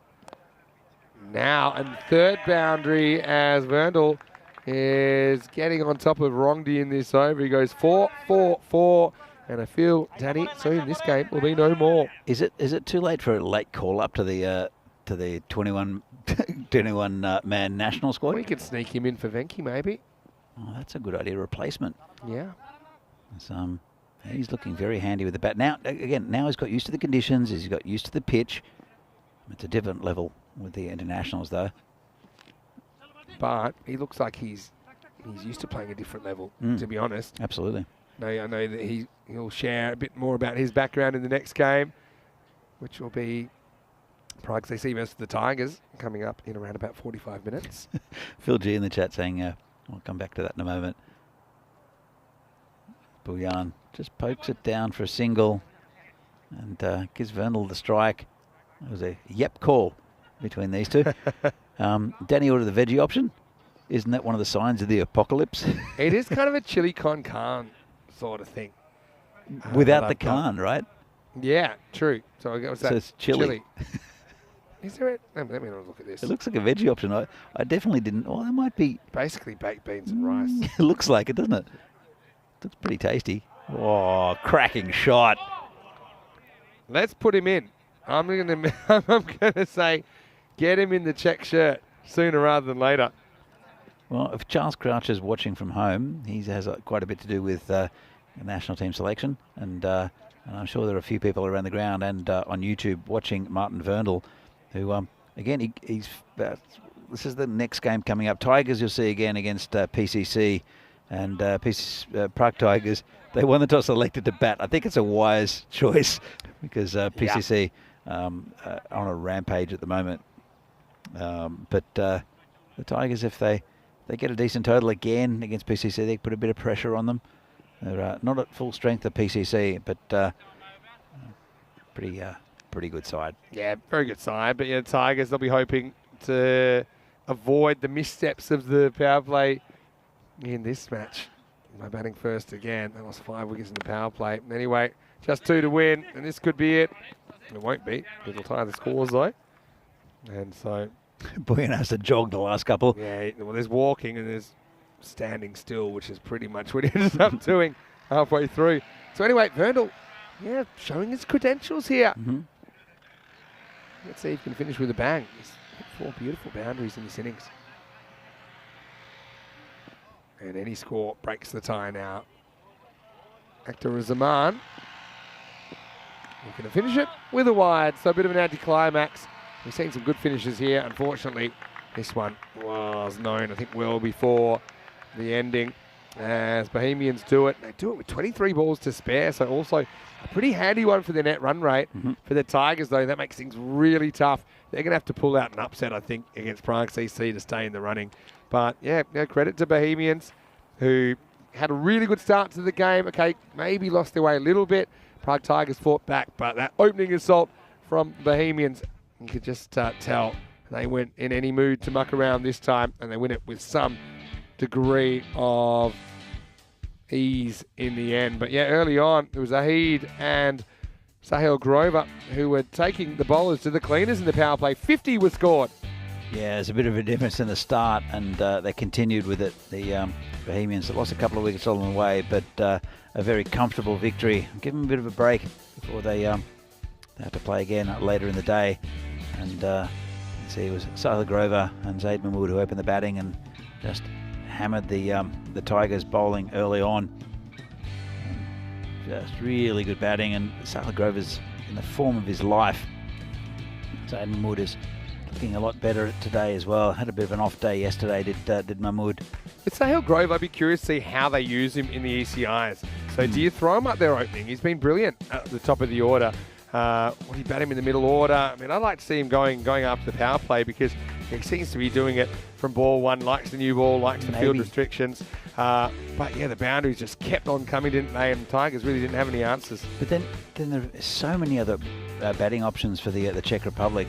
I mean, Devendra Singh's looked fantastic as well. I'm sure he'll take the gloves, but he's been opening and smashing it everywhere. But with Sahil 6 Grover, games go, you can afford to change it. I think the ECIs are kind of built for experimentation in a bit. Yeah. So if they're taking that many players, I think we'll see the 11 change around.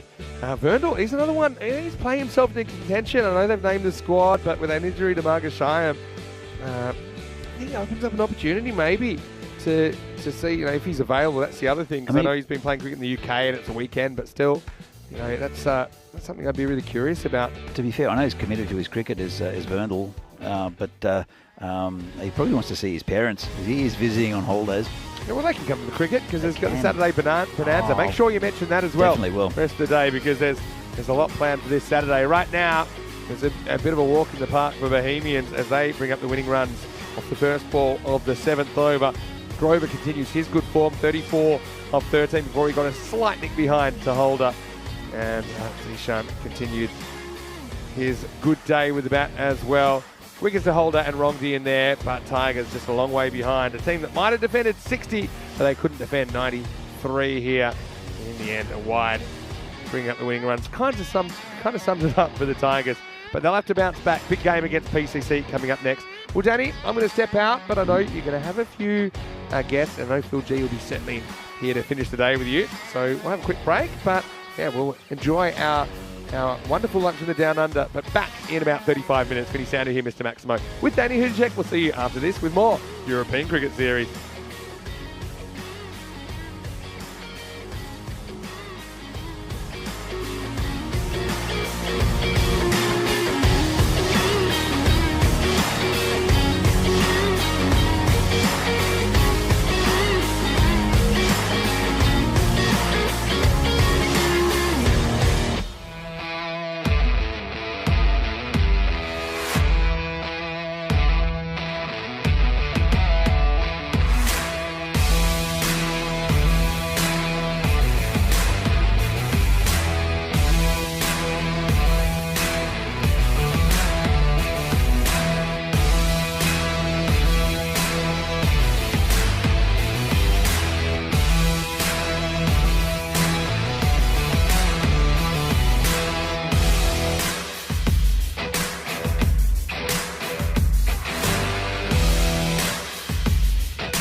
The European Cricket Series is proudly brought to you by HCL Software and Bizzaway.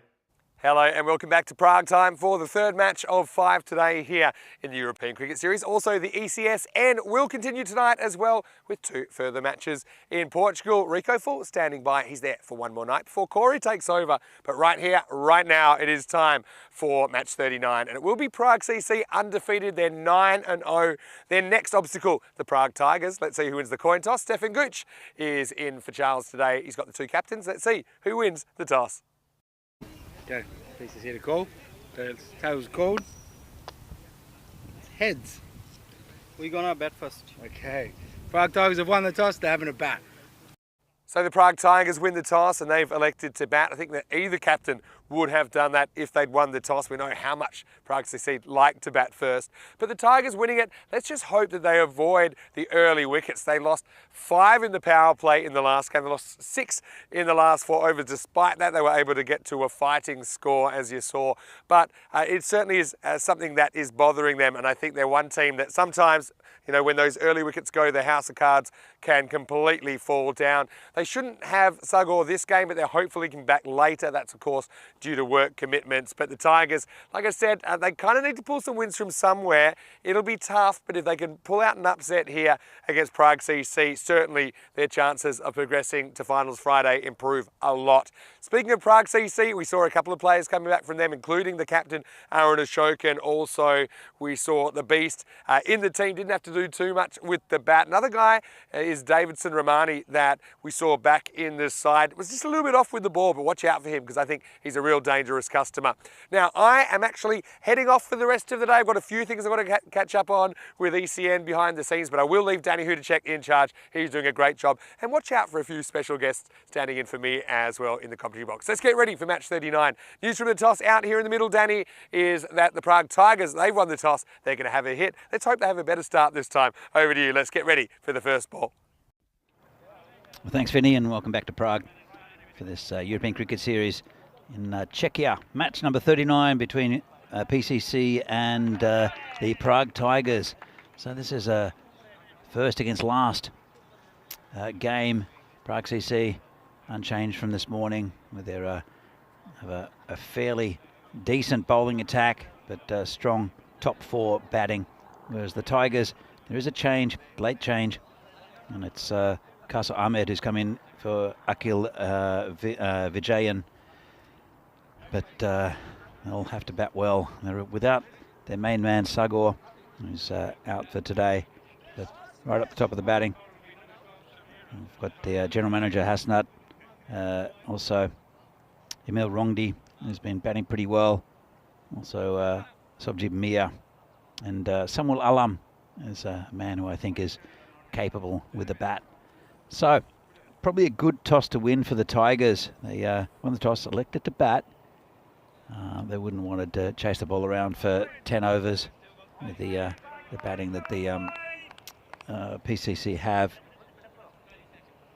So we're just about to get underway. And it will be that man again, Samir Madaranga, who's been very good since he's come in for PCC over the last couple of days. He's a former national team member.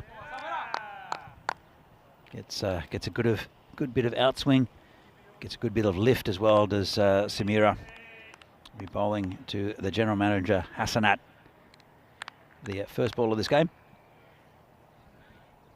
And actually, looks like it's a third man and a deep backward point for Madaranga. And naturally, he puts one down leg side. So it's he gets quite a bit of outswing, does Samira. He bowls a good length, normally just short of length, outside off. Or sometimes the fuller ball gets quite a bit of outswing and gets a lot of wickets as well. Has done both in the league and for the national side over many years. Good friends with Sudesh Vikramasekara as well. Samira comes in again and probably would have been a wide, but made it an unwide by the batsman who reached across. So Samira, as far as I remember, used to spend about 6 months of the year in Sri Lanka as a surfing instructor, and came back here and played a bit of cricket. So that's a pretty good lifestyle. As he comes in again, this is neatly played to the covers, just a single. Looks like Roy Dishmoini who picked up that one. Got a very solid offside field to do PCC. And some good fielders there too. Aaron Ashokan and Davidson Romani are in that square positions inside the circle. A bit straighter is Sabawun Divisi.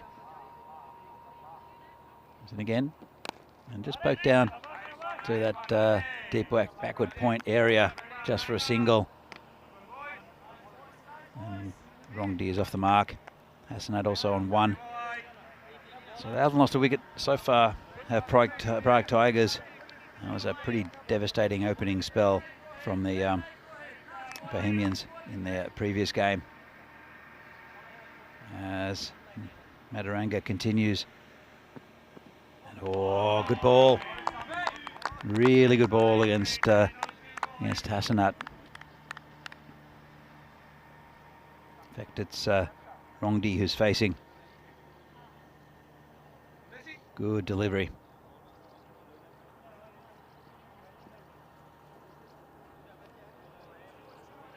Just waiting for the field as Sudesh the Beast Vikramasakara comes into the circle. And this is hit straight to Sabawun Divisi, shy at the stumps. Really good pick up and throw. This is going to go towards the boundary though. There'll be overthrows and it'll be a 5. Well, it was a very good pick up and throw by Sabawun Divisi. Have a look at that. Just missed the stumps, but had, well, the backup fielder, to be fair, got a pretty rotten bounce. That's Chetan Patel there. And hit his shoulder, went all the way for 4. That's a 5. That'll help their target, the Tigers. And around it comes in again, just poked up in the air. You have a look at the on-screen score, having a little issue with it, so I'm not sure exactly what the score is at the moment. Just frozen, so we'll get back to the score in a few minutes' time. But that was definitely a 5, and again a pretty good over there. Expected scores. Again, don't read too much in the expected scores at the top. Look at the average runs for in this tournament: 146 for PCC and 101. Average runs against 97 for PCC, 127 for Tigers. So PCC clear favourites. They're undefeated so far at the top of the table, whereas the Tigers desperately need a win. They're still not out of it, but their net run rate's not great, and they've only had 2 wins so far in the tournament. It will be Riddick Tomar to take up the attack. He'll be bowling to Emil Rongdi, as I mentioned before, the having a few little issues with the scoreboard, so that'll be fixed shortly, I'm sure. But the score is around about 13, I think. So we'll have a look in a minute. And just delaying the start here, maybe getting things going with the technology. So I'm gonna guess the score is 13, might be 14, and I'll see if I can add up. My maths isn't the greatest though, so we'll have to see.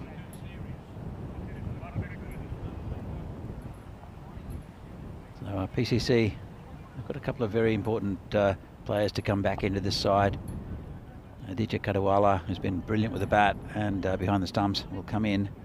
Sudhir Gladson with the gloves again in this game. Has been a very good player and team man for PCC. Been a leader. He's done a lot with the CHAMKS, which is the governing body of Czech cricket. Former national team player and manager as well.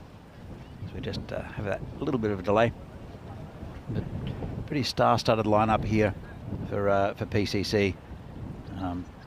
Lala is another player who definitely come into this this side towards the finals day.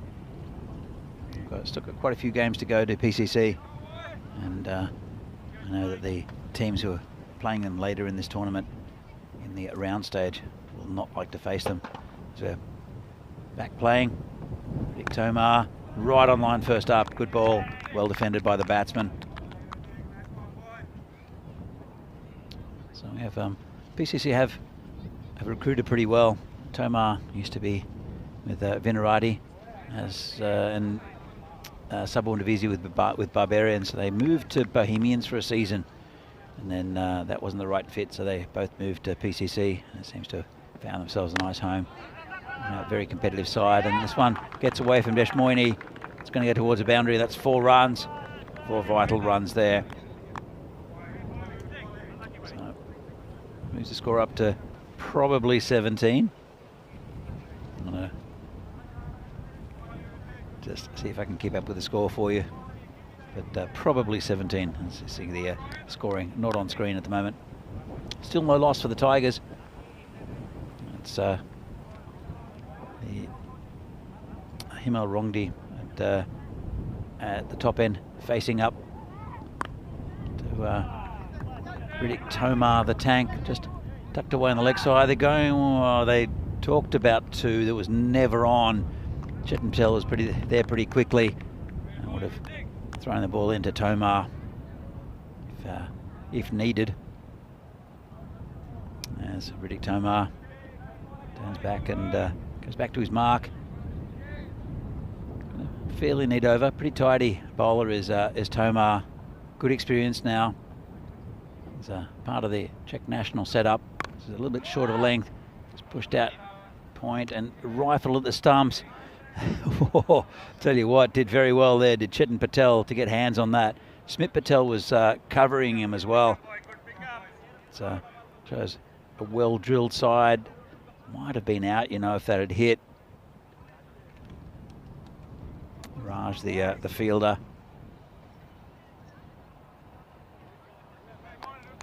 As Tomar comes in again. And nice shot through the covers. Good feel in there from Deshmoini. That's saved 3 runs. Excellent from Rohit Deshmoini. Well, no doubt we'll see with the ball soon. Hit pretty hard. And Deshmoini dives to his right to knock it down. Should be the last ball, I think, for Riddick in this over. And this one's been hit onto the leg side, gets away from Smit Patel. Bit of a loose one to finish, and that's the end of the over. So, pretty good one there for the Tigers. Eventually, I make the score around about 23. As we can see, the scoreboard not working at the moment. Just having a few little technology issues here at the ground. We are in the middle of a field in the Czech Republic here, so sometimes things don't work as well. As you can see, the table here. PCC 9 from 9, looking very dominant. Prague Tigers still got a slim chance. They've played 8, won 2, lost 6.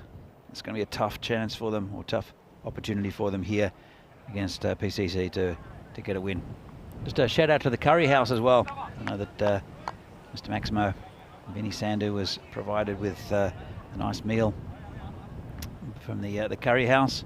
So if you're in Prague and if you're in Pamovka, then go down to the Curry House. Fantastic establishment. And they're sponsors of the Tigers as well. This is hit down the ground to Samira, who just picks it up. Just an extra run. Score now probably 24 for no loss. It's the last over of the power play. And Rongdi 13 off 9 as we have the score back. In fact, 20. How did I get 4 out? 4 away from that. As this is hit in the air, a long way. Smit Patel can't get back far enough. And that's 6 runs. Nice shot. Takes him from outside off stump and slams it over the boundary. Really nice bowling.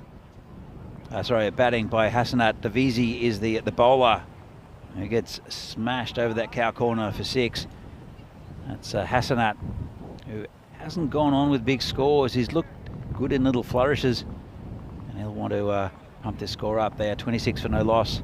Still 4 balls left in the power play. It's been a pretty good one for the Tigers. Comes to Vizzy again, and can be called a wide outside off stump. Good run rate at the moment, but they're missing their main man in Sagor, who's not in the lineup today for the Tigers. But they've got some pretty good batting to come. Slow ball, just tucked away on the onside for a single. Well picked by the batsman. Didn't try to overplay it. There's a big gap on the leg side. In fact, it's a huge gap. There is a short, fine leg there. I think it's Chetan Patel who's patrolling that whole area. BT comes in again. That's a really good ball. Good line and length.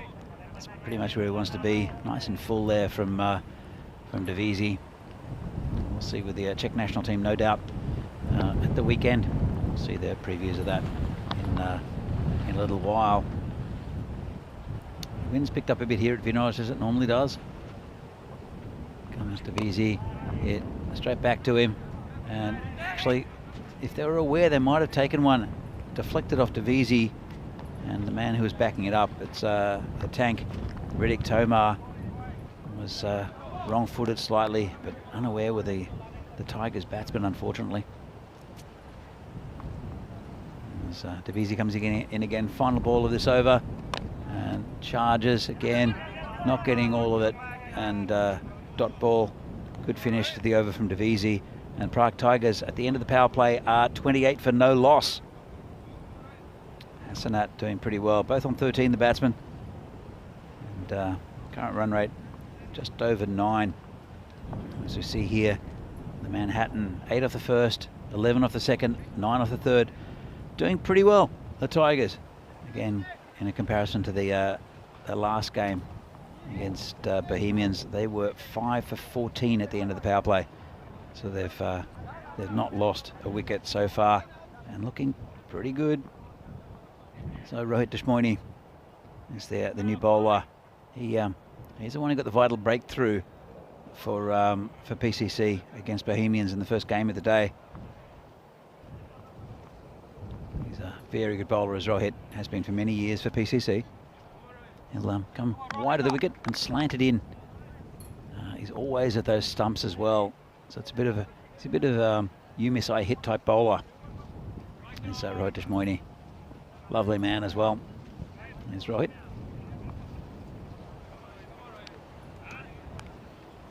He'll be bowling to the general manager Hassanat.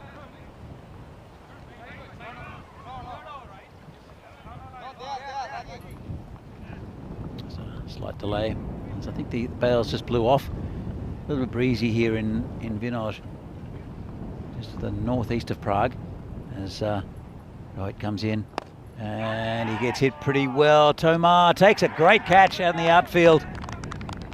He took it down low. He's got a safe pair of hands, and does Riddick Tomar. I hope he's okay though.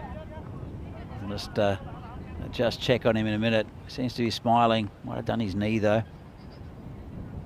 So he seems okay. Let's have a look at this catch. Hit it really well with the general manager, but Tomar, he landed on that knee. It's pretty hard outfield, but fantastic pair of hands. Really nice catch there. And that's the first wicket down for the Tigers in the first ball after the power play. And Deshmoini gets a wicket, that of the general manager. And Prague Tigers are 28 for 1. Well, new batsman is Samuel Alam, who pretty good. Let's have a look at this catch. Down low, really well taken there. We've seen some good outfield catching in that area all through the tournament. And well, 3 men patrolling the outfield on straight in Riddick Tomar, Smith Patel, and also Sabawin Devizi. They don't drop many, and they've got all 3 of them are pretty quick along the outfield as well. So it's a tough task hitting straight for the Tigers at the moment. Craig Hampson in the chat. Hi Craig, hope you're doing well. Right by. Great start to the spell, as he says. As this is hit down the ground again, it'll be Smith Patel who'll come in just to cut that one off. Just a single. And Alam gets off the mark. 2 Alams in the lineup. Anja Alam, probably the pick of the Tigers bowlers. We'll see him a little bit later on. Hopefully, just with the ball, can bat a bit too. Anja hits the ball cleanly. Deshmorny comes in again. It's this hit on the leg side. This should go all the way for 4, and it does. Gets away from Davidson Romani, who just has to watch it go over the boundary towards the car park. There's a big gap between him and the short fine leg in Chetan Patel. And just a little bit too straight there, Deshmorny.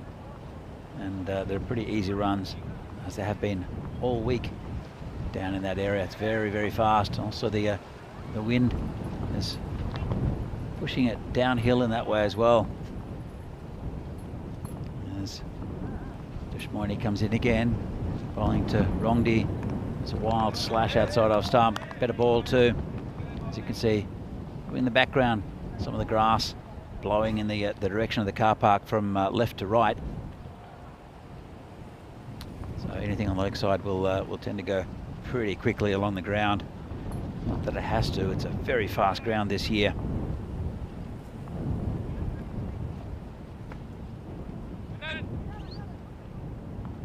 So here comes Rohit bowling again.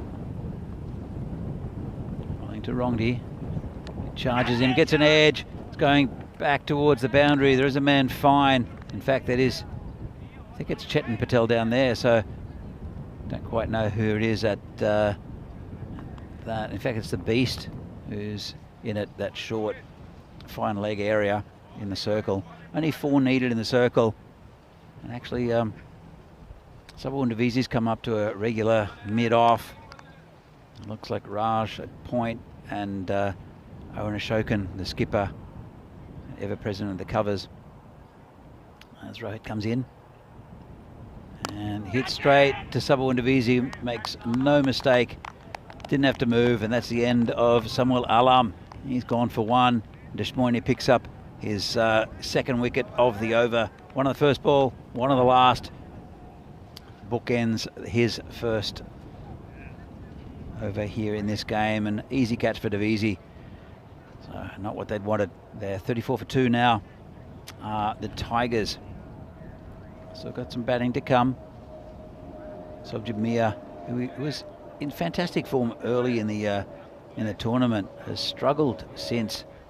As we see here, the 2 wickets in that over. Still going a fair run rate. 8.5 and over is not too bad at this stage. They can accelerate that if they don't lose too many wickets. So, but they're not going to drop too many catches. The PCC boys and the outfielders they've got are pretty good. With a safe pair of hands there from Subawun Devizi. So Smith Patel, the new bowler, bowling to Rongdi, who's 18 or 15. Hit down the ground towards Riddick, who does pretty well. Again, uses his foot eventually, but saves 3 runs. Well done there by the tank. Smith Patel, he's a good bowler, Smith. Sometimes bowls a bit short, but bowls a good Yorker. Hasn't really pulled it out of the bag in this tournament. This goes down towards Patel, who won't reach it. That went very quickly to that third man area for 4, and got a bit lucky right on the toe end of the bat. Was aiming in exactly the opposite direction of where the ball went, but he won't mind it. Well, the batsman, it's Sobjit Mia, who really needs to get some runs. He's said he hit the ball all around the ground earlier in the week, struggled in the last couple of games. This one's in the air, same direction, same result, another 4 runs. Well, they'll like these runs coming here. The Tigers. A bit of cheers and applause coming from the dugout. In the second half of this innings, we'll have a special guest in Martin Verndl, who'll come in and have a chat to us and tell us his story. So I know that Riaz Afridi came in with Vinny earlier in the week and had a chat. That was very popular on the with everyone, so we might have to have questions in the chat for Martin as well. He'll be in the second half of this innings, and then later on joined by Phil G. Well, Mr. Maximo has to take care of some things. Lots of stuff happening, lots of games happening in on the European Cricket Network. With Portugal at the moment, there's the international games at the weekend, and also tournaments coming up in Switzerland after this one, and in Dresden, plus women's internationals. As this is hit high in the air, away from the fielders. They're racing to the boundary to get it. They won't cut it off, and that's 4 runs again. Hit high in the air, and Samira and Raj racing to get it. That's another 4 runs. It's time to Mia again. He's 12 off 4. So this is how he's batting a little bit early in the tournament.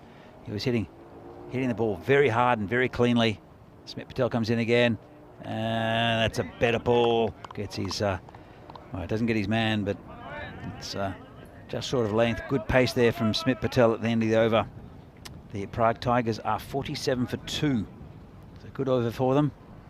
As we see, 63 days to go for the Euros of Cricket, the European Cricket Championship from September 25th. 31 nations are going to be playing out for that trophy. One European champion. Last year it was the Netherlands, who will be playing in the championship week against the group winners of the 6 groups. We'll see.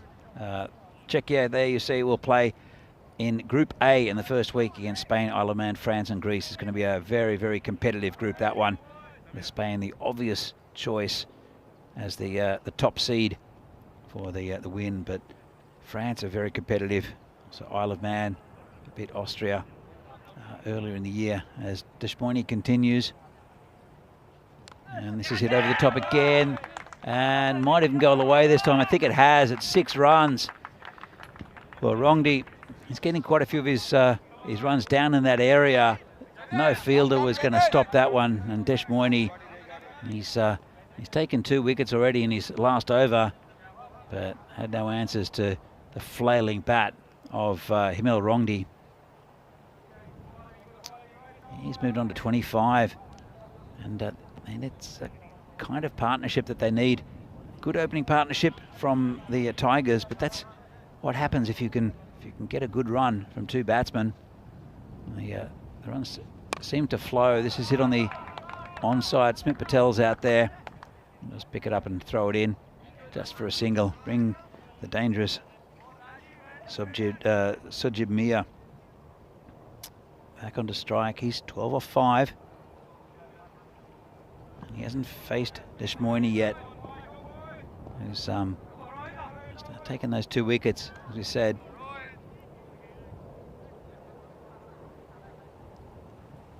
Mia do to him? What will Rohit do to Mia?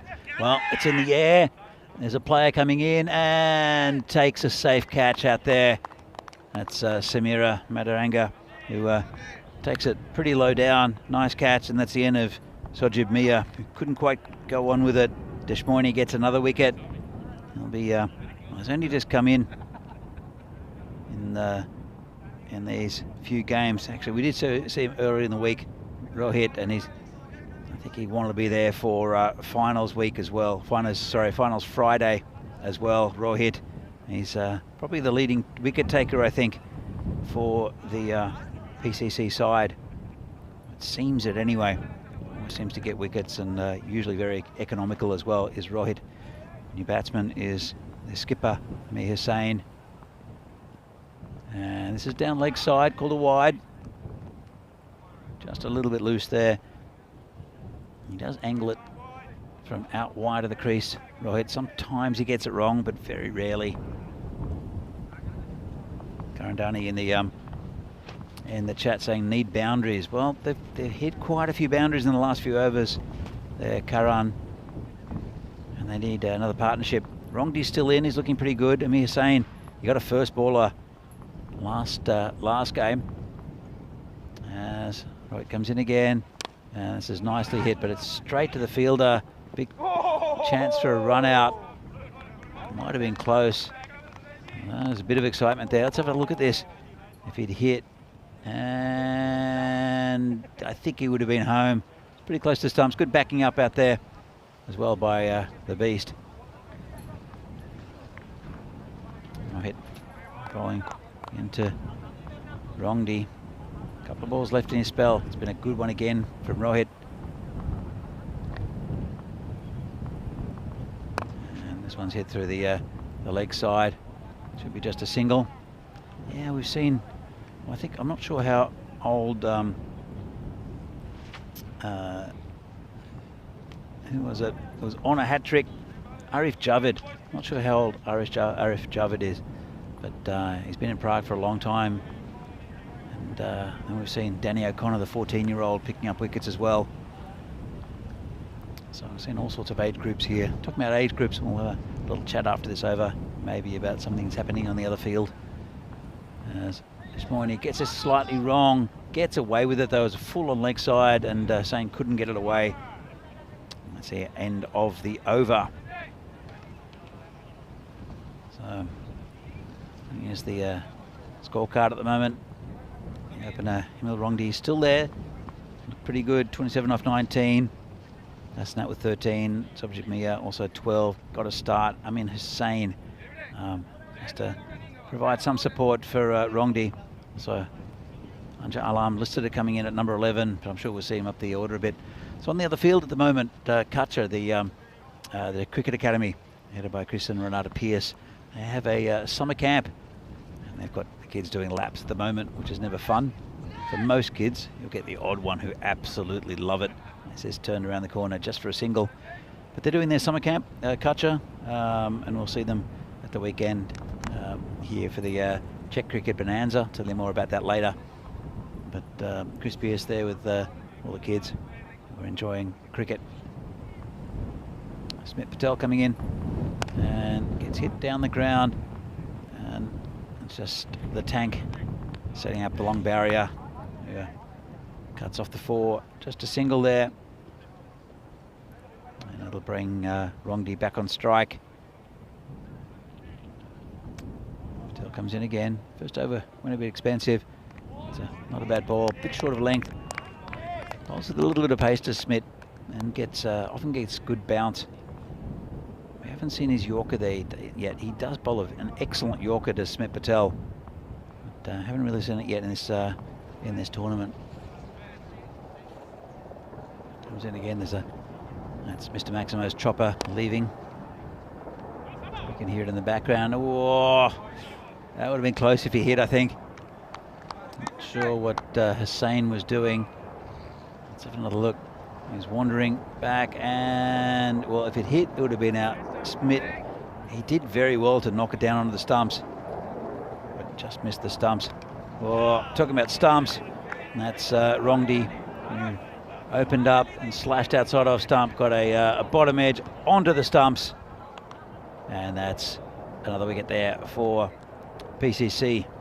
Let's have another look at this. Opened himself up, wild slash, dragged it back, and takes leg.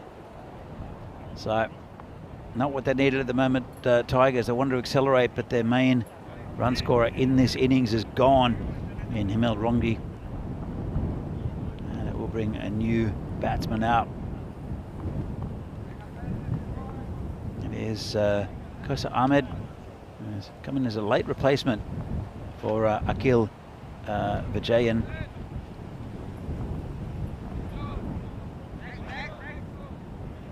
Patel, his final ball of his spell. Smith Patel, it's been a really good over, nice and tight. And comes in, and this one's just hit down towards third man area, just dabbed down by Kosa, and that's the end of the over. And Prague Tigers are 60 for 4 after 7. They've mounted a pretty decent total. Don't think it's going to be decent enough against PCC's. Upcoming events. Next weekend is the international series between the Czech Republic, Cyprus and Greece. At the moment, the Portugal series, night series, is continuing with Rico Fool. Corey Rutgers takes over there tomorrow. Then ECS is in Switzerland and Dresden, and also the Continental Cup, Women's Continental Cup coming up in a couple of weeks. A women's tournament from Romania, and then a couple of T20Is from the Netherlands, involving the Netherlands and Ireland, and then the Netherlands and Jersey. All very good cricket coming to you on the European Cricket Network in the next month or so. And it will be Chetan Patel. We haven't seen him bowl yet, Chetan Patel. And he's getting go at the moment. Going to be bowling to Kosar Ahmed. Patel, good start. But, gets past the keeper. I'll go through for I think it's going to be a bye. I'll just check with the umpire in just a moment. I don't think it was too far away from the that off stump. And he's called a bye there by Pistol Pete Vincent. And, he's bowling right arm around the wicket. There's Patel. Comes in again. And this one's a little bit leggy. It's gone towards the boundary. And the Beast can't do much with that. And that's 4 runs. Hammered at him. Let's have another look. The wind was right behind it as well. Takes it off the stumps. Turns it around the corner. Nice sweep shot. And it's a good field of the Beast, but just really couldn't get his hands on something too hot. So the wind's it's picked up a little bit. The marshmallow is wavering, but steadfast, which is good to see, because I don't want a flying marshmallow over my head. We have lost a lot of tentage over the years here at Vinage, especially when the tournaments have been earlier in the year. There's an incident with Terry O'Connor in the very first, probably the very first day of cricket here at Vinage, the first tournament at least. And then we've had tournaments start in May and June, which is not ideal in the Czech Republic. There has been 4 of us holding down the corners of a tent. We did get an igloo for a while, which is actually very sheltered and very good. Like the marshmallow though. As Patel, Chetan Patel, that is, continues. It's a ball down towards Riddick Tomar. Fields it on the boundary, rolls it back to the bowler. It's been a pretty good over from Patel. Got one a little bit straight. Here for 4. A couple of balls left though. Mir Hussain, he's on 7. Hits towards that same area. No chance for the Beast. Joe Foster having to take some action to try to get out of the way. We might see if we can see if the ball was aimed directly at Joe Foster. Let's have a look at this. And indeed it was. Lucky to get out of the way of that, Joe Foster. He's got a 1 ball left, 10 from it, Chetan Patel. Comes in again, this one's hit straight. Tanks under it, should take it. Does. Another wicket down, and that's a wicket for Chetan Patel. It is the skipper, Mir Hussain, will have to go. Look at the delivery of a pink grapefruit lemonade. Thank you to Andy House for that, from the direct from the golf clubhouse. But easy catch there for Tomar. Doesn't drop those. That's another wicket down. They've lost their 5th of Prague Tigers. 71 on the board. Couple of overs left. They can push that up a little bit, maybe up to that 90 mark. As you can see, it's a couple of little dips, but potatoes along the way in those wickets. 8 overs gone. Going at just under 9 and over. So it's not disastrous for the Tigers, but you'd have to think against PCC, who are undefeated. They've got stars in their batting lineup, that it might be a difficult task for the Tigers. So the new batsman is actually it's Kosar Ahmed, who's at the striker's end. Anja Alam is the new batsman. That's hit nicely into the gap. 1 bounce over the boundary, and no movement by the 2 fielders out there. Just bisected them. In fact, the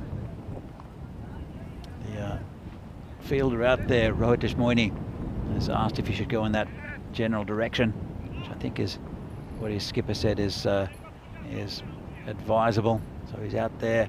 Riddick Tomar is straight. As someone Divisi continues. And this one's hit through the covers. Smith Patel can't reach it. And Owen Ashokan can't reach it. And that's 4 runs. Valuable runs there for the Tigers. And Kosa Ahmed looks like he can bat a bit. He's 10 off 5 at the moment. Played some very good shots. Divisi is going to want to rethink this. He comes in again. Bit short. Tucks him up. Nicely played. And the batsman get through for a quick single there.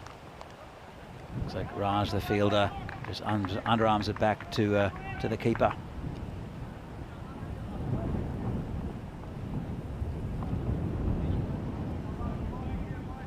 So Divisi. So got 3 balls left in his spell. Comes in again. Big swing and a miss there. Anja Alam, who can hit the ball a long way.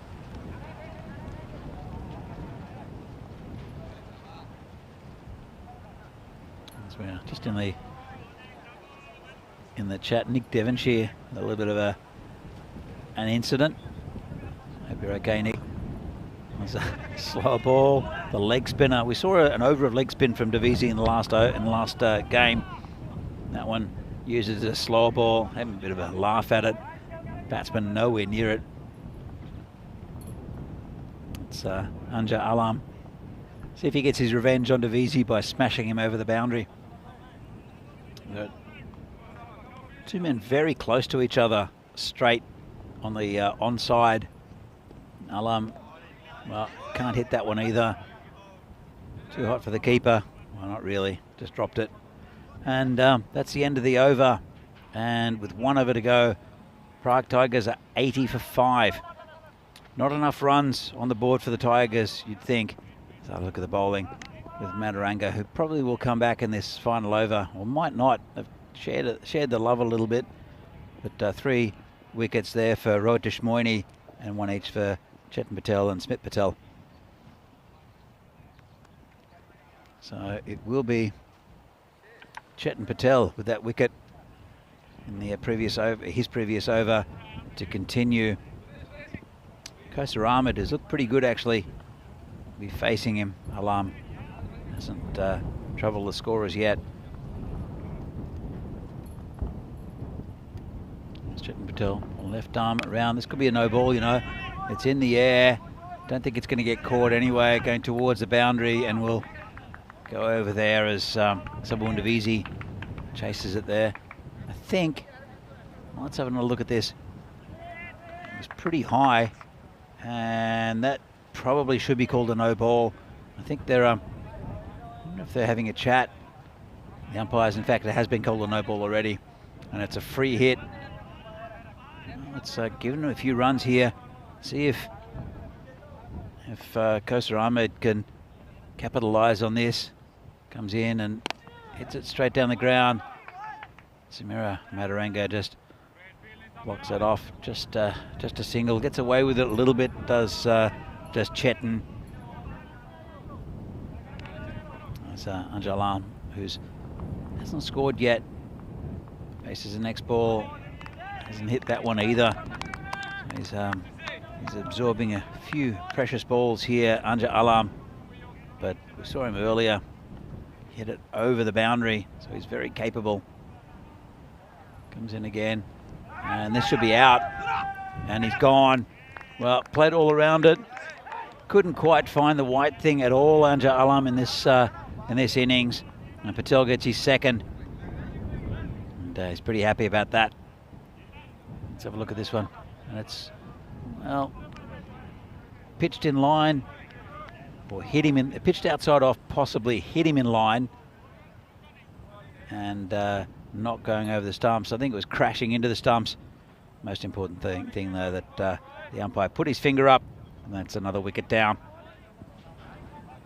John Gray saying, got to be looking at least triple figure score to have a chance here. I tend to agree with you, John, but then again, PCC are averaging over 145 with the bat. So in this tournament,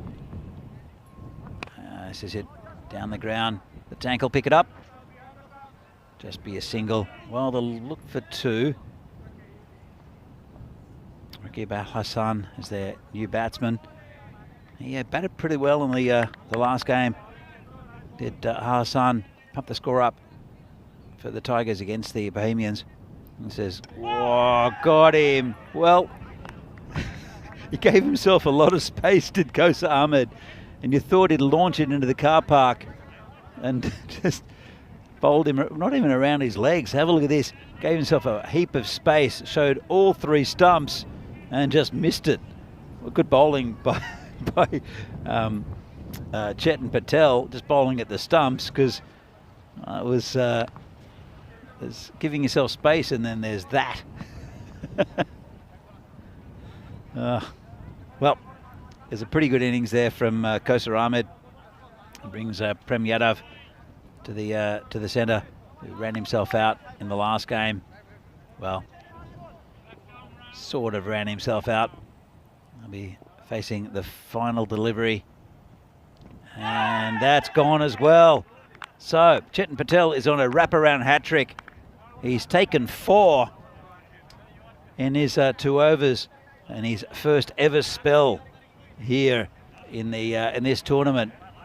And Chetan Patel, the destroyer. Well, not quite the destroyer. That is Stefan Gooch, as we all know. But takes some late wickets, and the Tigers. It's a total to bowl to. At least it's some sort of target. But against PCC, I think it's likely that the machine will continue to rumble on, and we'll get another victory. Let's have a look at some of the highlights. And first up, most of the highlights were Tiger highlights. Even though there was a bit of a shy at the stumps, this one went to 5 off Chetan Patel's shoulder. And some good batting from the openers, GM Hassanat and Himil Rongdi. That's a good stop there from Deshmoini. But really, it wasn't bad bowling from PCC. It was just good positive batting from the 2 openers. And then there was a really good catch low down from Riddick Tomar that started things going for PCC. And even though there were a couple of little partnerships along the way, they kept on getting wickets, and it was mainly Rohit Deshmoini to get those. And there was a catch there by Sabawun Divisi. And a couple of balls down there, just in the same direction, down to third man. There were 2 4s, and then got a big 6. I think that was the 6 there, just in quick succession. But then again, more wickets started going down. That was Samira Metaranga with a nice catch, and then Smith Patel with a wicket, with Rongdi dragging it on, and that was an important wicket. Even though a few runs scored by Emin Hussain, and he tried to kill the square leg umpire. But it was Chetan Patel, the story, taking 4 wickets. He's on a wraparound hat-trick as Chetan Patel. If he gets another bowl for PCC, you never know. This one's hit into the gap. It's called a no ball. Went all the way as well, down to the boundary for 4. But Chetan Patel bowls around the wicket, bowls pretty straight, aims at the stumps, and as you can see there, it's another wicket. That was not the greatest shot by Kosa Ahmed. And then another wicket right at the end to end up proceedings. And as I said, Chetan Patel on a wraparound hat-trick. Next ball he bowls, he might get one of those as well. We'll have a look at the scorecards. Himil Rongdi up the top, 28 from 23. Batted really well. It was a good opening stand between him and the general manager Hassanat. And then Samuel Alam missed out today, which is a shame because he can bat. Subjit Mia with a bit of lusty hitting, but just not long enough, 12. And then Kosa Ahmed, and also the skipper Amin Hussain contributing bowling figures. They spread it around a bit. Deshmoini great as well. Again, 3 for 16, but 4 for 17 for Chetan Patel right down the bottom, and a wicket for Smith as well. So 87, probably not enough runs here for the Tigers. PCC, very solid unit, still undefeated in this tournament. And in match 39 here from the European Cricket Series in Czechia, PCC need 88 runs to win. They should be able to get it pretty easily. We'll see if the Tigers can spoil their party. We'll be back in a few minutes' time for the second half of this game. See you then.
The European Cricket Series is proudly brought to you by HCL Software and Bizaway. So, welcome back to Prague for this European Cricket Series Czechia match between PCC and the Tigers. Match number 39 in this series. And it's going to be the PCC batsmen. We'll see if they can get this total. Not a big total, only 87, 88 to win for PCC against the Tigers, who'll have to bowl very well to limit them, and it will be the batting combination of the tank Riddick Tomar, and also looks like Samira Madaranga in as a bit of a pinch hitter coming in for PCC. I'm joined in the commentary marshmallow by Bohemians batsman here, Martin Verndl. Martin, welcome. Hello, thank you. Thanks for having me here. Beautiful commentary box. It's interesting. It's pretty open. It's closed on one side, but it's a pretty good place to watch the cricket. So, have you enjoyed the week so far? Oh yeah, loved it. Beautiful weather. What more can you ask for? True. Well, good cricket as well. Yeah. So it'll be the bowler Prem Yadav to open up. Interesting choice. Bowling to the tank.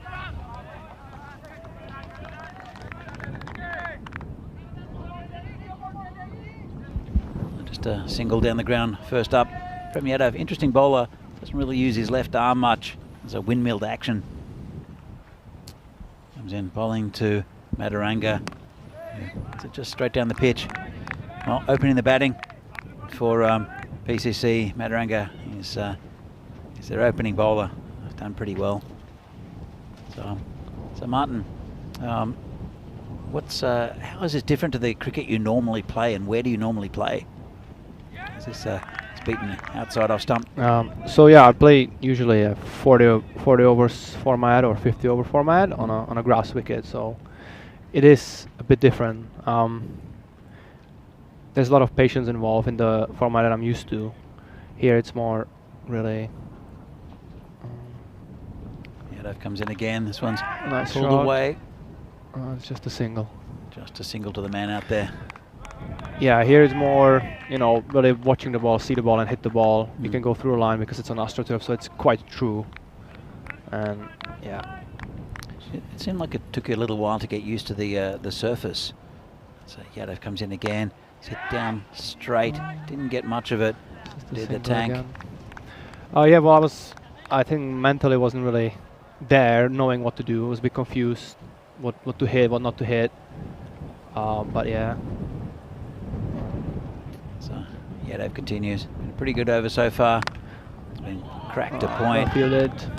Good stop.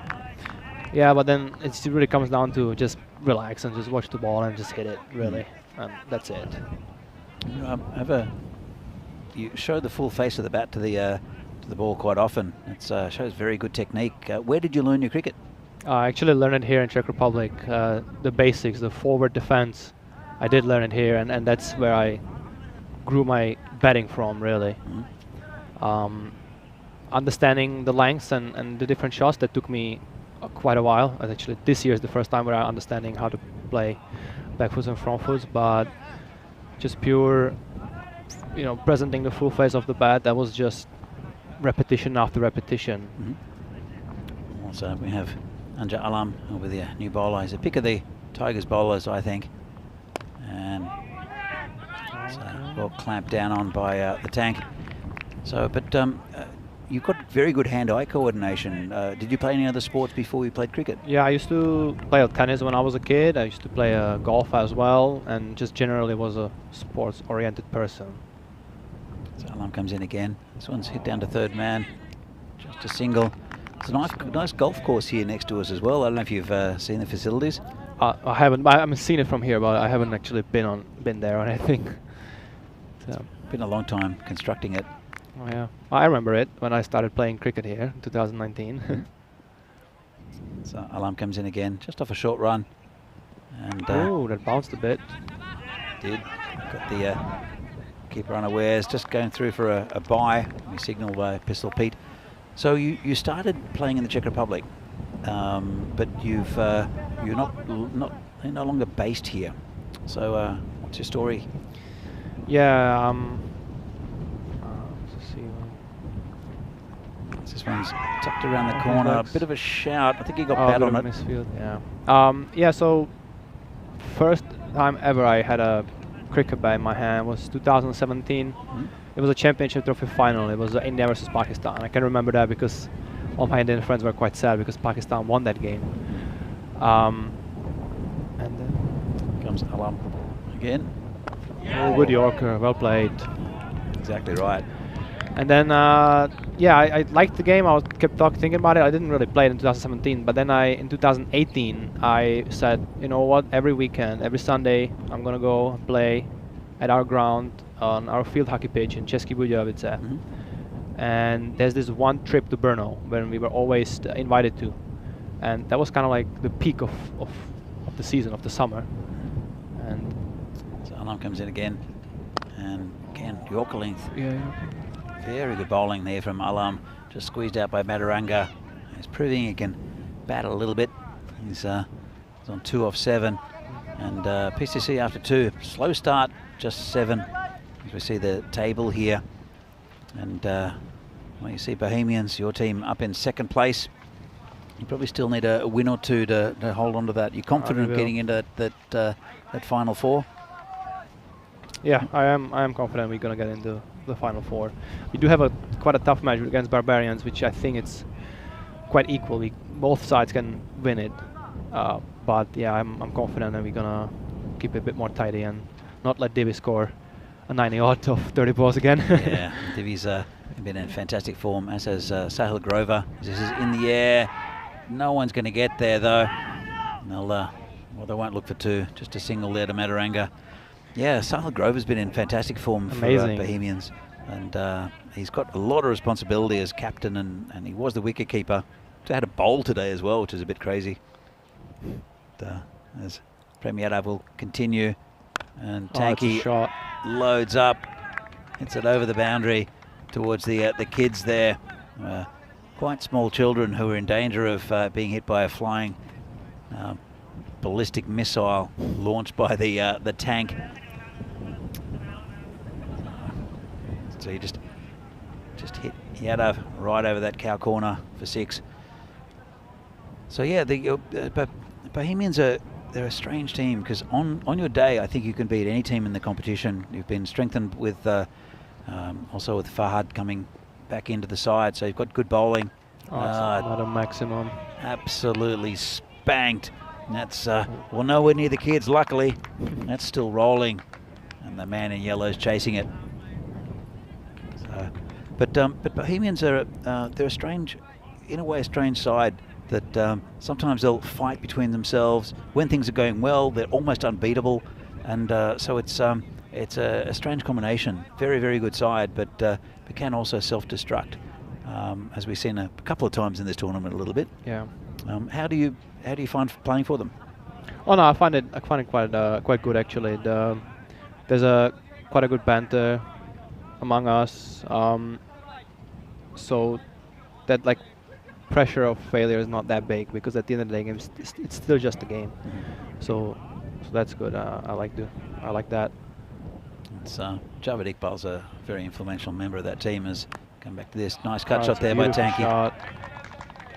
Yeah, just leant back and hit it through backward square, or backward point, I should say, for a nice boundary. But yeah, Javed Iqbal, he's such a leader in the side, even though he's not leading the team this year. He's always must be chatting to you. And what do they normally say before the games? Well, they usually speak in Punjabi or Hindi, so I don't understand much. But yeah, when it comes to English, it's just let's just be disciplined with the ball, no extras. I wish they could say more. So body behind the ball, because some of the misfields were a bit. Yeah, you can get that in that this sort of series. Yeah. But how is it different to the cricket that you normally play? I mean, you normally play 40 or 50 overs, but and on turf. What sort of level do you play at? I think the highest level that I played was West of England Premier League 3rd Division, Okay. which is, oh, that's a beautiful shot. 6 again. Yeah, lovely shot there by Tanky. And they're, well, there's a bit of a slow start for them, but Reddick has launched 3 big sixes, and it's pumped up that score. Yeah, so you play in Bristol. Bristol, yeah. But I couldn't really get any runs there, unfortunately. It's quite a tough competition there. There's a lot of first 11 teams in that league, so they have every first 11 that we play against have at least one overseas. So it's a really good cricket, I would say. Yeah. It's very different to what we play on the continent. There are very few turf pitches here. There's a lot of players if you look in this league and in a lot of leagues around Europe, a lot of the players have never played hardball cricket before. Yes. They play a lot of take ball, and so the hitting comes natural. But then some of the basics of the game you don't see. Whereas I think that what I've seen from your batting is that you're very correct. You show the full face. We come back to the game for a moment. That looks like it's pretty close. That's out. First ball from Akhtaruzzaman, and gets a wicket. That of Madaranga. That's 1 down for PCC. Yeah, so just going back, it is a big difference to what you play. But why did you go to Britain in the first place? Is it for well, work, the or? initial plan was in 2020 to go there just for a couple of months and to get coached and like get some coaching, get better at the game, and then come back here. And then, well, it was just before COVID hit, before lockdown, so then I was a little bit forced to stay there. I did choose to stay there, but I could have come back, but I was like, you know what, let's just stay here. And then, yeah, I played a half a season on a grass wicket, and then I liked it. I was like, wow, that's pretty interesting. That's a bit different. And then I played another season, and then another one, and then another one, and then I ended up being there for 3.5 years. So, yeah, it's one of those things, I guess. And my love for cricket grew year by year. Yeah. So what's interesting, you should go all the way to England for coaching, as Akhtaruzzaman comes in again, bowling to a different animal here in the Beast. Yeah. He's a powerful striker of the ball. In fact, 2 very dangerous batsmen in here. So do you like the Bristol area? I do like the Bristol area. Yeah, it's actually very nice around there. I spent a little bit of time there quite a few years ago when I was working in Britain, mainly in Scotland, but I had a good friend in Bristol, so I spent a bit of time there. So this is called a Wide. It's a nice city. It's Bristol, very historic as well. But have you got plans of coming back to the Czech Republic, or you happy? No, not yet. No, Yeah. I don't. It's difficult. I'm done the opposite thing. This bowler comes in again. Says, just hit the point, no run. Yeah, I've come to the Czech Republic and kind of fallen in love with it. I think it's a fantastic place to live, and but I can understand why Czechs go to other parts of the country or other parts of the world to live. I know quite a few in Australia as well, including my cousin who moved quite a few years ago. It's a pretty good over so far, and this is high in the air. Is that going to be a catch? Oh yes. Very good catch there. And that's let me see. It is Kosa Ahmed who's come into the team. Actually batted pretty well, did Kosa Ahmed. Right, nice catch, and that's the end of the tank. It's a big wicket. Still a lot of batting left for PCC, but didn't quite get onto that. So, what do you think of the standard of cricket here in the Czech Republic? I mean, you've seen some quite a few of the teams. You've got to play against quite a few of the teams. I mean, it's a little bit difficult to compare it to the players you see back home, but what have you noticed? I've noticed the passion is there. They bowl well. They know they have the talent. I think a little bit more discipline with either bowling or batting. I think could take them a bit further in a game. Yeah.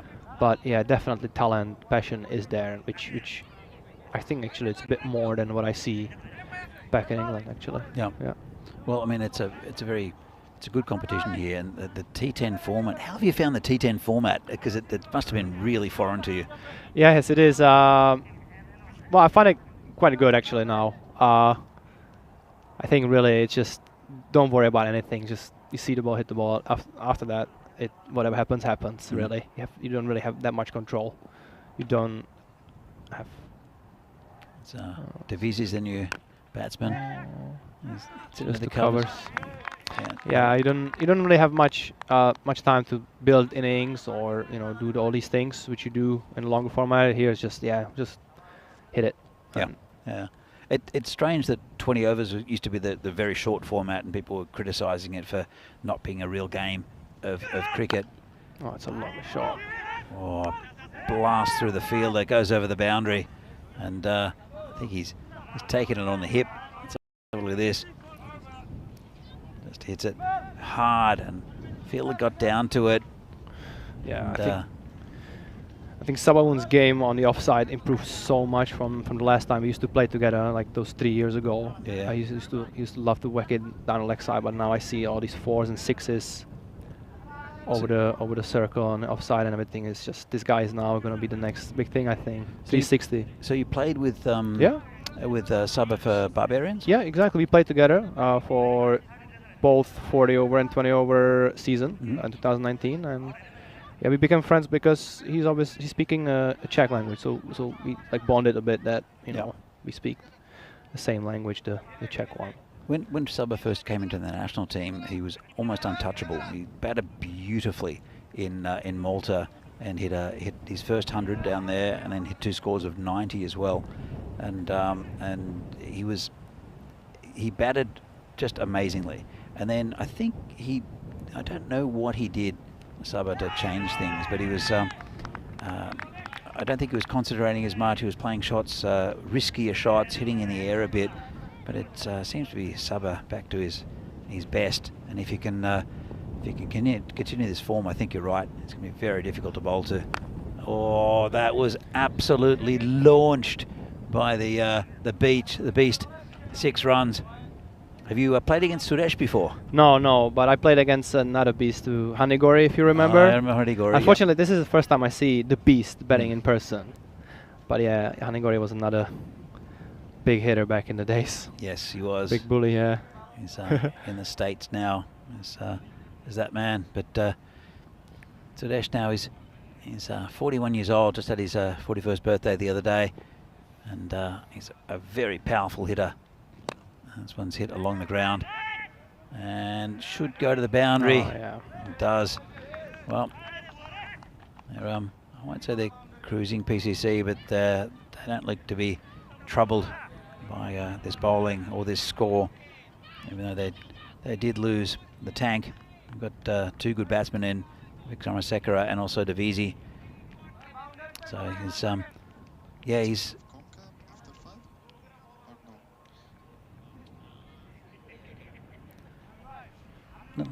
so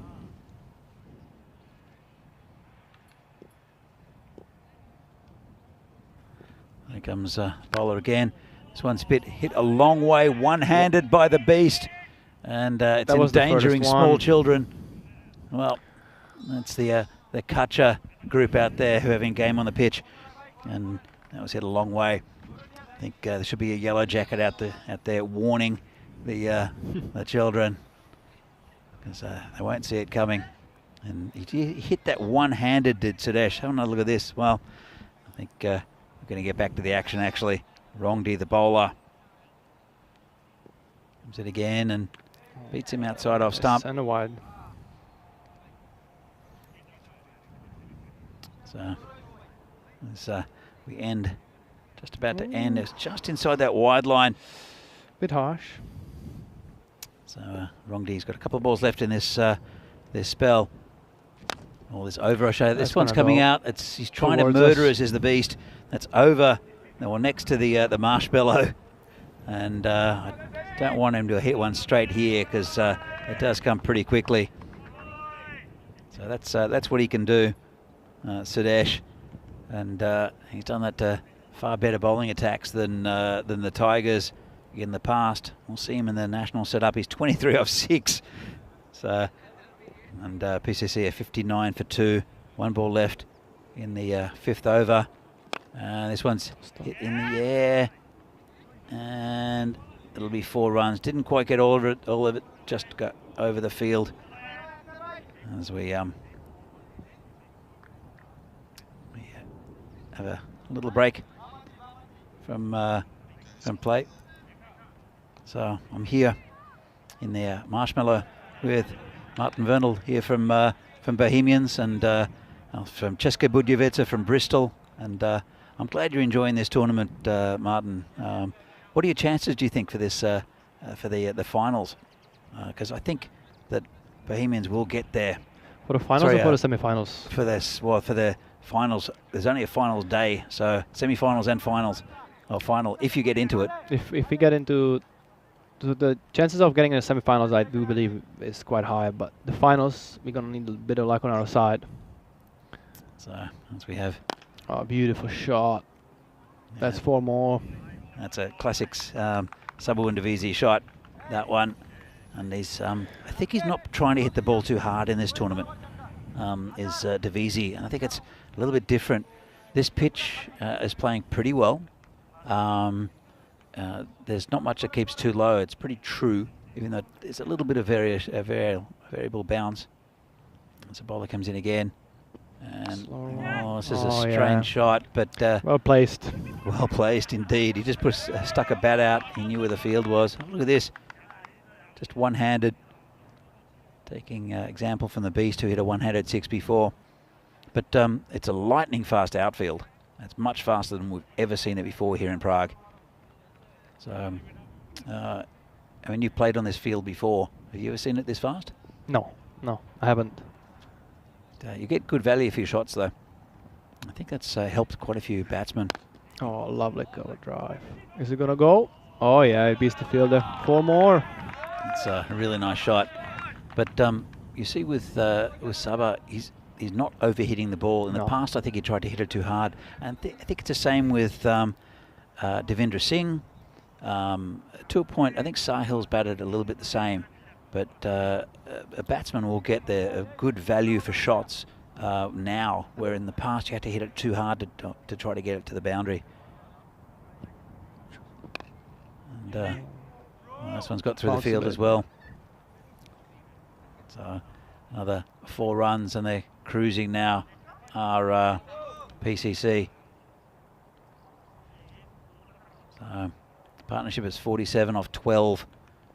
Shows you both of these batsmen are top class. So 79 for 2. Still a couple of balls left in the second over, or in the 7th over, sorry. 6th over, in fact.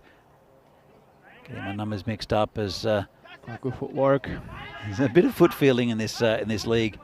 It's interesting that what you see out there. Do you actually follow some of the ECN back home? Do you ever watch? Yeah, sometimes I do some highlights, and I like to watch the finals in Spain.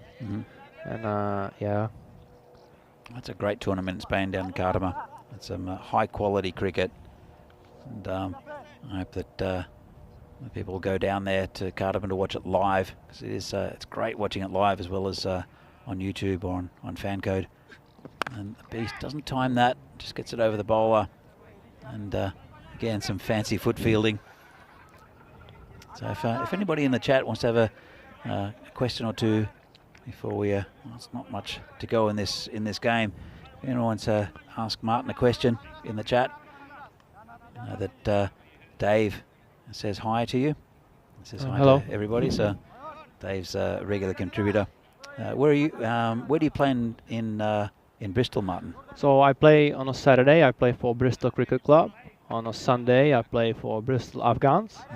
And then on Tuesdays, I play a T20 league for Bohemians as well, actually. Okay. Yeah, it's funny. So you play for 3 different teams in the Bristol area? Yes, because we don't have a Sunday league for Bristol Cricket Club for my Saturday club, so I have a different team for that. It's very committed for someone who, well, oh, is it gonna? Oh yeah. Yeah, good luck stopping that. Prem Yadav, he didn't know whether to quite go forward or back or just duck for cover, and in the end I think he just sidestepped it. So it's almost the end of the game. But it's interesting that that a Czech, because I mean, the cricket is almost unknown in the Czech Republic from the general public, right? So for someone to learn cricket here and fall in love with it, so to the point where you would move to another country for training and stay there, and for the cricket mainly, right? Yes, exactly. Yeah, I actually did get a job being a groundsman for a school, so we did preparing squares and wickets, and I absolutely loved it as well. So anything about cricket I do enjoy. Oh, that's fantastic, and really good to hear. We do have had a lot of Czech cricketers in the leagues, not as many at the moment, but there are some good young cricketers coming through. And hopefully in the next few years we'll see some of the Kutcher kids from the Cricket Academy coming up and into the leagues. As we saw Danny O'Connor earlier, actually his first wicket ever was sub-Undivisi, which is great for the 14-year-old. This one's been hit away. Just timed again. Beautifully timed, and that's the end of the game. And a comfortable victory there again for PCC, who are still undefeated. And Vikramasekara there, 33, Davitsi with good contribution as well. So Martin, have you enjoyed this game? Or oh yeah, beautiful shots, beautiful timing, especially from Sabah. I mean, I don't know how many sixes he did, but those fours along the ground, classic shots. I mean, hold the shape, time the ball.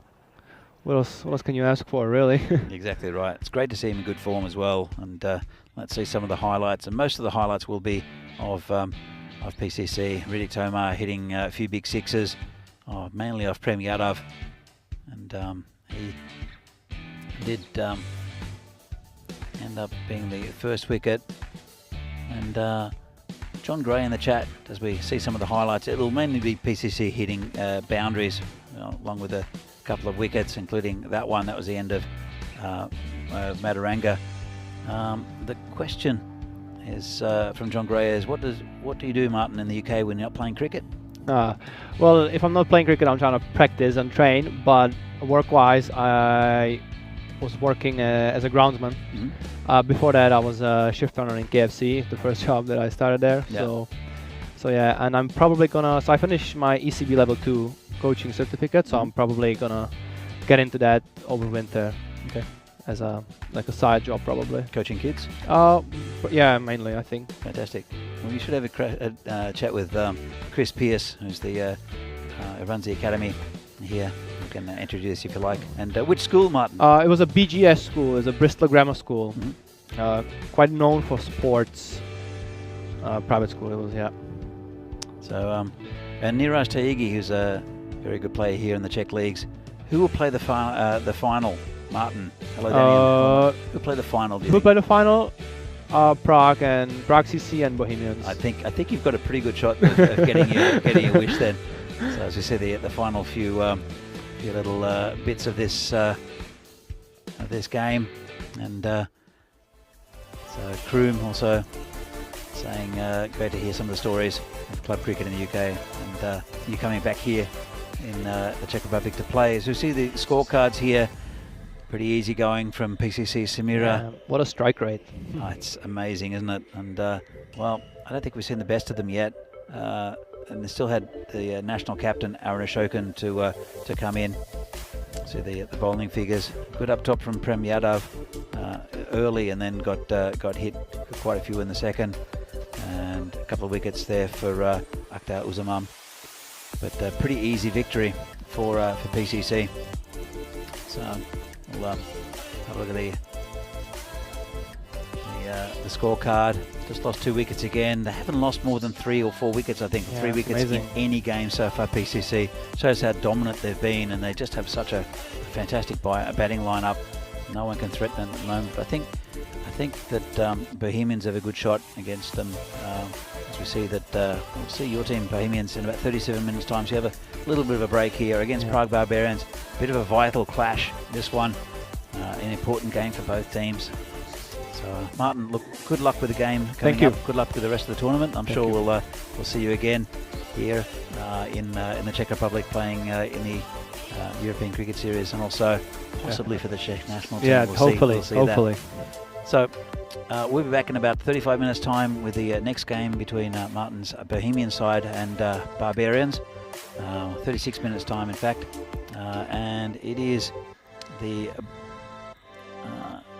well, we'll have a look at the toss news in just a minute. Thank you, Martin. And Thank you. All Thank the you for best for having the me. next game. It's been a pleasure, and I hope you out in the chat. In fact, Vinny just said thanks again, Martin, for stopping by. Yeah, thank you. Thank you for having me, Vinny. So, all right. So, thank you, Martin, and Thank you. good luck with the game. And see you very soon. See you out in the field. Yeah, next see game you out in there. about 36 minutes time. See you then.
The European Cricket Series is proudly brought to you by HCL Software and Bizaway.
So welcome back to Prague for the this European Cricket Series here in Czechia.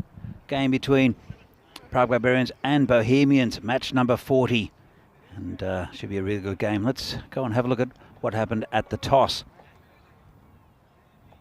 Okay, here is the call. Tails is called. It's tails. Okay, so Prague Barbarians have won the toss and they're happy to bat. Thank you. It's a pretty good toss to win, I think. Prague Barbarians winning the toss and batting. And no doubt we'll see Devendra Singh has been in sparkling form for the Barbarians. Open up the batting with Vaishak Jagannathesan. So Bohemians, it will be Javed Iqbal to open the bowling. They've got good bowling with Farhad coming into this side. And also Sazib Bhuyan, who's still struggling with a calf injury, and Zishan Azim, who's been really good for them. Kamaldeep Singh as well has taken quite a few wickets. The mixed bag spinner, and Sahil Grover is not behind the stumps. It will be Zahid Mahmood to continue. Grover with enough to do without the keeping duties. So this is a very interesting game and vital for both teams. We had a bit of a chat to Martin Vernal, the batsman for Bohemians, and so a really nice interview with him, and good commentary as well from him, and got a bit of an insight to a Czech cricketer who's gone to England to learn the game. That was fantastic. Javed Iqbal warms up the warhorse. He'll be really motivated for this game. There's a lot on the line for these two. We get into the pointy end of the tournament here, and this is just waiting on for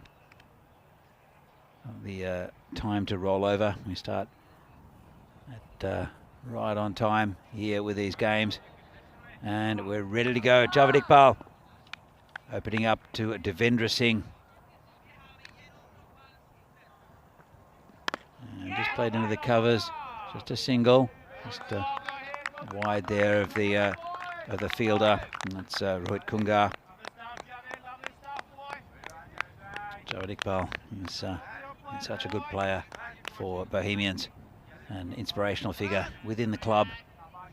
Now bowling to Jagannathesan, who seems to get starts, and then I'm not sure if it's shot selection or what it is, but he looks like he should get a lot more runs than he has. Jagannathesan, it's a nice shot, firmly hit to point, no run.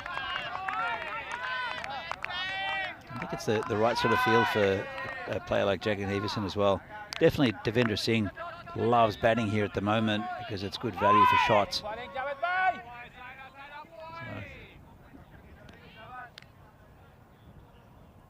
So, it's Javed Iqbal again coming in. Again bowling to Jagannathesan. This is in the air, should be caught, and Kamal takes the catch. Well, just. But Jagannathesan, again, probably the wrong shot selection. Just didn't get onto it and misses out this time. And it's a duck to Vaishak. And a good start here for Bohemians. Let's have a look at this catch. And it bobbled a bit, and Kamal hung onto it. And really good start there for Bohemians. joining the commentary, Marshmallow by Filthy Phil G. Phil, what do you make of that? Good afternoon, Danny, and good afternoon, everybody watching. Yeah, what a start for the Bohemians, hey? Early wickets and starting to make a dent into the Barbarians, which is what has to be done. Jagan Everson, as you say, he's had a couple of good innings, but that's a big blow, and the Warhorse has already cranked up the pressure, and he's got the first one. Nice bit of lift, good catch. And this is a very important match, as you say, Danny. And as this week goes on, the match is going to get a little bit tougher, a little bit more important, a little bit more pressure. Because, as you say, four teams to play at finals Friday. Who's going to fill those 4 positions? That's exactly right. These two will be in the mix, no doubt. And Bohemians, they want to prove a point against Barbarians here. Amit Rai is the new batsman. And he gets it through covers, and that's 4 runs to Amrit Rai. Nice shot first up. He looked in pretty good form yesterday, did Amrit. And scored a few big sixes towards the end of the innings there for Barbarians. Felt that was a bit of a loosener from Javed Iqbal there. Just nice length, wide of the off stump, and a bit of a sighter for the first drop batsman to put away. Yeah, it's a nice shot. Devendra Singh, man to the other end though. He's the one who Barbarians will look to get most of the runs. And, oh, got him. Well, Amrit Rai, he's not going to get any more in this game. That's a good ball from Javed Iqbal. Just tried to play it late, and it was a bit close to cut. So close it took his off stump. Let's have another look at this. Yeah, it's a good replay to watch. It's a good start from Bohemians though. Javed comes in and it didn't do much, just kept its line, and Amrit really just didn't get anything behind it, namely the bat. Yeah, I'm not sure where you start to talk about how Amrit was deceived there. It kept its line. It was a good length, a good watchable length. He's just misjudged the line completely, I think. I'm not sure what happened there. Yeah. But bring another good batsman out in Michel Manet, who was good at the start of the week. You could see glimpses of it this morning as well from Vishal. And joins Devendra Singh. They really need a partnership, these two. And, just in the chat, hi Dave. Danny, what's your preferred nickname? Danny? I think would be suitable. That's fine to me. And Phil, what's your preferred nickname? I've gone by many nicknames over the years. The one I'm known for here in Czech Republic, and Danny will attest to this, is probably Filthy Phil G. Filthy, spelt with a P and an H. That's my nickname. Well, that's how I introduced you, so that's good. Yeah, exactly. You've nailed it in one. Yeah. Exactly. So, Dave, if you're listening to Danny who introduced me, you heard it. Filthy Phil G. Well, just Filthy's fine. Just Filthy. Oh, I respond to Filthy as well. Comes Javed again, and watchful the batsman. And what a fantastic first over there from Javed Iqbal. He's taken 2 for 5. And the old stager, the old warhorse, Javed Iqbal, leads his side well, even though he's not captain in this series. As you see, average runs for 117 for Bohemians. Not much in it. And Barbarians may be leaking a few more runs, but should be very, very close. The expected score we've crossed out as rubbish because it does go back to previous series, and this ground it's like playing on a different sort of ground completely here this year. The surface is so quick, and the pitch is playing beautifully as well. Some of the tricks that have been in the past that just don't really happen anymore. As Bullion comes in, and it's been hit just down the ground for no run. Yeah, supercomputer maybe had a couple of cold ones during lunch to predict that kind of score. But hey, it remains to be seen with the Barbarians already 2 down in the first over. Who knows? It could be a low-scoring game coming up. Oh well, Divi Singh didn't move a muscle after he played that shot over the top. He's in good form. Probably would have been a wide, but he chased it and got over the infield, and still the field restrictions. It's only the second over, so. It's a nice shot for Divi Singh, his first boundary. He's definitely one of the form batsmen in this competition already. He's had some fantastic innings last week and on the weekend. This is down the ground, and there's a man back there. Just a single.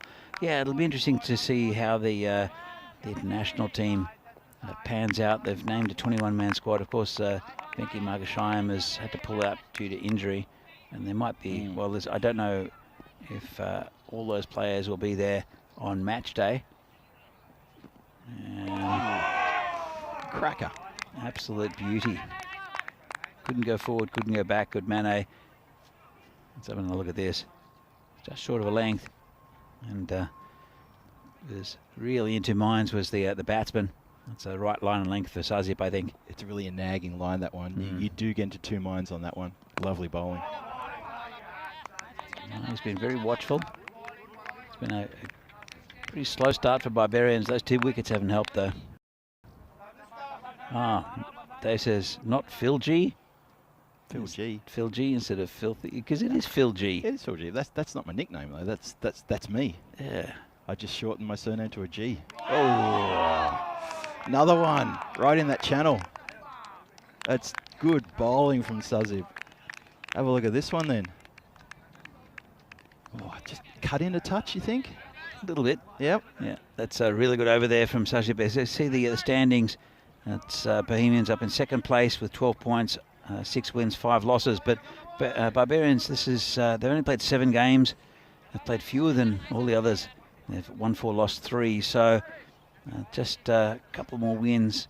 Well, probably 3 more wins out of the 7 games they have to go. Barbarians, they're going to be busy over the next couple of days. Yeah, I didn't realise they were that far behind. Yeah, so they'll be playing quite a few games. And fatigue might come into it for the Barbarians. As Iqbal continues bowling to Devendra Singh. And, well, that's a bit too short. Oh, boy. And that's threatened to take out some people out there who are clapping, but I don't think they saw that coming. They heard the sound and they thought, that sounded terrific. Let's give that a round of applause. Little did they know they were in the line of fire. Who's that chasing the ball there, Vinny? Vinny, I called you Vinny. Phil. Well, you call me Terry sometimes, I so did, yeah. let's go with that. I'm not sure who that is. It's not Mrs. G, I know that. Yeah, not Mrs. G. She's here though, isn't she? Yeah, Mrs. G has rocked up to the ground today. Mrs. Filthy. Mrs. Yeah, the lady Filthy. Hope she is like doesn't to call listen her. to this. She might be with an earshot. We've got to be careful. Yeah, I call her the Lady Filthy. But yes, Lady Filthy is at the ground today. I'm in so much trouble if I keep that up. So they're spectators. Actually, Yeah. we're spectators. Yeah. Oh, they're going to get a bit more work to do. This is slammed towards them again, towards the car park. And Devi Singh, that was just a bit short from Javed Iqbal. Got onto it and over the boundary in 6 runs. He's found another gear, hasn't he, this over? He's decided, all right, enough of this. And we are on a very magical score, Danny. 2 for 22 of 2.2 overs, Phil. Not for the first time in this tournament. No. We've been able to call that. That's lovely stuff. Great stuff from Devendra Singh, though. So he's hit down the ground, hit hard to Salagrova, no run. So Devendra is he's on 18 off 7. I hope out there in the chat and also all those of you watching are enjoying the innings from Devendra Singh. It's the form of a lifetime, I think, for him. It's been brilliant. Hope he doesn't lose his wicket here, because that would be the ultimate commentator's curse. Nice shot down the ground. That's He's trying to kill us. He's trying to kill us, Phil. Hold on, let me turn that mic off for you, Phil, while you go and fetch the ball. It did come straight at Phil. Did it get you in the leg? You do a bit of fancy foot fielding? That was fancy foot fielding, and it wasn't that bad. It only dribbled about 2 meters away from my foot after I kicked it, and it didn't hurt. It was all right. I'm okay, folks. No injuries. I just saw Vinny in the chat just give me a bit of a nod. Thank you very much, Mr. Maximo, for letting me sit in for these couple of matches this afternoon with Danny. Always good to be here and talk my talk. It's good to have you back in, Phil. Thanks, bud. And this one's hit the pad down leg side. Won't take one. Mane's a spectator at the other end, though. Still to score. And 1 ball left of the power play. It's pretty even at the moment. It's a good start from the Bohemians, but they've caught it up a little bit of the Barbarians. 26 for 2. As Javed Iqbal comes in again. And that's cut away, and 4 runs. Too easy there. Wide and shortish outside off stump. And just tuck the bat out. As soon as it's past the infield, that's 4 runs. Yeah, lovely shot, that one. And the Bohemians must be asking the question that every other team asks, which is, how do you get rid of Devendra Singh? How do you stop him from letting loose? Oh, look, it's difficult at the moment, isn't it? And he's been selected for the Czech national team as well. As I see, the 5 for the first, 5 for the second, and a couple of wickets as well. Looking good, and then 20 off the third. So Divi has started to enter the arena. Yeah, he's definitely found that little gear, and he's pushed up a notch. They need a big score here. We know the Bohemians, when they're hot, their batting is hot. They can make a lot of runs quickly. Sahil Grover is having a pretty good tournament with the bat. He's made a few runs. Sazib Mahmood as well, very ably supporting at the top. Yeah, Zaid's was awful yesterday for some reason. And today, looking like a different batsman, really good. And Mane just puts it out to Verndl there at point. There's a shot at the stumps. So Martin Verndl had a bit of a bowl in the last game, Phil. Did he? Looks pretty handy. Oh, I missed that. So, yeah, the interview is from Česká Budějovice originally, and played for the Barracudas, I think, for a little while. Started his cricket there, and then with his friends down in Česká Budějovice, and then came up and played for Barbarians, and then got kind of stuck in England for a while. Couldn't think of anything worse. Head towards a boundary, and it's very good fielding out there again from Zishan Azim. Yeah, terrific fielding there, good throw. I found out more about Zishan as well. He's playing. He's one of the Polish contingent. We have a few players from Poland, a few players from Slovakia come into this tournament because there's no ECS in any of those or either of those places. And this one's hit square by Mane, just a single. So they've obviously players know other players from around Europe. I know that Sabu Ndivisi has cousins all over the place, especially in Austria. Yep, that's true. So I think Riaz Afridi has a brother in Malta, plays for the Maltese national team. So I think, from the rumour I've heard, so there are a lot of players who know each other from back home and from around the place and gatherings and cousins and all sorts of things. So there's a few imports here, as I said, from Slovakia, who has no league at all. Some students, and some very good players. And that's a swing and a miss there from Mane. And also from Poland, who don't have the ECS. They've got some good players up there. Lala's another notable from Poland, who's been with PCC for a couple of years. And so Bujan comes in again. One ball left in his spell. It's been a good one. And just out there for a single. So 10 off his 2, very economical from Bujan. And Prague Barbarians are 35 for 2. Yeah, I was impressed with Saziv's first over. He got a number of dot balls in, got a little bit tricky for the batsman. Sort of in that one there, just a few singles across the ground, not too much to worry about there. As you can see, the run rate's going up a little bit, but Saziv being very miserly there with the runs is pulling it back ever so gently.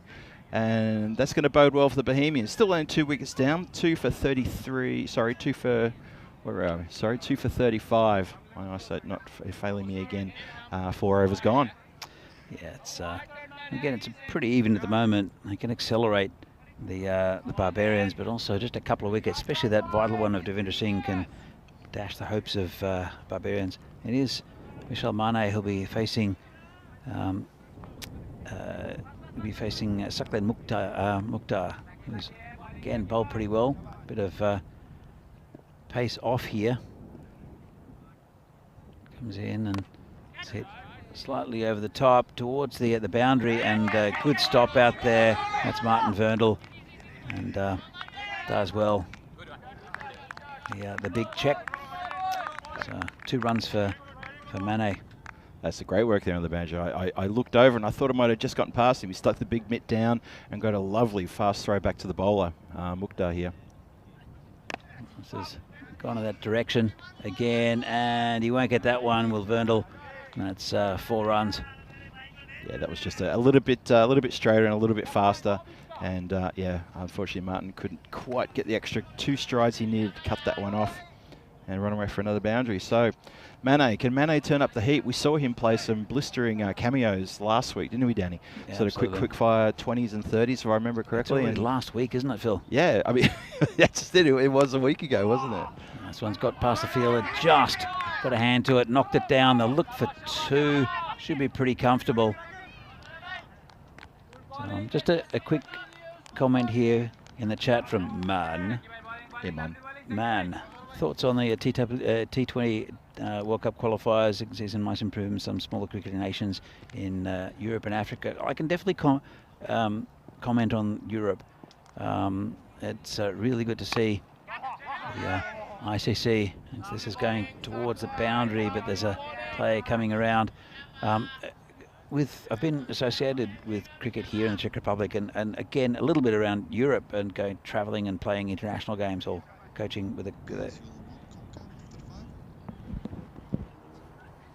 and this is hit high in the air, could be out, and takes it. He's good under the high ball is Zishan Azim, and that's a huge wicket here for Bohemians. That's the vital wicket of Devendra Singh, who got it right at the end of the bat.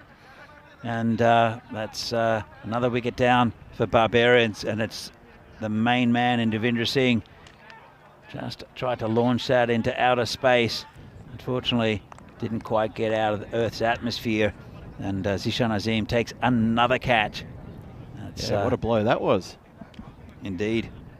So Mane still out there, Thakral, the new batsman, but Devendra Singh is in the sheds, as is Jagadevisan. So the 2 main batsmen, with Amit Rai, who can hit the ball, are all going to be spectators.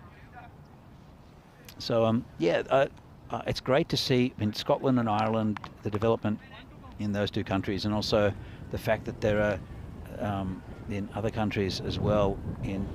Tucked around the corner, neat shot there from Thakral first up. Just tucked it around the corner. You don't often see those executed well. That one was pretty good there from Thakral, and that'll make the Bohemians captain think a little bit about field placement. He's also picked out our ball boy perfectly there, so well done, good shot.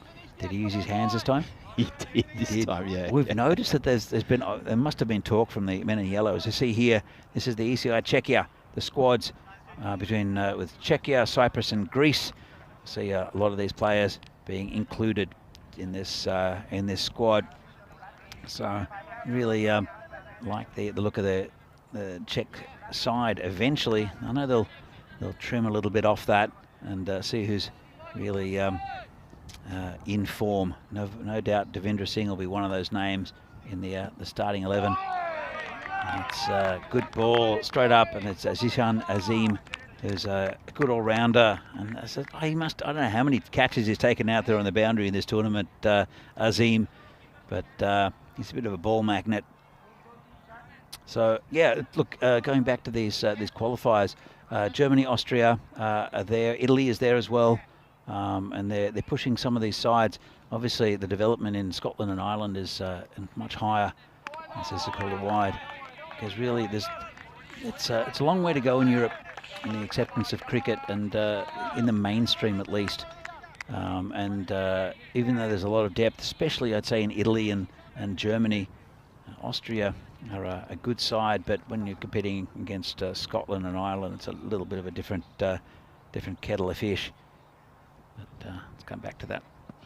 I think it's a really good initiative of having more teams. I think it's at 20 teams now in the T20 World Cup. I think I'm sure the chat will be able to tell us. Yeah, Vinny knows it offhand. I think it is 20, yeah. But I think it's really good because you can only improve if you're playing teams that are better than you. And for a team like teams like Scotland and Ireland, and even if Italy would have snuck in, I don't think they will, because I don't think the development is quite yet there, especially playing on turf.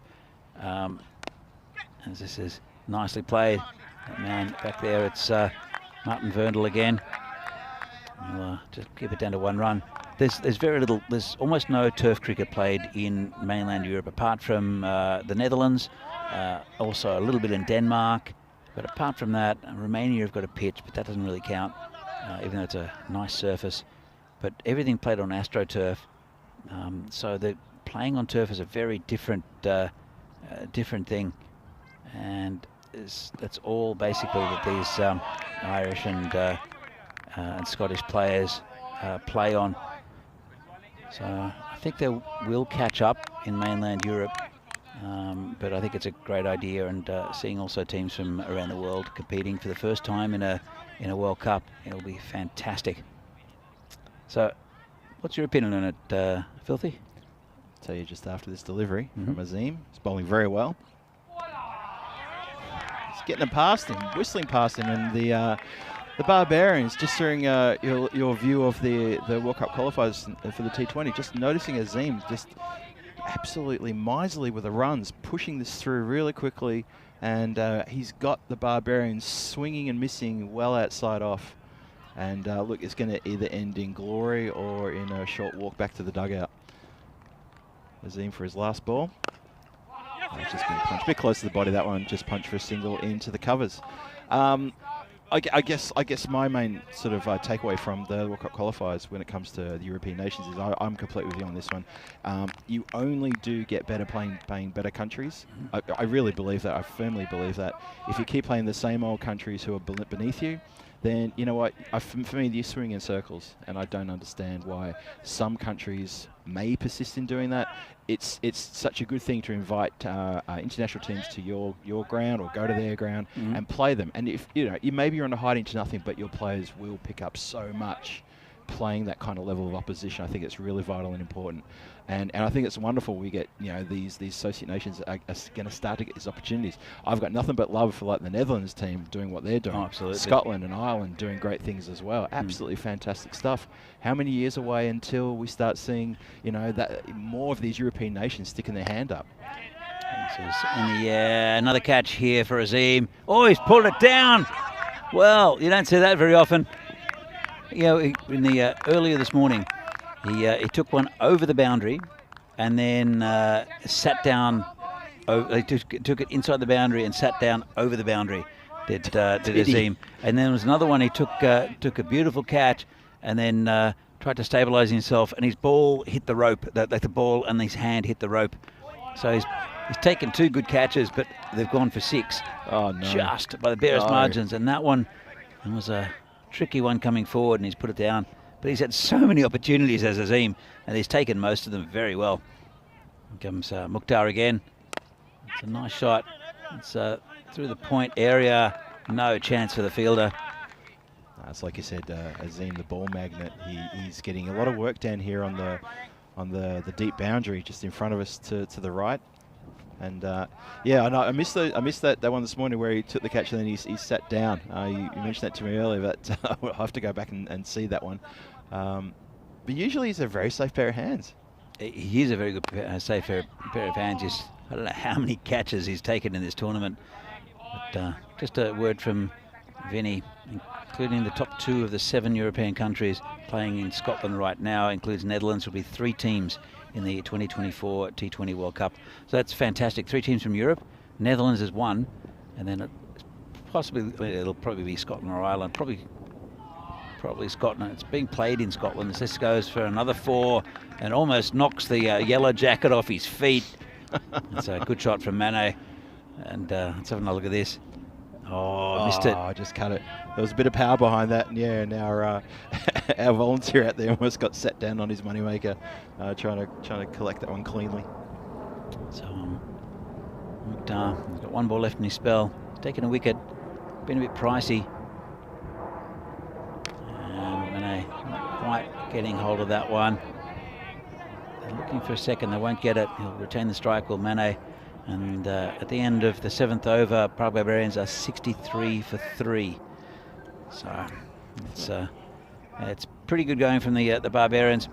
As we see upcoming events, we have the ECIs here, International Series, as we said before, here next weekend in the Czech Republic. Then at the same time as this, just after actually, in Portugal, Rico Full bringing all the action tonight, and Corey for the rest of the week. And in Switzerland and Germany, we have ECIs and ECSs. And then some women's internationals. The Continental Cup in Romania, be a great tournament. And then a series between the Netherlands and Ireland women, and also Netherlands and Jersey. So that's all coming up in the next month here on the European Cricket Network. As Farhad will start his spell. He's a good bowler, is Farhad. But hasn't been at his best in this tournament, I don't think. Comes in, bowling to Vishal Mane. This hit over the top, and that would be 6 runs. Farhad is taking a bit of stick with his bowling. We haven't seen it in past years. Not quite sure what's not working for him here, but Farhad is gone for 6 off his first ball. Yeah, Farhad, we saw Abdul Farhad really, like I say, burst on the scene. I think it was 2021 City Cup, and I got a really good look at him there. Even 2020 he was part of the team that won the trophy for Bohemians, and better. That's much better, bit quicker as well. That's what he's capable of. Yeah, you're right. It probably would have been 2020, and we were impressed from that first over he bowled. Just really good pace, really good thinking bowler as well. He would change up if his delivery was hit, or if it was a bad delivery, he would change it up the next one. He was not a believer in same old, and love his pace. And I don't think he's dropped an ounce either. I think he's still really quick. He is, but this one's in the air and should be caught in the covers, and is, and that's a wicket. That's Sajid Bhuyan who takes that one, and it's the first wicket for Farhad. Obviously not very happy about being smacked over the backward point region for 6, and he's taking his revenge on the batsman. That's the end of Vishal Mane. I was about to say that is indeed the end of Mane. So he's come in, done 24 off 19. He hasn't looked as threatening. He's hit a few boundaries, but I was more impressed with him last week. So I'm not sure. Maybe he was trying to anchor the innings while there's wickets dropping around him. But it does bring Tree to the crease. Number 3, and as you say in Czech Republic, Tree. That's how you say 3. So Tree and 3. So Triburi Kanyalal. Saw him with a fine bit of unorthodox fielding yesterday. I'll have to show you that a little bit later, Phil, where he was right in front of us, and he stopped it with his foot, sort of. No, I saw that. I was standing behind here because I was working here yesterday, and he stopped it, but that ball came very close to missing both legs and jumping up into a region that we don't let it get hit. No, I'll try to describe it. It wasn't quite like that. You saw it from a different angle. We saw it from right here, and then we watched the replay and watched the replay. Basically, the ball was coming to him. He was looking for the catch. It just dipped in front of him. So he basically jumped with 2 feet. It hit the bottom of his foot, right? So he's just literally jumped pretty much like forward, like a hop, like a prancing horse. A double hop or something? Yeah, and hit the sole of his foot. I'll come back to it in a moment. Oh, wide, but good pace from Farhad. That's what we missed, I think, earlier in the tournament. He's only played a few games, Farhad, but this is what he's about. That was quick. It's a little bit wide, but took it on the up, did the keeper. So it hit the sole of his foot, and he managed to get enough on it to be able to turn around and pick the ball up and throw it in. Yeah. I had a chat with him after it, and he said, "Oh yes, I did that on purpose." What? That's him back there, just a single. Good work. But yes, that was my intention, to stop it with the bottom of my foot. It's like I couldn't really say much to him, but if you go back to it's the final game of yesterday, and my commentary was just laughing. I couldn't do anything else but laugh. It was hilarious because it was just in front of us. But then when he told me it was on purpose, that was even better. I did note that you guys were laughing because I was watching it back there with Uncle Roy, Raj, and Samara from PCC, and we just burst into laughter as well when it happened. Absolutely just lost the plot. And Tree was looking into here, but then he was looking at us as well because he could tell who was laughing harder. All laughing. Vinny was still trying to commentate. That's right. I just couldn't. As we see the end of the 8th over, there was a bit of acceleration there in the second, and it's plateaued out. Still going about 9 and over, which probably isn't enough. They'll really have to push it here, the Barbarians, to get a score of at least over 100, but they're struggling a little bit. Only 4 wickets down, 2 overs left, and some good bowling to come in. Zishan Azim comes in, and that's hit nicely towards Martin Verndl out there. was a good piece of fielding. He's been good in the field, Vernal. Actually, his bowling was pretty reasonable. But, he's definitely a batsman. But he's a solid all-round cricketer, is Martin. Are you saying he bowls like a batsman? He bowls like a batsman. He's got good shape. Yeah. He'd be part-time, but pretty good. I don't know if he'll get another bowl. Quite a few bowlers tried for Bohemians against PCC. This one's hit around that area again. Vernal can't do anything about that. So. Yeah, 4 runs there. I've been impressed with his fielding down there at third man, actually, a backward point. Obviously, that one was a bit too square for him to get to.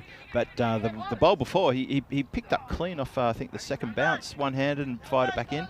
He's patrolling that area up there really well. Quite impressive in the outfield. He was at cow corner of the last game. They've moved him around just to give him something, a little bit of a different sighter, and he took a nice catch out on the boundary. So he's a good all-round cricketer, is Martin Vernal. Nice guy too. Had a chat to him in the last game, which was great to hear his story. As Azim comes in again, and this is going to be called a wide. And well, it was a little bit of a. I think it was Thakral who was interested in that run, but Kanilal didn't want much to do with it. The projected score is a bit of a worry for the Barbarians. This is something which is very chaseable by the Bohemians, looking sort of in the 90s at the moment. I don't know where the magic's going to come from. Well, that doesn't help that much. Should be just a single bit of fancy footwork fielding from Sajib, who's already got an injured leg, and he's been hit pretty much everywhere on the body so far in this this tournament. Has Sajib, and he's a man who needs a rest, to be honest, but he's so vital for Bohemians, especially in a big game like this. See in the chat, Vinny's got a tip for Tree after he gets out of cricket for his future career prospects. Yeah, swing and a miss. Show jumping. Have you seen hobby horsing? I have not seen hobby horsing. I know what a hobby horse is, but So I'm scared to say it. But Danny, explain me hobby horsing. I think it's called hobby horsing, and it's basically it's a stick with a horse's head. Like right. Yeah, yeah. And it's sort of dressage with sort of. This is hit over the top. That'll be 4 runs, I think. Yep. Nice shot. Just pick that gap. Lovely. So it's basically dressage, and without a real horse. They have the hobby horse between their legs. Okay. But dressed up in full dressage gear, and it's competitive. And well, they got like the safety hat and the blazer, got everything, lock, stock, the lot. Yep. And they prance around it, and it's a competitive sport. People do it. There's a lot of weird sports around. A lot of weird sport, and that one's up there. But it's competitive, and it's people are passionate about it. So it's something which is done. I'm going to struggle with that one. Thanks, Danny. He's hit into the goers again, smashed into the shins there. I think it's actually Farhad who loses a leg. He'll be bowling the last over. But there are some other weird sports. If you're in the chat, if you can think of some weird sports, I can think of quite a few. I think one of my favourites is chess boxing. Oh yeah, I've seen chess boxing. Yeah, that's a bit of fun if you like a bit of boxing. Well, I think unless you're an awful chess player, boxers definitely have the advantage in that. I can imagine Iron Mike Tyson taking up chess boxing, even though he knows nothing about chess, and just about getting checkmated in the first few moves, and then coming up and smashing a chess geek. That's huge in Sweden, apparently, according to Vinny Sander. His hobby horsing includes jumps too, and includes jumping. Yeah. Oh no. Yeah. He went to hobby horsing in Sweden. Vinny went hobby horsing. No, he didn't go, but he travels all around Europe, but he went to an event. But he's seen it. So there's a few others that are just hilarious. I have a friend who used to do artistic frisbee.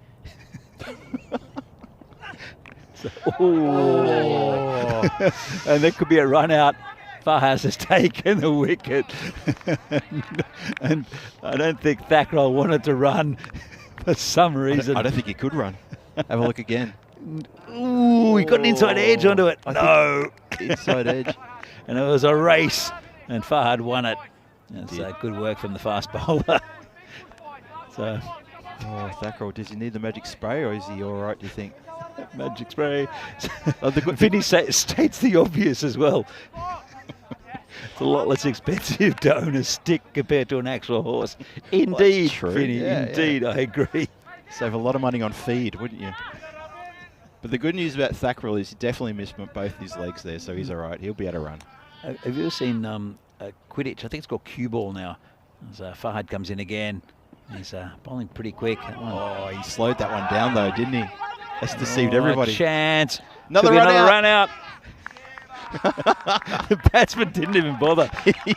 he literally took a right-hand turn straight for the dugout when he saw what was happening. Deja vu. Then Abdul Fahad's got a second run out and he's over. Good work. That's good with athleticism too. It's the last over. They might as well go for it. They need all the runs they can get. Let's have another look at this. So it's missed by the batsman, and well, there was a run in it, and then there wasn't a run in it, and then missed the stumps. And off he goes. Good work by Farhad to pick that up. It's really good work. Yeah, he definitely slowed that last delivery down, but unfortunately it also deceived his keeper as well. Well disguised. Dave in the chat said he played frisbee rugby. Ultimate frisbee is a fantastic sport. If you've seen that, that's amazing. Sport. Yep. So it's Farhad coming in. Been a good spell from him. And this is over the top and attempted to knock it down there. Did Javed Iqbal. And right off the toe of the bat, just swing at it. That's what you need to do in this final over. So it's been really good. Underwater polo is another one. Not underwater polo, underwater hockey. Underwater hockey, yeah. It's another one. Some strange sports out there. There's, I don't know if it's bog swimming, something like that, in probably in the Netherlands. Oh, have you seen the carry your wife relays? In Sweden, I think it is. Oh, Finland. Thank you, Finland. Yeah, the wife carrying championship. It's World Championships. Yep. Wife carrying World Championship. You know what the prize is for that? A night out with the missus? No. A night out without the missus? Sort of. It's your wife's weight in beer. Oh man, it's Hang awesome. On. Where's Mrs. G? We're going to Finland, babe. We're going to Finland. Because you've seen Rennie, she weighs nothing. She's 50 pounds if she's soaking wet. She's skinny as, and I reckon I can win that. Well, you won't get as much beer as some of the big guys. Well, we'll go around twice. I don't know. I'll borrow someone else's wife. I think you underestimate the quality of Finnish wife carriers. I've seen the footage. It's great. It's actually incredible. Especially some of the wives. You think, now I see why you brought that wife along. I can't remember what it's called. There's a couple of it crazy. This is just over the line. I think it's called a wide, is it? It has been called a wide. Good call. There's a couple of really crazy traditional sports in Italy. One is kind of like a rugby game for like gang members. It's intense. Okay. I think there's a ball that they have to put in some sort of netting at the end, and it looks like there's 50 guys on each team, and basically it's just boxing with some sort of random objective with a ball. It's insane and brutal. Sorry, we are watching a fantastic over from Farhad here. I've seen that. It's basically brawling, 50 men brawling, insane, and then you realise, they're trying to get a ball in a hoop? Yeah. The ball in the hoop is secondary to the brawling. Yeah, it seems it. But it's very traditional, and it's a lot of pride. Underwater polo I've talked about, but the horses drown, according to Thanks, Nick. But Craig Hampson said there's bottle kicking in the Midlands. Not quite sure what that is. I know, is it Australia or New Zealand where there's gumshoe throwing? Gumboot throwing. Gumshoe. And the gumboot, if anyone's not sure what it is, that's a Wellington or a galoshes, or what you want to call them in rubber English. Rubber boot. Yeah. Has come to the end of the innings. Something's happening in the cricket. Something's definitely we happening. should concentrate on this as well. Sorry, folks. Last shot went for 4, and that means I think that they've ended up on a less than par score, very much so. We're going to look at the highlights now, though. Yeah, so we could find out what happened in the second half of this innings. As Kamal Singh takes a catch. That was a big one of Jagan Davison. And DB Singh continued his good form. That was Amit Rai who got a good one from Bhuyan. Actually, it was from Javed Iqbal. And then Divi Singh, he, as I said, continues his good form. He had a couple of nice shots out there, trying to take out our only spectators of the week, And then apart from Shobit's parents. That's right. That's his hit down the ground nicely, but he's in good touch. And this one was when he went high and didn't get enough of it. Picked the best fielder on the park in Zishan Azim, and that was the end of Divi Singh. So nice little first shot there from Raman Thakral. Then, well, it's a rare one that he's put down. It was a tough one. He had to make a lot of ground. Just popped out, didn't it? But yeah, Barbarians, they kept on getting runs, but it was this one, that was the first one that annoyed Farhad, and he started bowling just a bit quicker. And that was the end of Mane with a catch from Bhuyan. And Farhad is getting back to a bit of form and a bit of pace, which is good to see. So he's a very important bowler for the Bohemians going on in this tournament. Here comes Farhad again. And that's when, well, it was a run out. There's no way that Thakral was running. And as we see, very next ball, same sort of thing happened. A bit of confusion. And Farhad takes another one as the batsman just walks off. But it's good from Farhad, that one. And that Warhorse trying to stop it from going over the boundary. Another 4 runs right at the end. Get the score up to 90, which is maybe a few runs short, I think, Phil. What do you reckon? I think they're definitely short. We were talking about a pass score earlier last week. 93 for 6 was the final score. Yeah, we talked about a pass score. We believe the 120 region is your pass score. Maybe even above that. My opinion is 125. Yeah. I think 125, anything over 125 is above par, inverted commas. Mm-hmm. So I think that the Barbarians have left the door well and truly open for Bohemians to sneak a win here against them. They got rid of Devendra Singh early, and they had some really good bowling. At the top, the old Warhorse, 5 for 2 in his first over. Just put the brakes on straight away. You look at the bowling there. Sazid Bhuyan, great economy rate, and ably assisted by Zeshan Azim, really put the brakes on. Even Farhad, they all really applied the brakes. Really good tight bowling. Mukhtar chimed in with a wicket there, went for a few runs though. So that's where it ends. 93 for 6 after 10. I don't think that's enough. I think the Bohemians will bring this one home. However, we've seen some funny run chases from the Bohemians, and it remains to be seen how this goes. Yeah, it's going to be a really good second innings to this game. Could be very close. Could be a golden ball, Phil. Ooh. So, match 40 here from the European Cricket Series here in Czechia. Match between Prague Barbarians and Bohemians. Bohemians need 94 runs to win. And Prague Barbarians have to bowl well to restrict them. We'll see what happens in the second half of this game very soon here on the European Cricket Network. See you in a minute.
The European Cricket Series is proudly brought to you by HCL Software and Bizaway. And we're back to in Prague here for the European Cricket Series Czechia. This is match number 40 between Prague Barbarians and Bohemians. It's the Barbarians who have posted 100. What am I talking about? 93 for 6. Phil, it's been a long week. Danny's been time travelling again. He's seen a different scorecard. Yes, 93. But you know what? We expected something bigger from the Barbarians. To be perfectly honest, we did expect it. I mean, they rely so much on Divi Singh, who's behind the... Oh, this is a nice shot down the ground. 4 runs. And really good shot. First up. Yeah, really good start there. Look at that. Straight, bang. Zaid Mahmood, the batsman. And ably fielded by the injured Venkatesh, who's just away to our right there, carrying that nasty injury on his right wrist. You mean lefty Margahayam? That's the one. Lefty. He dislocated a little bone in his wrist. Could have been a lot worse according to the doctors, but he'll be out for at least between 2 and 4 weeks. So, well, it'll get the cast will come off in 2 weeks. He might be able to play cricket in 4. So he'll miss the international series and the rest of the Vinarati games. It's just been hit pretty hard with the fielder there. That's Vaishak at point. And it is Kanyalal, the bowler. He's bowling now to, well, he was going to bowl to Sahil Grover. And it's getting, you mentioned it's getting a little bit dark here in at Vinoj, Phil. Yeah, it is. Just during the break there, I just had a bit of a chat to Venki, who's day manager of duties here today as well, with his fleet of volunteers. Now, have a quick look. He's running off. Has he forgotten his box? Hang on a sec. He's going into the kit bag. He's pushing his mates out the way. And he has forgotten the box. He's forgotten the box. Oh, dear. Oh, dear, no. You've got to cover that up. He has indeed forgotten the box. Oh.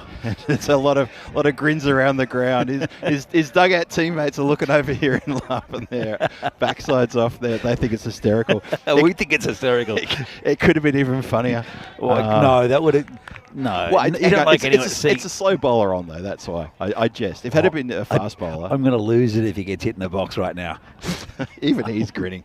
He can't believe he's made that error. Here comes a tree. There's a little bit of wind picking up.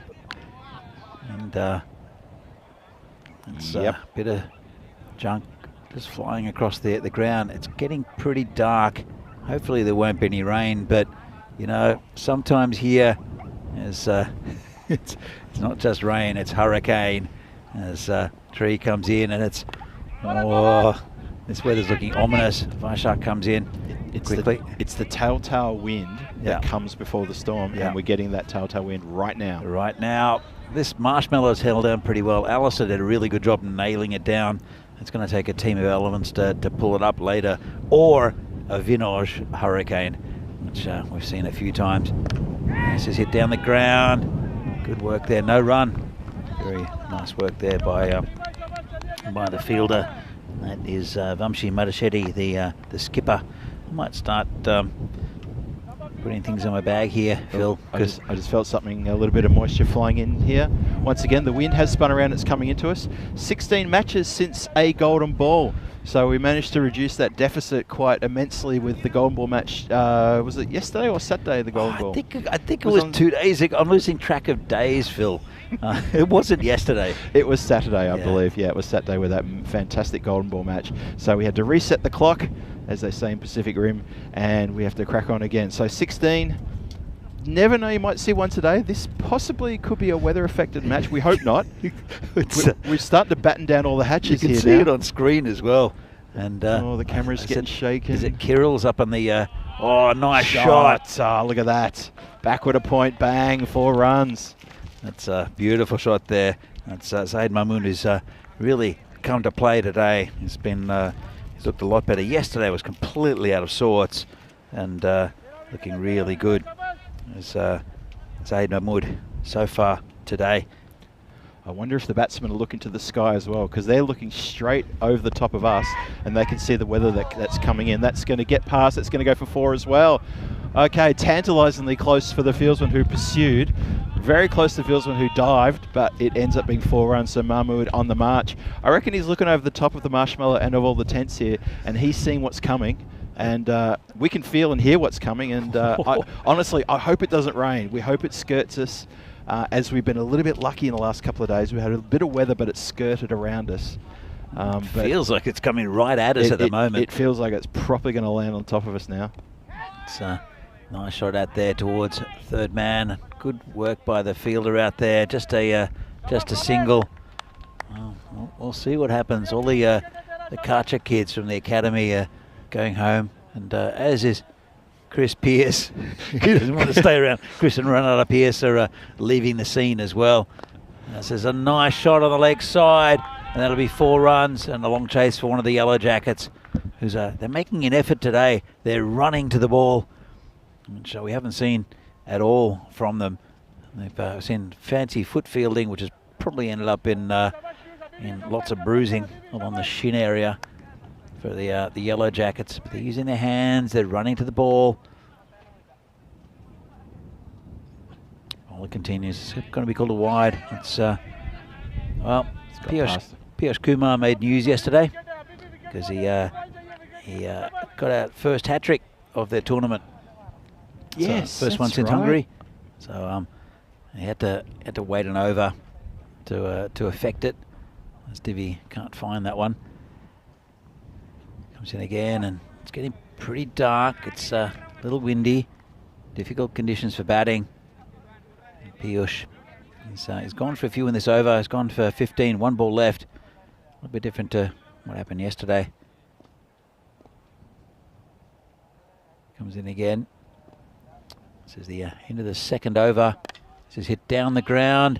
Go past the fielder. Should be 4, and it is. No chasing it when he gets past the infield. And that's another 4 runs. Pretty expensive over there from Kumar. 19 from it. And Bohemians are 26 for no loss. Yeah, another little bit of a teaser there for the fieldsman to chase, but that ball bounced away from him. You can see just there, just got away from him, not by much. And look at the table here. So the Bohemians are looking for a win here. They've started off very, very, very well, chasing a score of 94 for the win, and they will go clear second on the table if they can pick up the win. Barbarians, well, they can match them, they can get up to 10 points and get clearly on the same as United if they can get a win here, but it's not looking good at the moment. Well, to be fair, Barbarians have only played 7 games in this tournament, so there is a lot to go for Barbarians, and there's no panic in their side. They've got a very competent side, and Tree's a good pick-up for them in there with the bowling, as he bowls a wide, a bigger guy up, and what happens. But Bohemians, they need the top 4 to fire, and Zahid Mahmood has been looking really good this tournament, as has Sahil Grover. Hasn't gotten going so far in this innings. I think he's been giving the strike a bit to Mahmood. So I think the first European Super Series here about 3 seasons ago, 2020, 4 years ago, I guess. Yep. Zahid Mahmood's one of the top batsmen in the tournament, and Sazib Bhuyan was really good with the ball. And Sazib's gone on to play for the national team, but Zahid's form over the last couple of years hasn't been the greatest. But he's showing a bit more of what he's about here. This is his club down the ground and just out of the reach of Amrit Rai. They might have got fingers to it, I think. Let's have a look. And good work from Stream Productions. Got the end of the fingers there from Amrit Rai. That would have been a big wicket in the context of this game. Instead, it was 4 runs. Yeah, you'll be gutted about that. Just misjudged the stretch for it, I think. And 4 runs coming from that. Oh, it's a loose one there from Tree. Just dragged it a little bit. Yeah, I think the Bohemians are going to feel good about this run chase. They turned it on pretty quickly. They haven't lost the wicket yet. We're still 2 balls from the end of the power play. They've had a fantastic start here, chasing a score which is very gettable. I can hear a bit of rain as well. I can. As Dave in the chat. This is hit nicely for 4 there by Sahil Grover. And it says Manchester is coming to Prague, and hopefully not. Hopefully we, not. we want to see cricket here. Glad we didn't see much cricket in Manchester as an Australian. To be fair, yeah, real shame that. But the thing is, though, I know a lot of.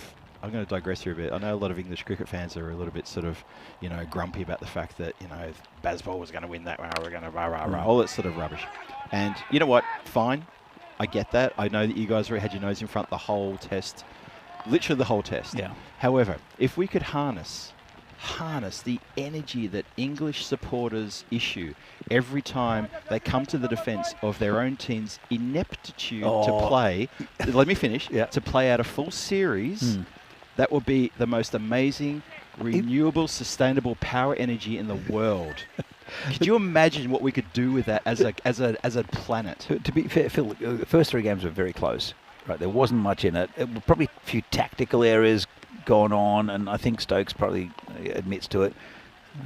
As Mrs. G comes into the commentary tent for the rain starting to come down, not too heavy yet, but uncomfortable for players.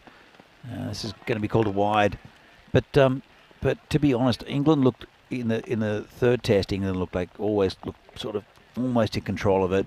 Yep, they were definitely in control in the fourth test. Oh, completely. But the first 2, they were very close matches that could have gone either way. They just happened to go Australia's way. As this goes past the square leg umpire for 4 runs, and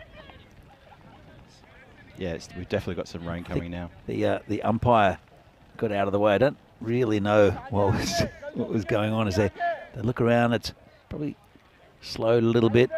Let's have a look at the side on. It's an umpire killer. Went straight at him. Good effort from the man in black. Is the umpire appealing? He looks like he's thrown his hounds up at a dead set appeal. Glad he saw it off the bat. Oh, me too. Vaishak is a good fielder. Chances his arm. It might cost him an extra 1. In fact, it'll cost him an extra 4. Well, overthrows there. Vaishak had to go at the stumps. It was pretty close if he'd hit, but he didn't hit. And have a look. Good pick up and throw. He's a good fielder. And went straight past the Barbarian skipper, Vamshi Madasheti. And there's Vaishak there. It was a good pick up and throw. If he'd hit, it would have been a brilliant piece of fielding. But the backing up. Well, it's got a wicket, and it's a big one. Sahil Grover has to go, and Piyush gets his man. He's been spanked by this Bohemian batting lineup, and he finally gets his revenge. That's a big wicket in Sahil Grover. Oh, he's just swiped it across the line. Look at that. Just very agricultural shot from Sahil Grover. Looking to get it on, maybe just looking to get out of these conditions. But the rain is starting to slow now, just ever so slightly. But he has absolutely gone the hoik on that. But you're right. Piyush has been absolutely spanked like a naughty husband forgetting his wife's birthday and forgetting to get her flowers. Spanked terribly like that. Talking about wives, Phil. Yes, mate. Dave in the chat says, "Hi, Mrs. Filthy." Oh, yeah. There you go. Dave saying hello to you. Dave, the Mrs. G has just blown you a kiss back. Fantastic stuff. And so first wicket down in the 4th over. We're 3.3 overs gone. Chasing 94 runs, 48 for 1 on the board. Bohemian Cricket Club. They seem to be in control here. I think the weather is starting to, I think maybe that little storm has passed us. The rain's getting slight. Ooh, gee, that was close. Slid through. So how it affects this is the outfield will be slightly slick. All right. Yep. The ball will probably not swing because it's just got a bit of moisture on it, but the pitch will start skidding through, especially for the slower bowlers. Yeah. So it'll come slowly through the air, but often it skids through, and that can that might have been what got Grover, you know. It's nicely played there from Boyan, and just neatly picked up.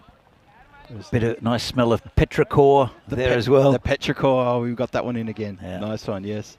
I was just going to comment that ball was nicely stepped over by the cover fieldsman to allow his boundary rider to come and collect that one. Or just turned around the corner. Have you seen his shirt though? That's Swarup out there in the covers. Is that 999? 999, but on top of it says Hitman. Oh, I couldn't read that from here. Hitman. Hitman. He's a character, that guy. I like him a lot. Had a good chat with him during the Winter League earlier this year. He loves his cricket as well. Yeah, nice one. Hitman. Okay, so we've got a nickname for Swarp.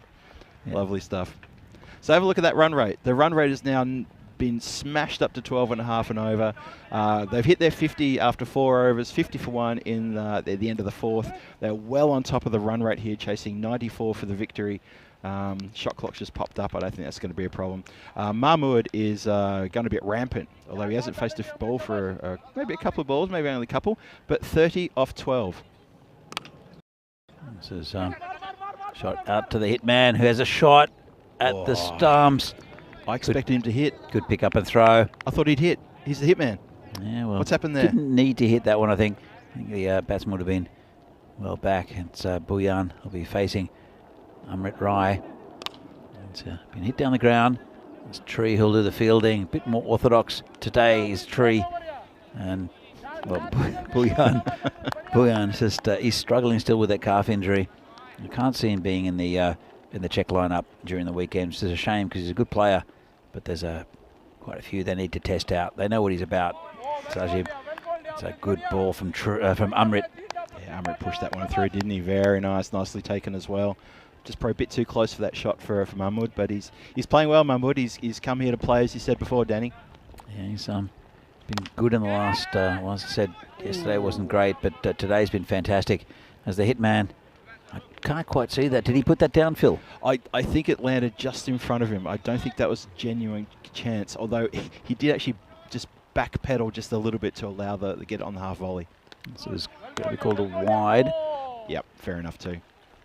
So it's a pretty big wide, I think. Bhuyan chased it, but couldn't reach it. And 41 and 32 at the moment. It's very gettable. They're out Bohemians, but they wouldn't want to lose too many more wickets. As Tree picks it up and throws it in, just a single. But these two, Mahmood's batting really well. Bhuyan is, as we know, is a very good batsman. But then after that, there's Martin Verndl, we haven't seen yet. Mm-hmm. So there's still quite a bit to go for Bohemians, and they look pretty comfortable in this game. As the hitman lets one go through his legs. Tell you what, if you're a hitman, you let one through, your employer will not be happy. Can't allow that. If I know anything about Hollywood movies, Danny, I'll tell you that for a fact. But that's it was a little bit. It wasn't too tricky, but I think maybe slippery hands, and there's a couple of little funny, awkward bounces out there. But he's getting a fair bit of work in the covers. Bhuyan, as you say, just struggling a little bit with injury. And tonight in Portugal, starting not too far away. Oh, actually, probably in a couple of hours now, Porto Wanderers versus Friendship CC. Back-to-back matches, 15-16, with Rico Full leading the charge on that one out there in Portugal. Yeah, it's a good series out there. Some very competitive night cricket. And the new bowler will be Robin Thakral. He's been good with the bat, and the ball has Thakral. So he'll be bowling to Sajib Bhuyan, who's on 3 at the moment. He's hit that in the air, and it's 6 runs. As Mrs. Filthy almost gets smashed by a ball, just to the right of the marshmallow. She wasn't. Well, she reckoned she was aware of the heavy object coming quite fast at her. Don't know if we were convinced. Yeah, I might have to. Dave in the chat just something about the umpires. It should be mandatory umpires to wear helmets and padding. I might have to get something from Mrs. Filthy. Well, there's another 6. Wow, that's a massive hit. That's a good shot. 6. Called a no ball as well, so it's falling away pretty badly here for the Barbarians. Thakral, have a look at this. It's a bit of baseball here. Oh yeah, look at that. And home run. Yeah. 7 actually. 7 runs. Not really a home run, is it? Thakral comes in again with a free hit, and this is high in the air. This is coming to kill us. That's where it landed. I don't know if you heard the thud. Or if that came through the effects mic, that landed right next to us, just on the blind side of the marshmallow, with a boff. We lost sight of it. It went above the line of the marshmallow, and we didn't know that it was coming down to smash us, the equipment, or Mrs. G. But I was watching Tree, who was the fielder in front of us, and his eyesight went to the side, so I knew we were safe. Oh, it's crashed again. Oh, spilled over for 4, Danny. Oh, it's absolutely smashed by by Bouillon. Let's have a look at this. The camera has troubles trying to keep it together. It looks like Vishnal Mane out there. He got down behind it, got a lot behind it, and went straight through him. And, well, Bouillon picks up the ball. He's 27 off 8. As we know, he's got a calf injury, so running's the last thing he wants to do. Interesting stuff. Here we go. And Bouillon smashes it again. Play takes it. Oh, I'm not sure if he held on to it. Don't think he did. No, don't think he did. Really good effort out there from the skipper. And he saved 3 runs. He looked like he caught it, got it under his body, but he hasn't claimed it. So a fantastic bit of fielding. But if you could have held on to that catch, that would have been an absolute cracker. And from the other end, Mahmood is just happy to hit a single where it's a little bit more explosive from the other end. Let's have a look. It is smashed at him, and he had it, and then he lost it. Yep, it popped out, and he landed on top of it as he fell forward, unfortunately. Unlucky there for the skipper. Bouillon, yeah, just jogs the other end as the ball goes to the hitman. And end of a big over, 28 from it. Massive and over. It's a pretty easy target now. It's 9 off 24. So Bohemians, if you have a look at this. Bouillon, bit of a slow start, is now 29 off 10, and Mumwood's been batting really well with 35 off 17, and it's I think an early finish to this one as well, Phil. I think you're absolutely right. That last over, Bouillon, he didn't just step up a gear, he put up a couple of gears, and he just went the bash. And as you say, it started slow, carrying a couple of niggling injuries, but nothing to worry about there. And I'd be saying he's going to finish at this over. He's really found something else here. Second win, possibly. Umrit comes in, again, blowing to Bouillon, who hits it over the top. Could be out or could be 6. Wasn't quite tall enough there, the fielder, Robin Thackrell. Let's have another look. And he jumps, and would have done really well to take that. Yep. Doing a star jump. That was a really wide delivery too, but Sazib knew exactly what he wanted to do. He's showing the bottom of the bat to Divi and saying, I know it was a good hit, but look where I got it, right on the bottom of the bat. I reckon Divi even complimented him on that shot. Comes Umrit again, and whoa, it was dodgy. It's gone down to the yellow jacket at Fine Leg, who does the fielding, and that's another 4 runs. And we're almost done. In fact, we are done. And we thought it was going to be a close game at the start with Barbarians all to play for, both teams all to play for. And as we see, Bohemians, we saw a spectacular Bohemians turn up in this game. We did. And unfortunately, Barbarians losing this game. I think we'll see them in the last game of the day. Barbarians, they have plenty of opportunity to get into that top 4. Bohemians, though, this is a big victory for them. As we see Prague Tigers against Prague Barbarians in the next game. Again, it should be a pretty tight one. Barbarians would like to come back from this loss. Tigers, though, are 2-7, and they're really playing for their tournament lives here, are the Tigers.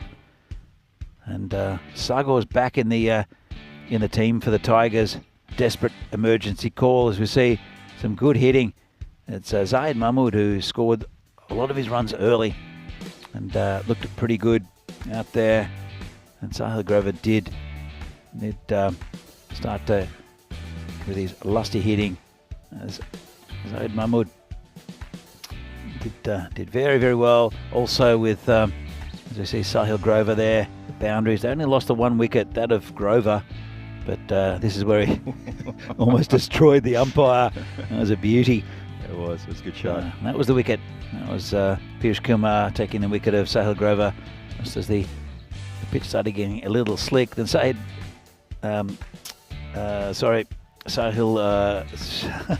Sazib Bouillon. Which one is it? Oh. It's Sazib Bouillon. Sazib Bouillon came and smashed it to all parts. This was the drop chance. A couple of drop chances there, but they were super difficult.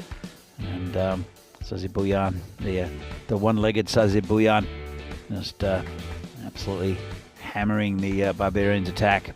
And they got them over the line. Good innings from Bouillon and also from Zaid Mahmood. We'll have a look at the scorecard here, Phil. So if you want to go through it. Yeah, well, I mean, have a look at that. So Zahid Mahmood opened the batting with Sahil Grover, and Mahmood looked to be in the mood right from the very start. Sahil Grover was a little bit reserved. He got a couple of boundaries under his belt before he was bowled by Piyush Kumar, who'd already gone for a few in that over. Sazib Bhuyan came in, and a bit of a slow start, but in that last couple of overs, he absolutely switched on the flame, and he just went bang, crash, wallop. Thakral copped an absolute hiding, 28 off his over, and Amrit Rai was probably almost going to go the same way with a 6 and a 4 to finish the game. When Sazib turned it off his hips for that 4 at the end there, he straight away put the bat under his arm, and I had to look twice to think, did he get bowled? Is that why he's walking? He wasn't walking. He was bat in the arm so he could shake the hands of his Barbarian counterparts and say thanks for the good game. In 6.2 overs, we've hauled in your score and we've got 95 for 1. That's a fantastic run chase, very quick. They turned it on quickly, probably when the weather was looking pretty threatening. Maybe they wanted to get it over and done with, but good run chase. Bohemians get a really good win. We've always said that Bohemians can beat anyone on their day, and when they're on, they're an exciting team to watch, and they can beat anyone on their day. Yep. And so, and I think they will make the finals as well. As Barbarians have got a good chance. United also, and Brno. So it's a lot of teams that are there that are getting those 3 spots, because PCC are in the top 4. Probably at number 1, I'd say. They haven't lost a game yet and haven't even looked like losing a game. Yep. So, match 41 will come up very shortly in this European cricket series between Prague Tigers and Prague Barbarians. Starts in about 40 minutes' time with the short, The early finish. Early finish. That's what I'm after. They did it in short time. That's what I'm looking for. That's what you're trying to say. Did it in short time. So we're back here in about 40 minutes' time to see who will win between these two teams. We know that Prague Tigers won the toss and decided to bat.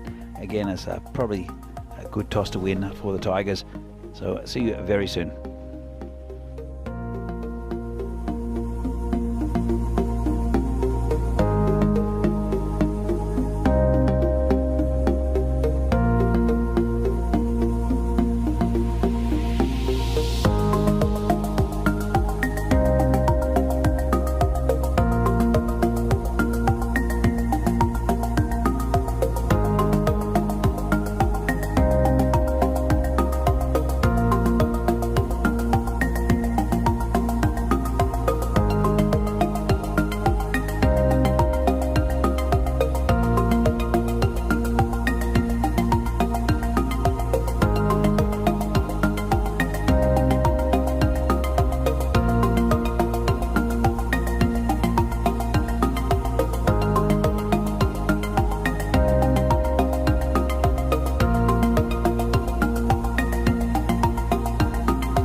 The European Cricket Series is proudly brought to you by HCL Software and Bizaway. Well, welcome back to Prague for this European Cricket Series here in Czechia. The final game of the day, it'll be match number 41 between the Prague Tigers and Prague Barbarians. And it'll be a pretty good game as well. Prague Tigers hanging in by a thread for their tournament lives. Barbarians went down pretty comfortably, actually, well, to the Bohemians in the last game, and they'll want to bounce back with a big win. Here's the coin toss to see what happened earlier. Okay, Tigers to call. Heads. Heads is called. It's heads. We're gonna bat first. Okay, so Prague Tigers have won the toss and they're having a bat. It's a pretty good toss to win, actually, for the Tigers. They have their main man Sahadat Sagor back in after missing the earlier couple of games here for the Tigers, and as you see the lineup, and significantly strengthened their batting lineup. Sagor with Hasanat, also Subjig Mia doing well, Sonjit Halder, and it's I think a pretty good toss to win for the Tigers. Barbarians got a pretty good bowling attack. They got taken apart by the top batsmen from Bohemians. They'll want to bounce back with a win, keep their tournament hopes alive. So big clash here, and should be a good one towards the end of the day. I mean the commentary marshmallow here with Filthy Phil G. How you doing, Phil? Thank you, Danny. Yeah, doing really good. Looking forward to this clash as well. Just want to echo those sentiments about the Tigers, especially. You know, they need to pull a win together here to be even close to being in contention for a top 4 position at the end of the week. They've really got to bat their what's off to get a big score up for the Barbarians to chase in the second innings here. The Barbarians, yep, they were savaged by the Bohemian batsmen in the previous match, and they really struggled. I think they just picked up the 1 wicket before Sazi Bouyan came on and just switched up the flamethrower and pretty much just put it all to bed within the space of about 10 deliveries. So both teams with a lot to prove here. I think the Barbarians are going to be looking at this game thinking we should get this one. The Tigers are going to be thinking we need this one. There's Tree with the first ball. And, it's called a wide. I'm not happy with it, the bowler, but I think it'll be another good decision from umpire Pete Vincent, who's been doing very well. Done a lot of work as Pistol Pete in this last week. As Tree comes in again. Just pushed out to point. Oh, this should be a run out, and it is. Disastrous running. Hit it to the best fielder in the Barbarian side in Vikash Jagannathan, who just picked it up. Threw it back to the keeper, Divi Singh. And that's a big wicket first up for the Barbarians. Disastrous start for the Tigers though, Phil. Oh, that's a shocker for the Tigers. That's so unfortunate. Look at this. Just pushed it straight to the fieldsman, who rifled the return in just a little bit high, but Divi knew what was going on, got it down the stumps quickly. The Tiger batsman, it was Alam, wasn't it? He was never in a shot of getting back to his ground. Why you would take off for that single, I'm not sure. Maybe there was a bit of miscommunication of a yes or a no, I don't know, but that's really bad news. And now it's brought out the general manager, Hasanat. It hasn't. It's a duck there for Samuel Alam, who's looked good in patches. Hasn't had the best day with the bat today, but he's looked pretty good for the Tigers. So the general manager is out here with Sahadat Sagor,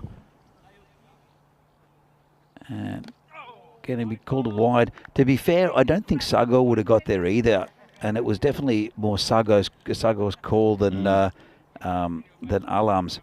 Yeah, I agree. So Alam, I think he might have gone on the shot, but Jagannathan, as I said, he's probably the best fielder in this Barbarians lineup. Another wide here from Tree. He's just pushing it out.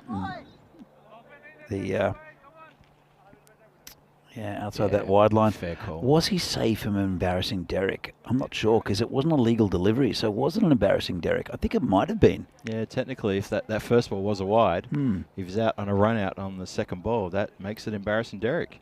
Yeah, so it's the first legal ball of the game. So well spotted, Krug. He did wide, safe, and embarrassing Derek, but I think legal delivery. That's a pretty good call. Yep. This one's hit a mile. What a shot! Rennie, look out. Well, he's put it in a nice area. Hassanat has just picked that up and launched it over cow corner for 6. Oh, wow. Yeah, it's a good hit. Lady in the white top just walking in the background there is Mrs. G heading back to the car to get something. I've warned her several times, please keep watching the ball. Anyway, she's fine. She probably just gave me a dismissive little glance like, yeah, I know. Just wait till we get home, I know. Well, look, they've picked up a wicket here, Barbarians. Kanye Lal is a good bowler. He's bowled a few wides. I think the only runs off the bat was that 6 from Hassanat, and then 3 wides. Yeah, that's it. Let's get back to the action. And this one's, could be close, Pistol Pete. You had a look. I think it may have been angling down leg, but see that one again. That was a good shout. Let's have a look at this. It's well pitched up. Yeah, a little bit of doubt. You can see that leg stump. I've seen those given, but I can see why it wasn't. And this one is going to be dropped. Unlucky there. That's right, Robin Thackrell, who put that down. It was a good effort. It was low, but probably should have been caught. So, been an eventful first over, Phil. This has been a crazy first over. Living a bit dangerously there. Have a look at this. Yeah, just on his toes coming forward. Always a difficult one to take. This one's been cut between the fielders. Lovely shot there from Sagor, who's come to play today. That's a nice shot. Just rolled his wrists over it, all on the ground. Beautiful shot.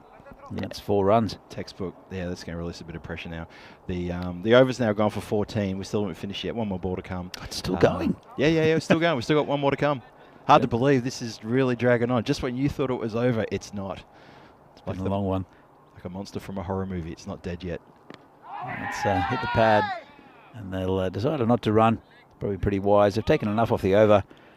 That's a good start there for Tigers, even though they lost a wicket. 14 for 1 off the first. So see the expected scores. Let's ignore the expected scores. Let's look at the average runs for and against. So average runs for the Tigers 95, which is below par on this pitch.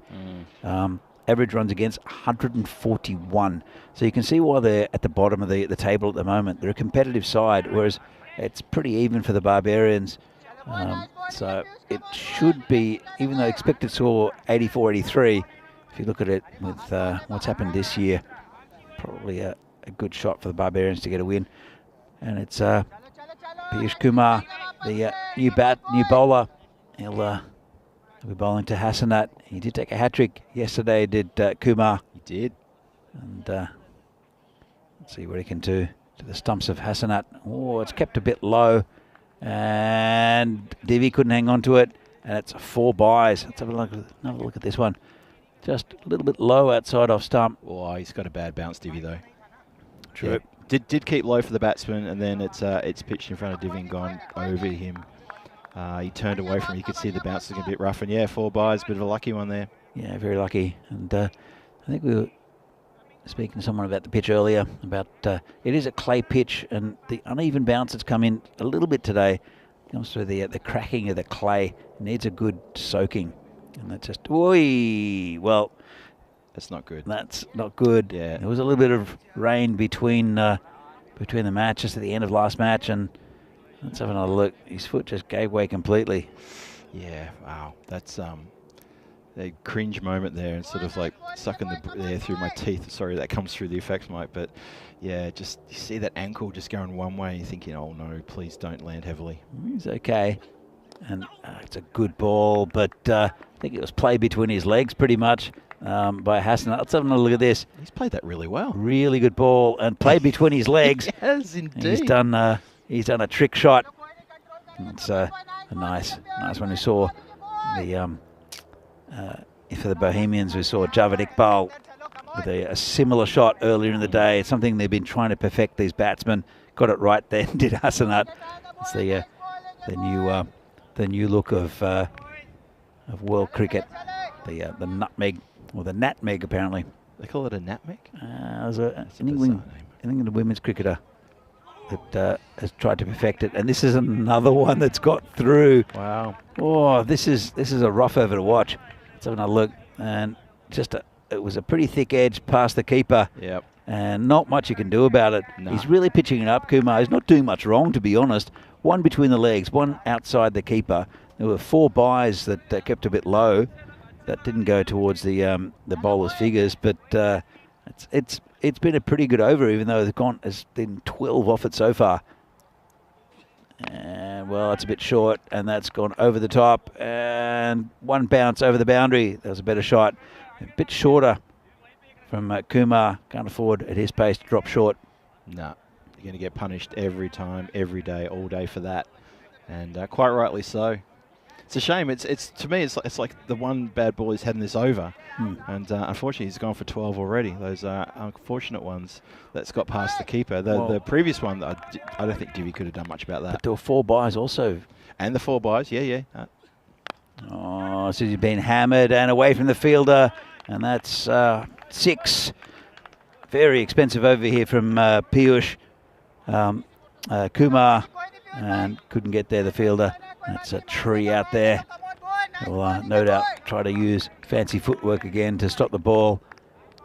As one of the Yellow Jackets goes and fetches that from the car park. And I think they're waiting on the ball to come back. Maybe We haven't got a spare? must have spares. That's interesting. Okay. Well, Hassanat's on 25 off 8, and Tigers after that this missile on the first illegal ball, 36 for 1, and going at about just under 20 and over. Comes in again. That's a good ball. Got right up in his grill.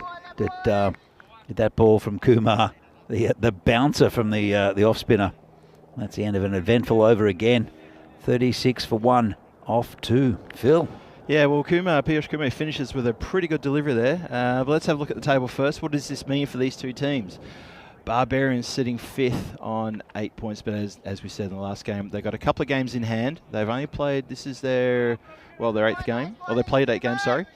Tigers, they're languishing on the bottom, only on 4 points, 2 wins. They're really going to want to get this one under the belt to have a shot at participating in Finals Friday. Really important match for both of these two teams. Barbarians are still not a shoo-in for Finals Friday yet. They need to win a couple more matches to be at that point. Here comes Tree again. And there are losses not picked up by Vaishak, who charged in on it. Went to a little bit squarer. I think there are 3 teams that are looking unlikely to make the finals, and I think Tigers are one of them. Yep. I think, unfortunately, Vinarati are one and Spartans are the other. They do have an outside chance. Whoa, big shot there. Well, told you about an outside chance. If they keep on batting like this, Hassanat, the general manager, they could get any score here. They think they still have a chance to get into the 4. They have to beat Barbarians, and they're going great guns at the moment. Sagor at the other end's only faced 3 balls. He's just a spectator, but I think he likes what he's seeing from Hassanat. Yeah, I don't think Sagor were too upset about what's going on at the other end. Hassanat 31 from 10, and he's lighting up the stage here. Oh, geez, they're getting lucky, though. That's another one that's gone past the keeper. Big, thick inside edge and through the keeper's pads. Can't believe it, Divi. And there's not much you can do about that, to be fair. It's just a thick inside edge for 4. That's it. That's the one. But swing hard, you know. And well, that's what's happening. And he's getting away with it at the moment, Hassanat. He really is. Comes in again. There's Tree. This is over the top. And it's going to be back there again. This one, I think, might go all the way. And I think it's been signal 6 by the fielder. And Pistol Pete is going to ask for the replay. But I think it might have gone all the way. Thick top edge. Yeah, Pete wants to have a look at the videotape, or someone to look at the videotape just to verify that. Let's have a look. Well, we're trying to find it, and just over the boundary, I think. Yes. Oh, yeah. Yeah, I think for me, that's runs. just over, yeah. Wow. This is a blistering start by the Tigers. They're saying, stuff this being on the bottom of the ladder. Especially Hassanat. I mean, he's had reasonable innings. This is in the air. It's coming towards us. That's another 6. Lovely shot by Hassanat. Shot. Wow. And he's racing towards a 50. And this has been remarkable. We've seen little glimpses of it from the general manager, but nothing like this. He's 47 off 13, Phil.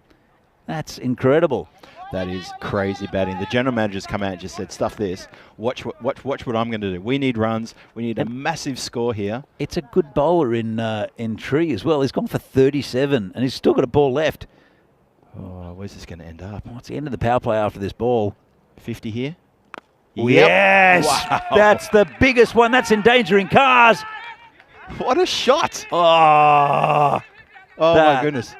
The general manager. Well, 53 for Hassanat. And well batted, sir. Well batted indeed. 53 off 14 is absolutely massive. So there's been 3 dot balls. You have to forgive him for that. 4 fours and 6 sixes.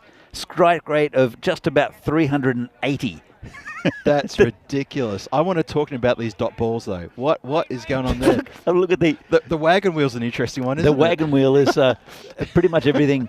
It starts at 12 and everything then till 3. So he's had those lucky sort of shots behind and all these little edges, but he's had some powerful strokes on the leg side as well.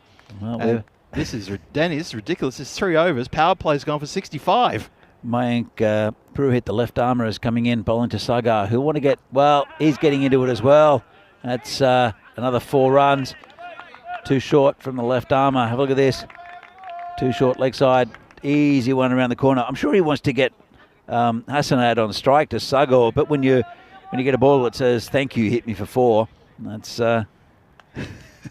you have to take it. That is nuts. There's 2 balls coming back at the same time. The Yellow Jacket fetched that one from the car park. That was probably the biggest hit we've seen this week, I reckon, from Hassanat. Just lined it up and launched it. Yeah. Oh, this is good fun to watch. Oh, it's not if you're a barbarian. Well, I was going to say, the 11 guys out there would disagree with you. Left a wide. And has it got... Well, whoa, mix up. Could be a runner. This will be tragedy. And he missed the stumps.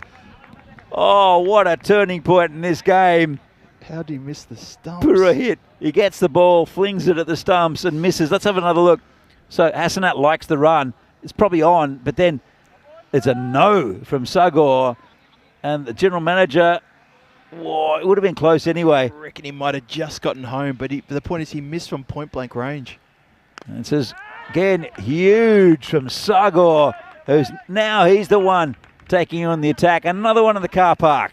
Danny, has someone parked in their spot out there? Because they're aiming for the car park and seriously getting some elevation and distance of these shots. That's huge. Sagar is the one. We've mentioned it all week. Sagar is the quality batsman who can tear any attack apart. We've seen Hassanat do it. Now Sagar's taking issue with the bowling. Let's have another look at this one. Next one, it's been hit down the ground. Amrit will pick it up, and it'll give Hassanat the strike. He'll have a go at Purohit. Well, partnership is 76. From 20 deliveries. Talk about getting on your bike and pedaling. This has been outstanding from the Tigers. Absolutely outstanding. I hope you're loving it at home. And this one is full and smashed to the boundary again for 4. That was too easy. Purohit gives him a full toss. And these two, I don't know what they said to each other. I don't know what the team talk was for the Tigers. They lost a wicket on the first legal delivery. It was an embarrassing duck to Samuel Alam. Yep. Caught Hassanat out, and he's angry. I feel sorry for Alam. He's thinking he's missing out. Well, I don't think there's been... Oh, hold the phone. Hang on. He just bowled him from around his yes. his legs. You don't see that often. That's... I want to have a look at that one again. You don't see players getting bowled around their legs very much in T10. Usually they get swatted to the car park, which is what's been happening the last 2 overs. Well, Barbarians would be happy about this. He stepped across a bit, and it's taken his leg stump and just tried to turn it around the corner. He can't quite believe it, the general manager, after a fantastic innings. Well, he's done his job. He can sit down for a while, let the other guys have their go. But look at that, 57 off 16 for the general manager. And I think I think he's done his job. 81 for 2. We haven't even finished the 4th over, Phil. 21 run rate. I'm sure it'll slow down. Well, then again, Sobjit Mia has been really good in parts. He missed out again today, but he can hit the ball a long way. And Sagor coming back into the side, I think it's given the Tigers a lot of confidence. He's 16 off 6 as well. In comes Purohit, his final ball of his first over. And, well, Sobjit Mia wanted to swing at that. Yeah, he wanted to pick up where the general manager left off then, didn't he? He thought, well, you guys are having so much fun out here. Let me see if I can join the party. And whoosh. The only thing going to hit there is going to pop out a shoulder, I reckon. Yeah. 4 overs gone. And, well, let's just take a breath for a moment. Run rate, 20.25. As you said, Danny, might be hard to sustain that, but you know what? They can prove us wrong. That is absolutely electrifying stuff from the Tigers here in this final game today. Yeah, it's a blistering start from them. And who's the next to take on this Tigers batting? It's Robin Thakral. Again, he's been really good, Robin Thakral. And this one is right in the block hole. Nicely played down the pitch by Sagor. He's I think Sagor's is a good cricketer. He's been a bit. He hasn't been in top form in this tournament. But if we see the best of Sagor, we'll see a fine batsman as he walks away. Do you reckon the Barbarians collectively are just looking at each other and saying, what was that? That was not part of the game plan? That definitely wasn't. But then they've had their luck. As this is hit over the top of cover, and that'll be another 4. Lovely shot for Sagor. Just shy of the boundary for a 6, though. Lovely strike. Well, the field restrictions have been lifted. Yep. A couple of overs ago, and that was a really nice shot there. That's no one behind cover. That man is straight, but well, straight-ish is Umrit right in front of us. It's a bit wide as the long on though. This is it, perfectly straight. Umrit gets a good bounce, just be a single, and it'll bring Mia on strike. Well, we're this is the last game of the day. Often the last game is a pretty good one, and it's been pretty good so far. Yeah, there's no boundary rider square on the offside. There's Amrit in front of us here at long off, and then you've got to go to deep third man for the next boundary rider on that offside. Just again nicely played down the pitch, playing the ball on merit. Not a bad ball from Thakral. I think Mia might have a swing at the next one though. So it's a great start for the Tigers. And Barbarians, I don't know if they came here and expected to get thrashed by the Bohemians, and then getting a thrashing from the batting, as that's another 4. Lovely shot by Mia. That's wasn't in the team talk for the Barbarians. Not at all. Once he got through the cover region, it was 4 all the way off the bat. Lovely shot. We mentioned the Barbarians. They've played, I think, fewer games than any other team, but they expected a couple of difficult games here in with the Tigers and also with Bohemians in the previous game. Yeah. But they're getting spanked by the Tigers at the moment, and well, the Bohemians did it very easy as well. As this has been pushed out by Shaq, and they decided not to run on his arm again, which is pretty good, sensible cricket. 90 for 2 off 5 with the halfway mark, looking at 180, Phil. Well, you have to say that Robin Thakral has pulled the run rate back a bit there. As we look at the ECI Czechia schedule coming up this weekend, Saturday 29th and Sunday 30th, 5 games on Saturday, 4 games on Sunday, where Czechia will be hosting Cyprus and Greece for some international T10 action.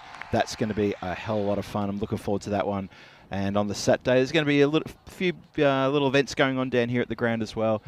Czech Cricket going to turn it on for the locals and for friends of Czech Cricket players to come down and enjoy a bit of a South African fry-up and a couple of beers from Namibia.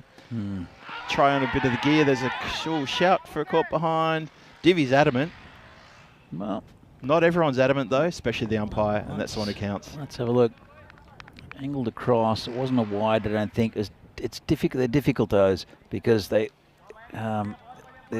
just angling across the right-hander. It was inside that tram line, but I don't think he had much of a chance to reach it. So, for a hit, left armour comes in again, and this is hit straight. Player coming around, and good catch. Oh, really good catch out there, and that's Vamshi Matachetti, the captain.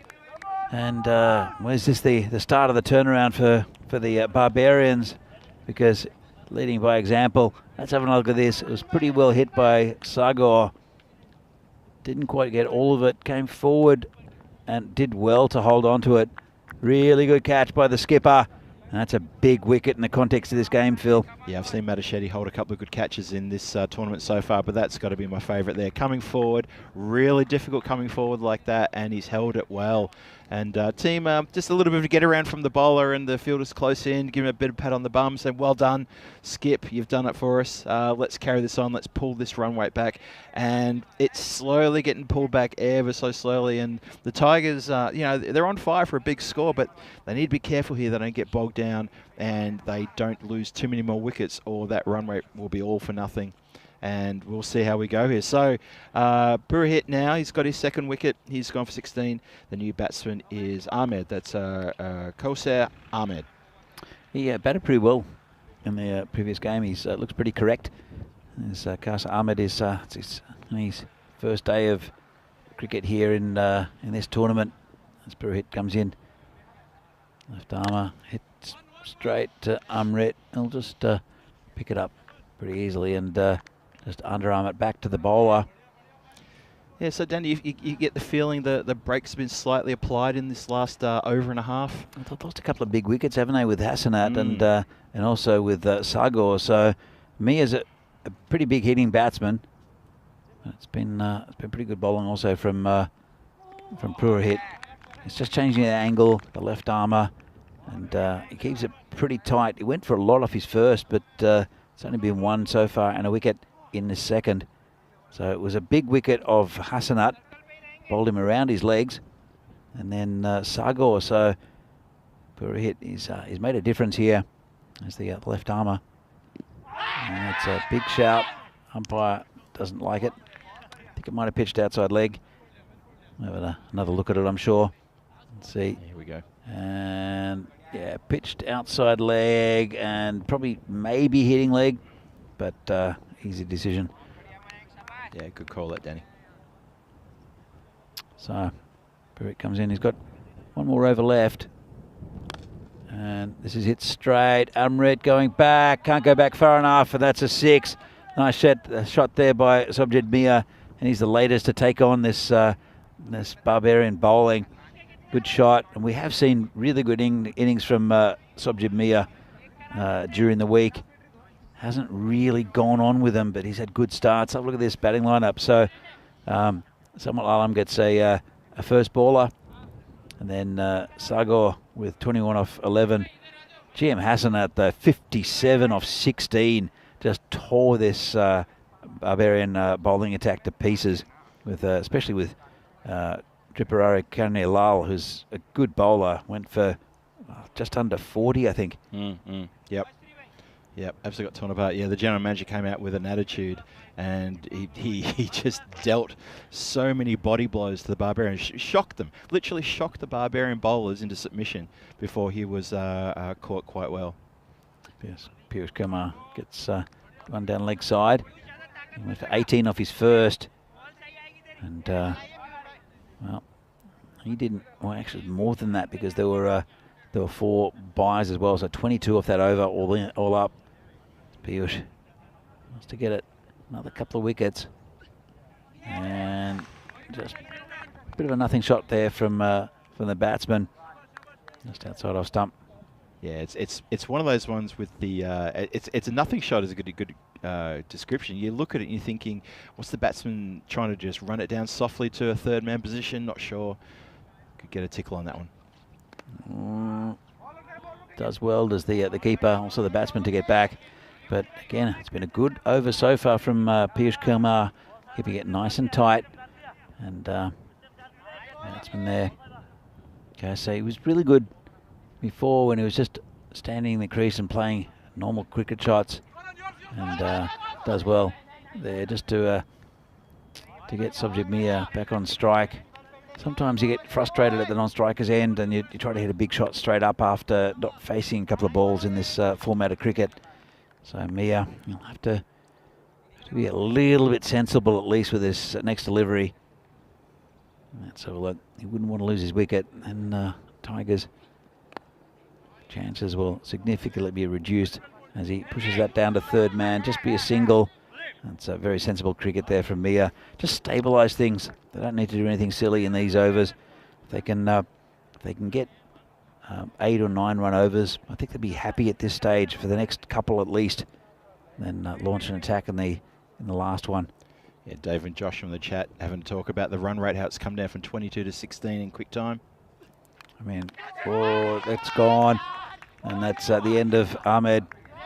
Well, he only scored 2, soaked up 5 balls. Nice catch there by Divi Singh behind the stumps. And it's been a good over from Piyush. Takes another wicket. Yeah, he's come back, hasn't he, Piyush? He got dealt with a little bit in his first over, but started with a wide. We got a bit nervous for him, but he has come back very well. And look at this one. Maybe just push that through a bit quicker, you think, and Divi stretched.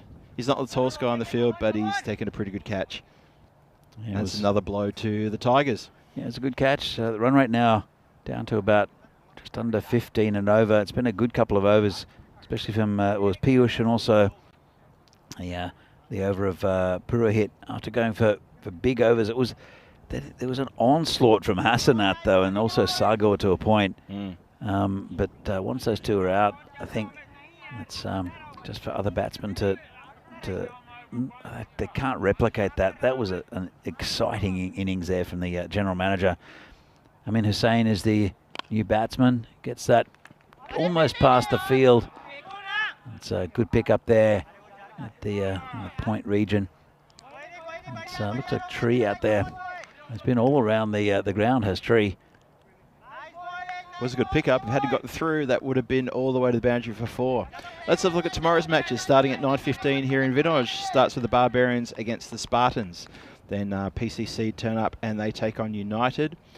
Next match will be the Barbarians against the Spartans. That was a sort of return match from the first match for tomorrow. PCC United, another return match from the previous one, sort of suffering deja vu reading this. And then PCC will take on the Spartans in the end match of the day. So PCC will be there for 3 matches tomorrow, busy day for them. Spartans also 3 matches tomorrow. Tune in. That'll be good day's cricket again. Hope you've enjoyed it out there. It's been good fun. But, as I see Hassan in the chat says, Barbarians are pulling it back. Indeed they are. Well, this is dropped. Oh, wow. Through the hands, I think. Through the hands, indeed. That's a fielder out there. Just trying to see who that was. Oh, it has 2, just blown straight through his fingertips.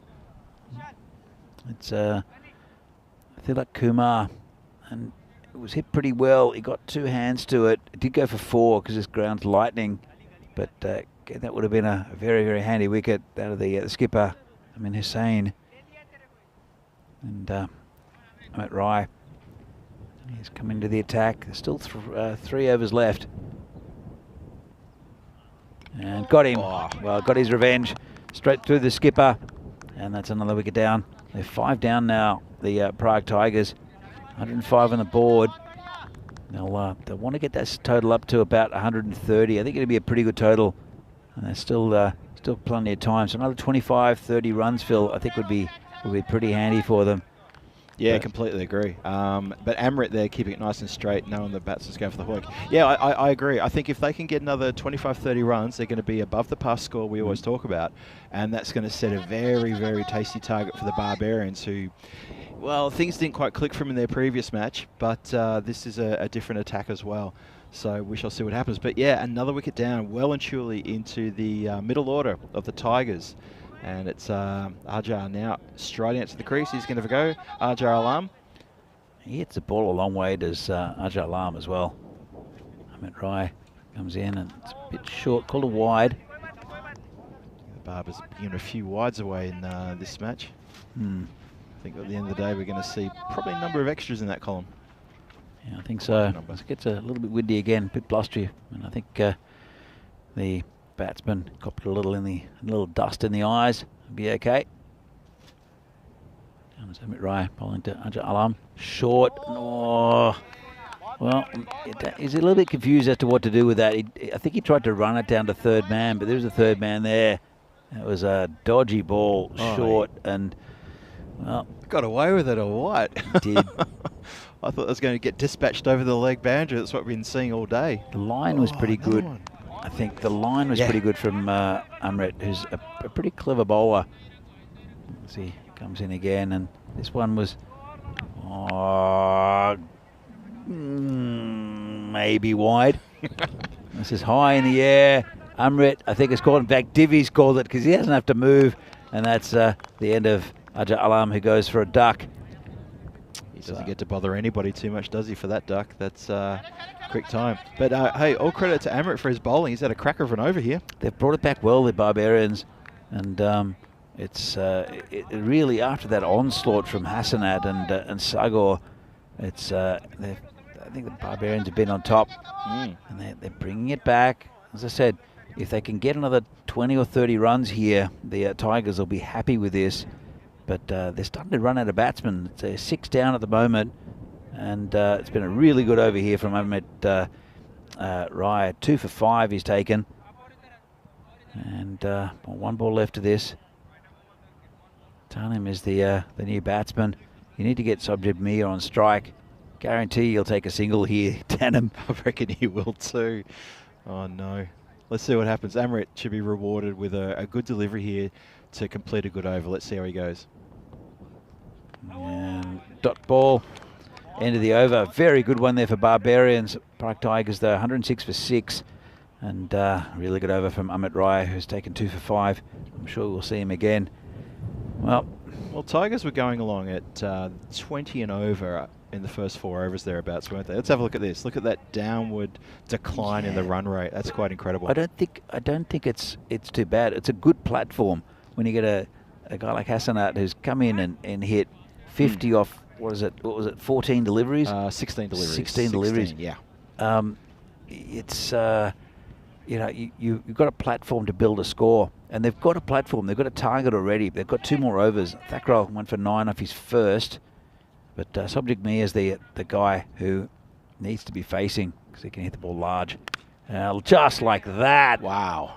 Absolutely smashed over cover and endangering equipment. Look at this. That has gone aerial. That's gone a long way. Yep, that's gone just behind the dugouts there. Massive strike. You're right, Danny. You called it straight away. Get him on strike because he's a big hitter, and there is a perfect example. He moves to 17. So they've still got 11 deliveries to try to get that final score up into the 140s. I know a couple of overs ago we were talking about 160s. But to the credit of the Barbarians, they have pulled it back very well. They have. But again, just 130 is a good score. It is. 125. Yep. And they don't want to do anything silly. This has gone through, talking about doing something silly. This has gone through the keeper, rolled along the ground, and they've taken an extra one. And even more important is that Subjib Mir has retained the strike. And it's come in and just rolled through the legs of Divi. Yeah, he's just missed that completely. Yep. This one's going towards third man. Should just be a single. Bit of fancy fielding there. Knocked it up for himself. It's pure intent there, Danny. Pure intent. Look at this. And just knocked it up. There it is. Just threw it into the left armour in Purohit. Purohit part-time juggler on the side. And just dabbed down again to the third man area by Tanim. And he does it again. Oh, that was lucky. Oh, I tell you what, he needs to sort of watch that little dodgy bounce. He's gonna let that one. He'll let this one through. You watch. It was a nice shot from Tanim just to give Mir the strike again. That's his job is Tanim at the moment. Yep. Again, Thakral hit beautifully over the top. Oh, no one's getting that. And that's 6 runs again. That was a bit squarer though. Look at this. Beautiful square drive. And just right towards the golf course. And 6 more. And Subjib Mir is now showing exactly what he's about. Really good player is Subjib Mir. 26 off 12. And Tanim doing his role. Just 1 off 2. Well, they're picking up the pace again in this 9th over. All happens in the 9th, that's the phrase. And this is why, because they have turned on the juice a little bit more here. Mia's had the strike, and he's going for it. He finishes with a dot ball, does Thakral. And he'll go none for 25 of his 2. leaves it now with 1 over to go, 122 for 6 on the board. Yeah, it's a good total here from the Tigers, but it was really, I mean, we'll talk about it a little bit later as we see here. The bowling figures, good over from Amrit Rai. Well, I'm sure we'll see him in the final over. 2 for 5, but look at Tree at the top, 43 from his over. I forgot about that 6 on the last ball. Yep. As we do see Amrit Rai come in for the final one. Tanim will want to get Subjib Mia on strike. As Amrit comes in and hits it pretty well through the covers, and it does the job. Brings Subjib Mia to face Amrit Rai for this final over. 123 for 6 at the moment, and yeah, if they can keep it together and get another few runs. It's a good bowling from Amrit. He's been impressive actually this tournament. Yes. He's been, I've known Amrit playing here for many years. I've just never seen him bowl as well. He uses his height well as a spinner, varies his pace. Comes in again. And this is high in the air, and 6. Well, yeah, just dangled it a bit short, unfortunately. On that delivery, I was trying to get you to help me there because I can't actually see that part of the ground with the. I'd lost it. I was leaning to the side to see. All I could see was a fieldsman barely moving, just going, there's another one. Sorry about that, mate. It's all right. This one slightly mishit. They might look for 2, you know, and there's a bit of a fumble. It's gone to the bowler's end, so job done by these two, especially Tanim, who knew straight away he had to come back for the second. Yep. Just a little fumble gave him time to get back, but again, Tanim, he's in this partnership. He's only scored 2, but it's been pretty vital. It's been very good as Tanim. But Subjib Mia hits that one a long way. That's onto the other field. And we've got one of their yellow jackets chasing it. Cracky shot, that one. Well, he's got a hold of that here in this last over, and that score has now been beefed up yet again. So it's a interesting tale when we look back at this innings in a few minutes' time. But yeah, Mia's now come to the party as well. There's a chance for a 50 as well. Not that he really mind. He just want to get as many runs as he can. He's 40 off 17. And it's a perfect innings from Mia at this stage. And this one's tossed up. It's hit hard. Tree won't get it, will he? Puts his foot out. He's stopped it. Stopped it dead. 2 inches from the boundary rope. Oh, well, they've only run 1. That's well, that's the overdone though. That was the overdone. Yep, that was Look the at last that ball. Tree. That's an ankle breaker, Tree. Don't do that. Okay, not quite 2 inches, but still, you see it there. Yeah, you got to be careful on things like that. Could have definitely had a bit of a situation. Well, just looking off his 2 overs, Amrit Rai's ended up with the figures of 2 for 22. So has he? Yes, he has. Oh wow, that's great. I love getting a 2 for 22. So big pat on the back there for these from these two. Subjib Mia, good contribution at the end. 137 for 6 at the end. Let's have a look. In fact, 138. As this is a disastrous start. But a good fielding from Vaishak and neat take from Divi up high. And that was the end of Samuel Alam. And he thought it's going to be curtains for Tigers early, but that wasn't in the script for the general manager, who absolutely destroyed the opening bowlers for Pride Barbarians. He was dropped with a tough chance low, and then there was an over where everything seemed to go behind square like that. Yeah, this was the over that really just suddenly just got the spark, wasn't it? There was another one. Yep. I think it was 3 or 4 in a row. And this one launched down to the leg side for 4. There was one shot. This might have been, that wasn't it. There was one shot where he hit towards the car park, which was absolutely massive. It was the one to bring up his 50. There you go. He had a bit of luck, the general manager, to be fair. But yeah, you make your own luck. You have a go. You swing hard. And a fantastic innings from Hassanat. So, and then he got bowled behind his legs. This is not the one I was thinking about. No, sorry, it's not either. No. This was this almost a run out, but he missed the stumps. This is, we're not going to see the one where he launched it to the car park, I don't think. This is the one where he got bowled around his legs. And Out of Hassanat- nowhere, that delivery, wasn't it? Just bang. It was just slightly misjudged by Hassanat. Yep. His luck kind of ran out. And then Sagor took over for a while. And he hit the ball very, very firmly. Good, looks to be starting to get a bit of form. But, he was caught with a very good catch there from Vamshi Madashedi. And then got a bit slow in the middle overs. It doesn't look like it. There you go, nice catch there by Divi Singh behind the stumps.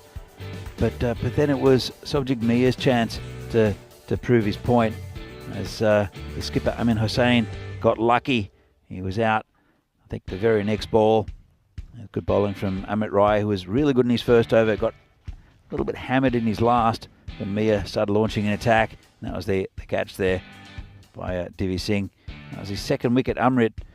This is when Sobjik Mia started to hit the ball large.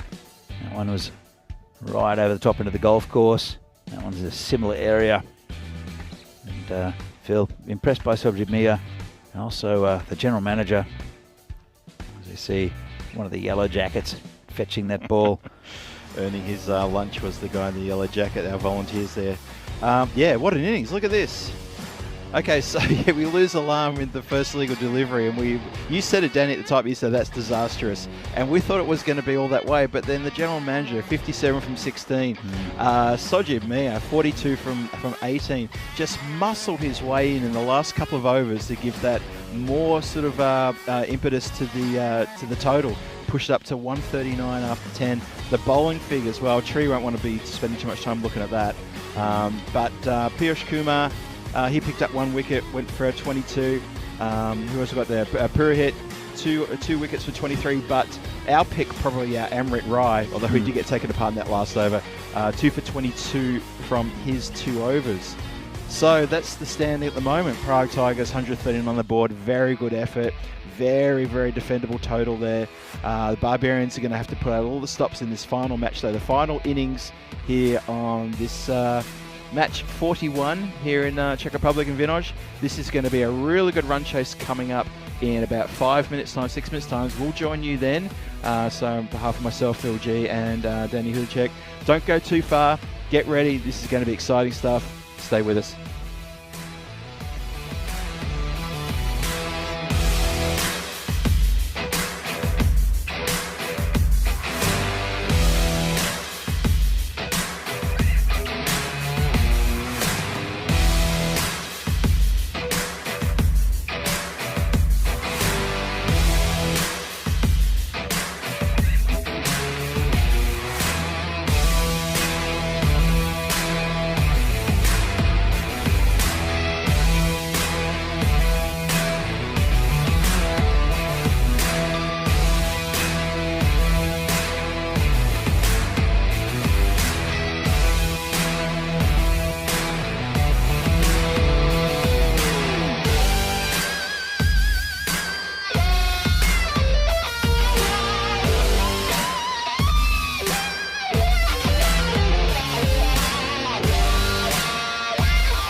The European Cricket Series is proudly brought to you by HCL Software and Bizaway. And welcome back to the final innings of the day from this European Cricket Series in Czechia. A match between Prague Tigers and Prague Barbarians, match number 41. And while the Tigers upset the apple cart a little bit, 139 for 6 with a blistering innings from the general manager Hassanat, and also really good contributions from Sagor and Sobjib Mia, getting up to an above par total. Barbarians will have to bowl to bat very well, especially these two, Devendra Singh and also Vaishak Jagannathan. And the Tigers, they're a good team. The Tigers at times have struggled a little bit in this tournament, but they've come to the party today in this final game of the day. Phil, what are your thoughts? Well, I mean, I was still catching my breath from the general manager, GM Hassanat's innings. That was a fantastic innings we saw in that previous little hit. That was amazing. Top and tailed firstly by him at the start, and then there was Mia in the last couple of overs who launched himself up to, I think, 40 not out by the end. And the Tigers have put up a really, really good run chase here for the Barbarians. So 140 for the win. This is going to be exciting run chase. A good start here. And it's Anja Alam who's the pick of the bowlers for the Tigers. And starts by hitting Devendra Singh on the pad. I think there's a couple of messages in the chat for you, Phil. Oh, yes, sorry. Chris Smith. Hello, Chris. I saw you join the chat. Good to see you there again, buddy. And, of course, Dave's still in the chat too. Good to see you here, Dave. Just keeping us company. Oh, gone! Oh, no. It's the first wicket gone for the Barbarians.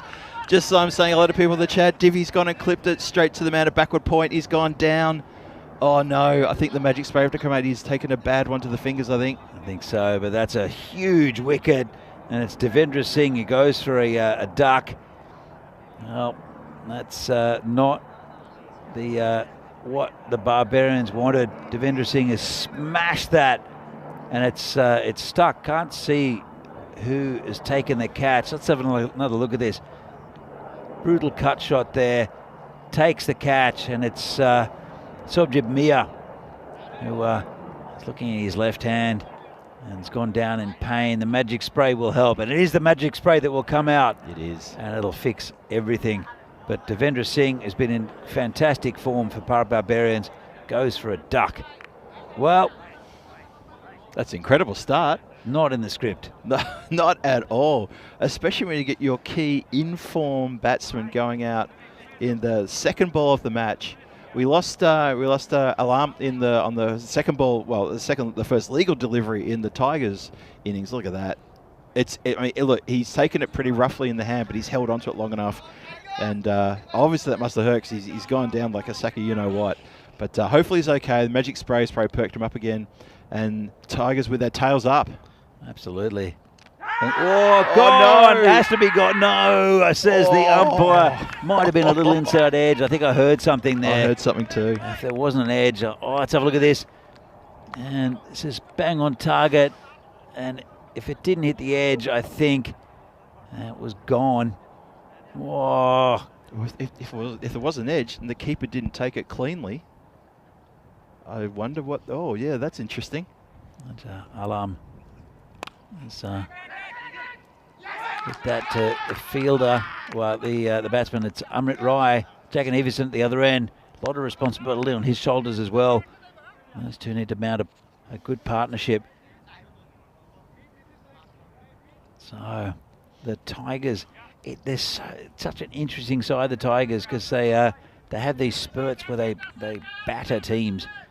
I saw them in the rain-reduced game against the Spartans. I think they beat the Spartans twice in that day. Yes.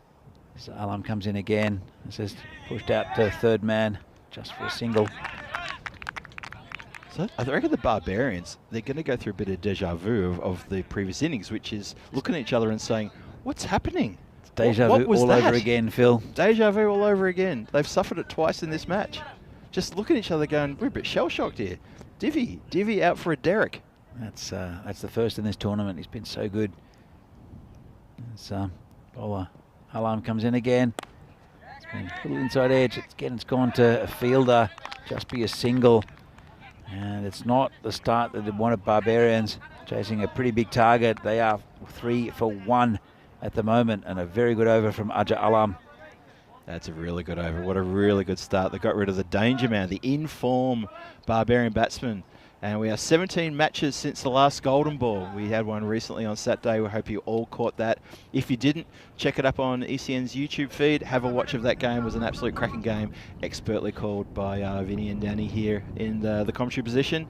And Barbarians with a lot of work to do. And, well, they've still got a lot of time, but they need to be going to 15 and a bit per over. So the next couple of overs, this power play is going to be really vital to see where they end up. And Sundrit Halder is the new bowler. Comes in bowling to Amit Rai, who, well, that's a good start right over the stumps. And Halder just needs to really not do anything too silly, just bowl good areas. They're in control here, the Tigers. They don't need any panic. Even if there's a couple of 4s and 6s, just need to hold it together and I'll get a victory against a good side in Barbarians. Long way to go in this game, though. As Holder comes in, he's hit straight, going towards a boundary. There's a man there, that's Sagor, just picks it up at just another single. They've only scored in singles and then one wide, I think. Oh, maybe even not that. I think it's all singles so far. All singles, yeah. Not going to get very far that way. Yeah, you could hear the sound of that shot there. Just didn't hit it properly, and it came down here with really slow momentum. Holder comes in against short and put away. Unlike that. Well, he's waiting for that, I think, Jagannathison. He's very quick with shots like this. When he sees it, he waits a long time before he hits a shot, does Jagannathison. Sometimes gets in a bit of trouble, I think. But he's got very quick hands. He relies on that. I'd like to see a little bit more from him in just the way he bats, because he is a very good cricketer. This is called wide. But especially when it gets somewhere near the where he can hit it through the leg side, he does have a huge swing at it. But it's low percentage for me. He swings hard at it late. Yeah. Whereas he relies on a good hand-eye coordination and fast hands, but not his timing, which I think could improve him. There's Halder. Again, bowling to Ishak, and there you go.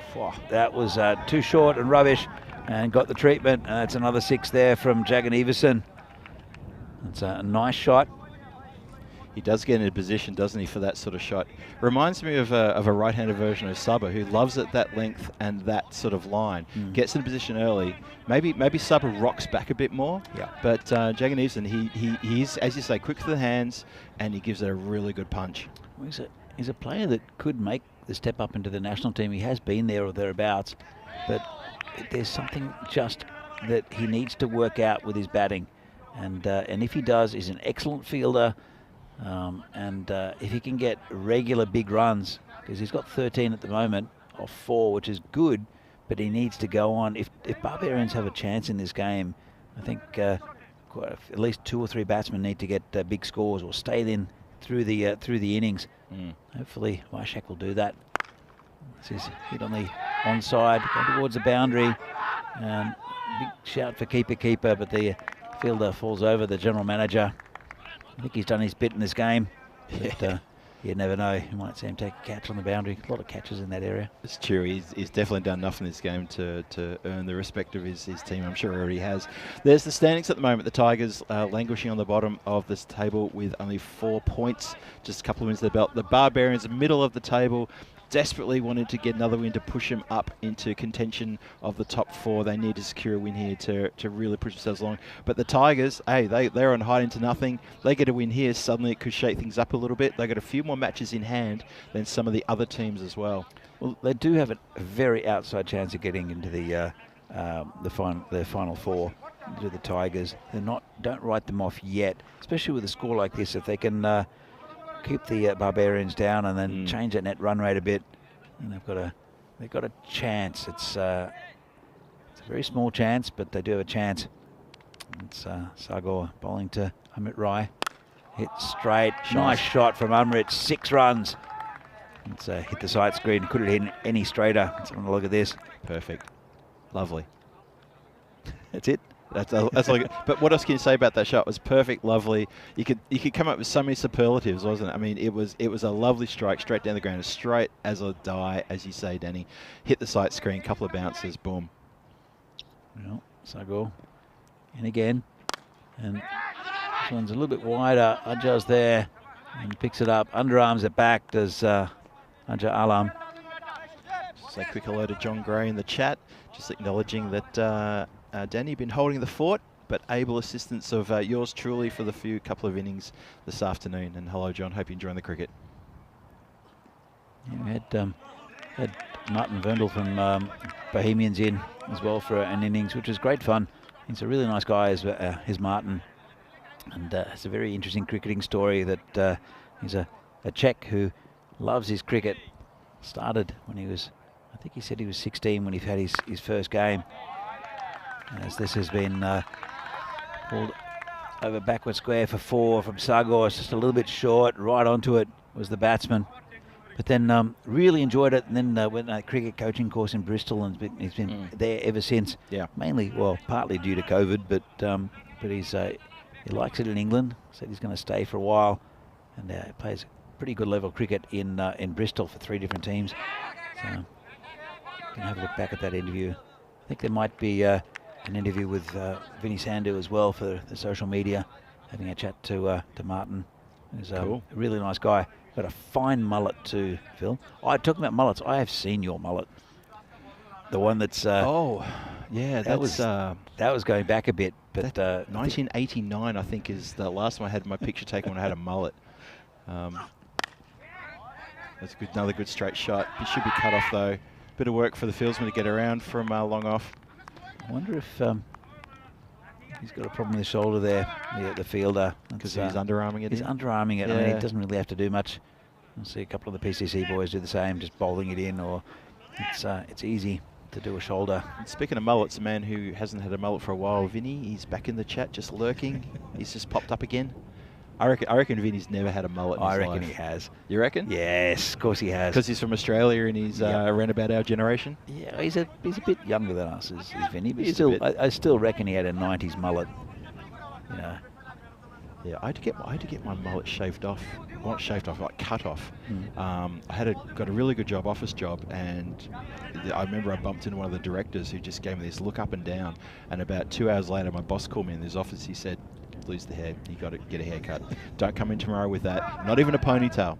Take care of that." So that evening, I had to go get a haircut, and that was a job as an accountant.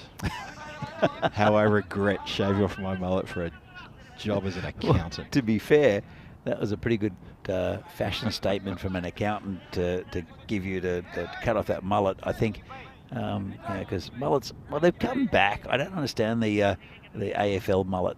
Oh, it's a strange thing. I can't get my head around it. I really can't. The shaved side of the head and the long hair flowing back, just wrong. It's kind of interesting, but okay, his new bowler. He sees it high in the air. It's going to be safe, I think. It'll land between 2 of them. They'll come back for a second run. It's Amit Rai who is facing. It's Vijayan who missed the last game. He was a late out. Was Vijayan. He was replaced in the lineup by I think it was doesn't really matter. It was Kausa Ahmed who came in for him, I think in a previous game. Not sure what the reason was. He was lined up for it. Have you seen what Vinny said in the chat about the mullet? It's going down leg. Just knocked away for a leg by, I think. He had a mullet in primary school. Well, sometimes you see that. There's a whole mullet family. Yeah. I don't think it's a case with Vinny. I think it must have been a choice. So what do you mean by a mullet-ish, Vinny? Just I love the family mullet, though. Mum, dad, sister, the dog, the lot. I'll tell you a story in a moment about mullets, Phil. So this is well bowled. So I got to Prague and I needed a haircut because the hair was quite long all over, right? And it gets a bit mad professor for me. Yeah. So, so I went to a like a mall hairdresser, because why not? Why not? It was pretty easy to do. Oh, this one gets over the top of third man, and that'll be 4. Bit streaky, that one. And there's something, I don't know what it is with mall hairdressers or hairdressers in the Czech Republic. They never show you the back. Yeah. Like, they never get the mirror out and show you the back. Just this is a normal, Okay. My Czech was non-existent at that time. It's not much better now, to be fair. So I didn't really know what to do. Anyway, they didn't show me the back. Yep. And so I paid, and I thought, yeah, it looks pretty good. Mhm. And then I don't know who it was, but people just said, "Oh, nice mullet, Danny, nice mullet." And it kept on coming up. I'm like, "What are you talking about?" I grabbed the back of my head, and there was a little mullet. It's probably about 10 centimeters. No. And so I lived with it for a while. But I went to a different mall hairdresser because I didn't have my barber at the time. Who'll get a shout out in a moment. Okay. But and so I looked at the guy. I said, "Yeah, like half off, like this." And I looked at him and went, "Ne jager." Okay. So I'll explain that as well. Yeah. As Bajayan comes in again, and it's been a good over. This one's going to get down towards the boundary. Might be 4-leg buys, I think. I reckon it is. Yeah. So in fact, it's called 4. Must have got a bit of an inside edge. Bit of tickle on that one. So 44 for 1 off 4. Pretty good going for Barbarians. Jaganevison 25 and Amit Rai 13 off 11. So anyway, I'll go back maybe to that story as we have a look at the comparison. And blistering start from the Tigers. And they're slowly getting to that red line, aren't they, the Barbarians? Yeah, it's that steep yellow from when the general manager was just going bananas. But yeah, no, the Barbarians are starting to come up to that level. And it's also interesting to remember that the run rate did drop later in the innings with the Tigers. So that declination does happen. So the Barbarians shouldn't be too upset about where they are right now. It's not too bad. 1 wicket in the shed. And Jaganevison just seeing the ball really well. 25 from 11. Going back to my mullet story. Yes. So I said to the guy, Ne Jager. And Jaromir Jagr is a very famous Czech hockey player. He was he's one of the leading scorers in the NHL as well. A huge household name in the US. But when he first got to the US, and for many years he had a magnificent mullet. As Sagor comes in again, and that's been smashed through the offside, and lovely shot there, square. Really nice shot there by Jaganevison. He's looking in the goods. That's when he's at his best, Jaganevison. That's a lovely cricket shot. He looked good there, didn't he? Just dropped down on the knees just a little bit, just got the weight right behind that shot. Jaromir Jagr, the mullet haircut is called a hockey in Norwegian. Yeah, hockey. Because it was to do with Czech hockey players. Yes. And Jagr was the main culprit. So anyway, I'll come back to it. There you go.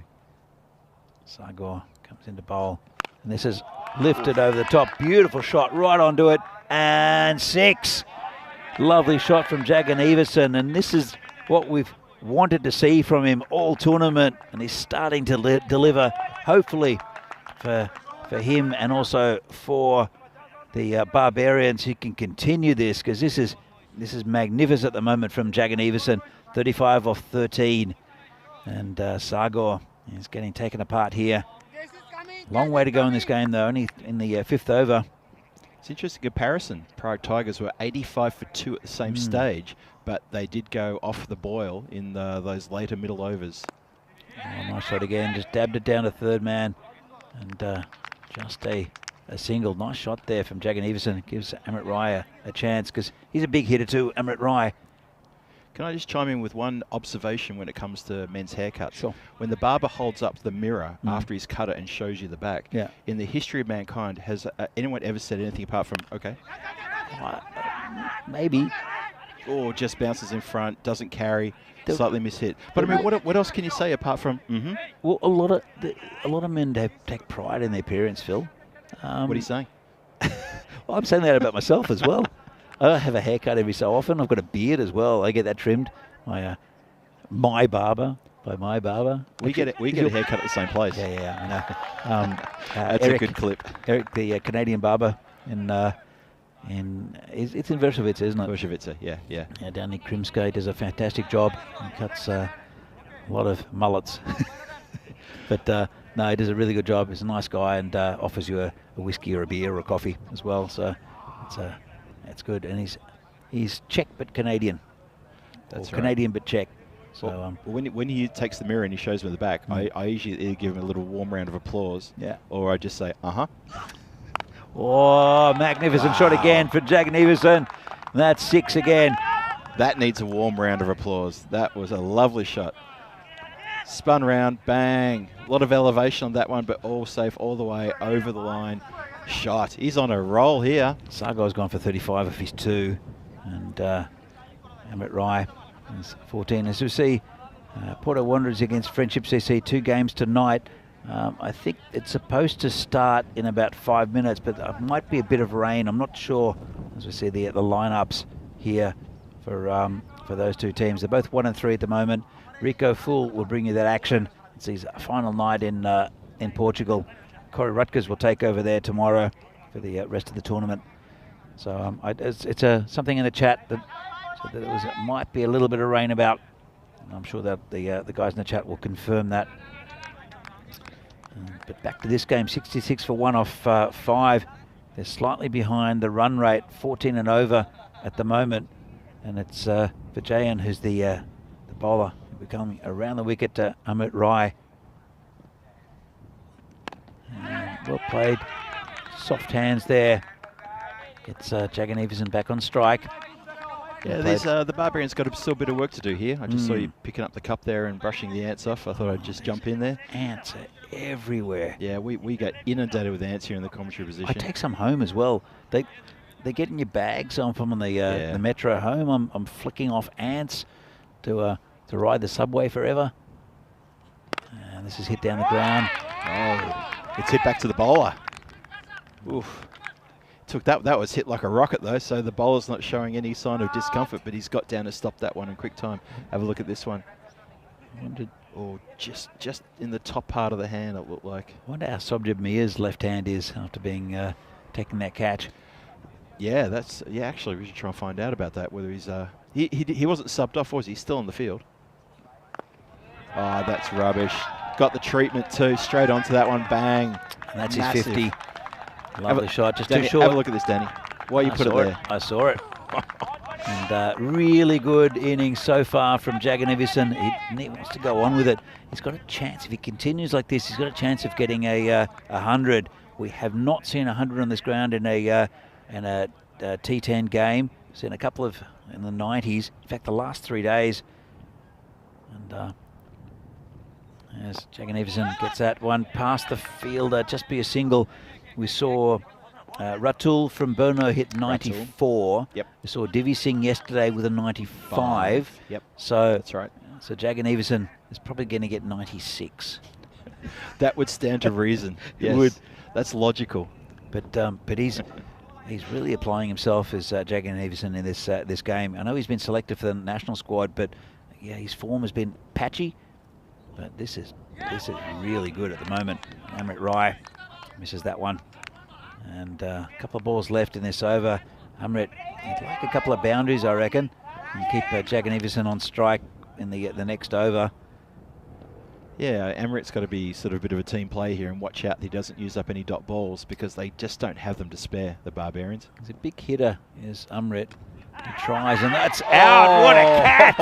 Oh, wow. Well, he just stuck a hand out, did Sakabul Tanim, and the ball just rested in his glove. Really good catch. Came flying to him. That's a ridiculous catch. Absolutely ridiculous. Let's have another. This would be a good angle of it in slow motion. Just stuck a hand out, and there you go. Snatched it out of the air. Amrit Rai, he can't believe it. And to be honest, though, he's eating up a couple of balls. He's gone for, I think, a runnable 15. Can't really afford that at this stage with Jagan Everson doing so well from the other end.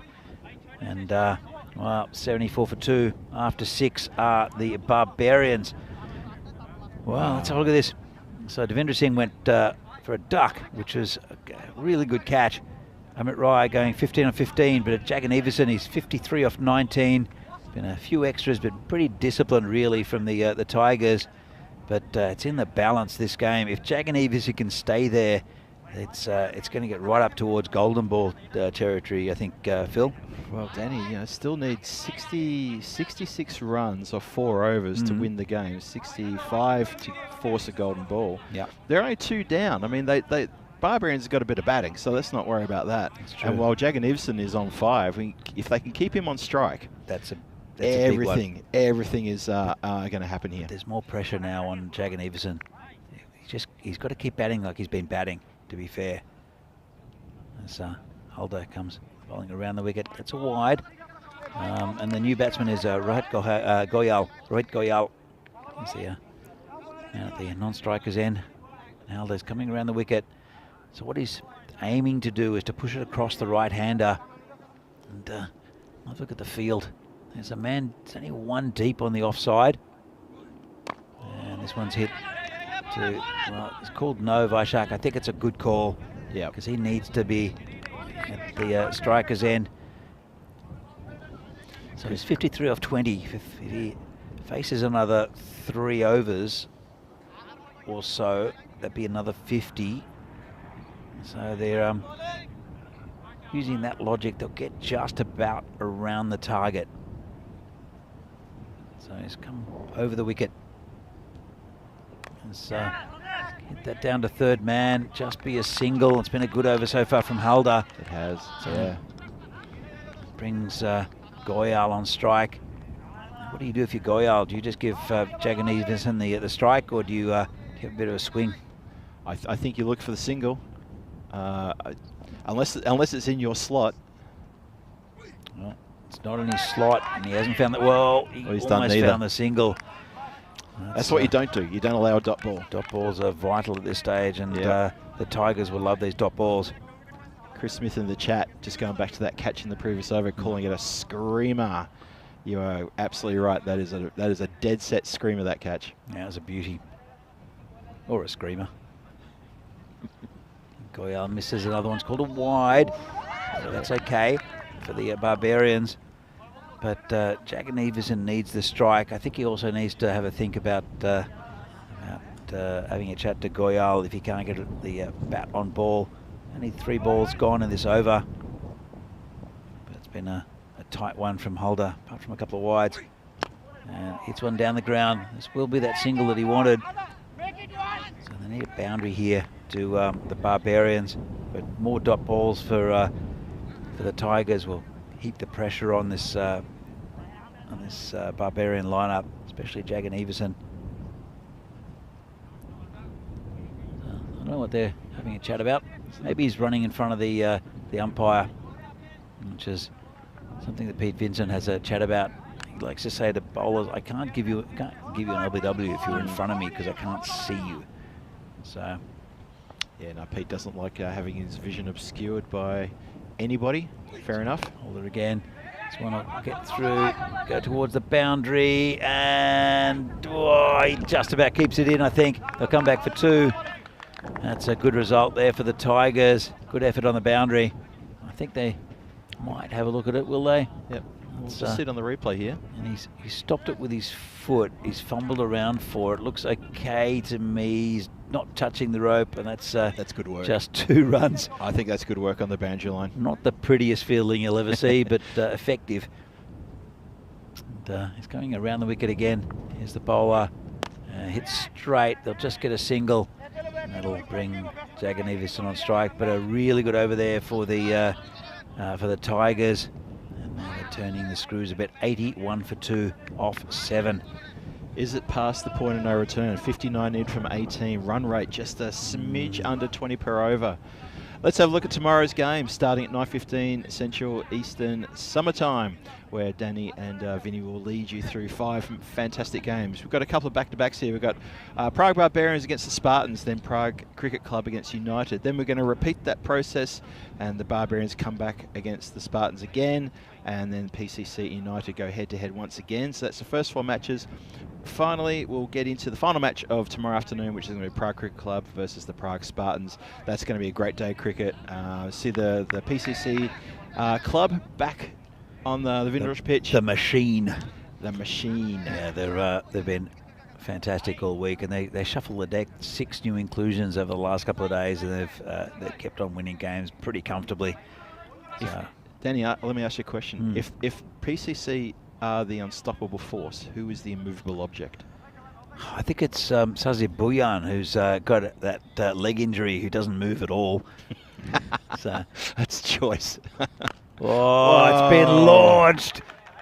Yes, Lovely shot. Lovely shot. It's onto the other field, and this is the over that Barbarians need, and it's Sobjib Mia, who he batted well, did Mia for them.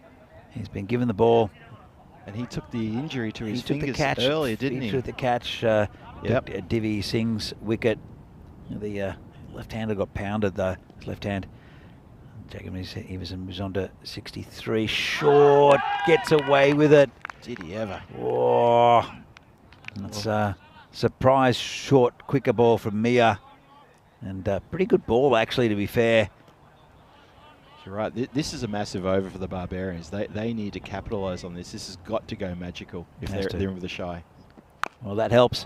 Just a bit too short there, and that's gone again. And there's for the boundary right next to us, there's the general manager who's throwing his arms around, just having a go at his bowler. He is. He's gesticulating all over the place. It's Not getting happy. tense. He's probably thinking, all that work I did in the previous innings, don't come undone now. Not now. Jagan Everson, I think he's found his mojo. He's got a good rhythm in his batting as well. 69 off 26. And this has gone again for 6. Oh, that's not good bowling. No, the general manager won't like that either.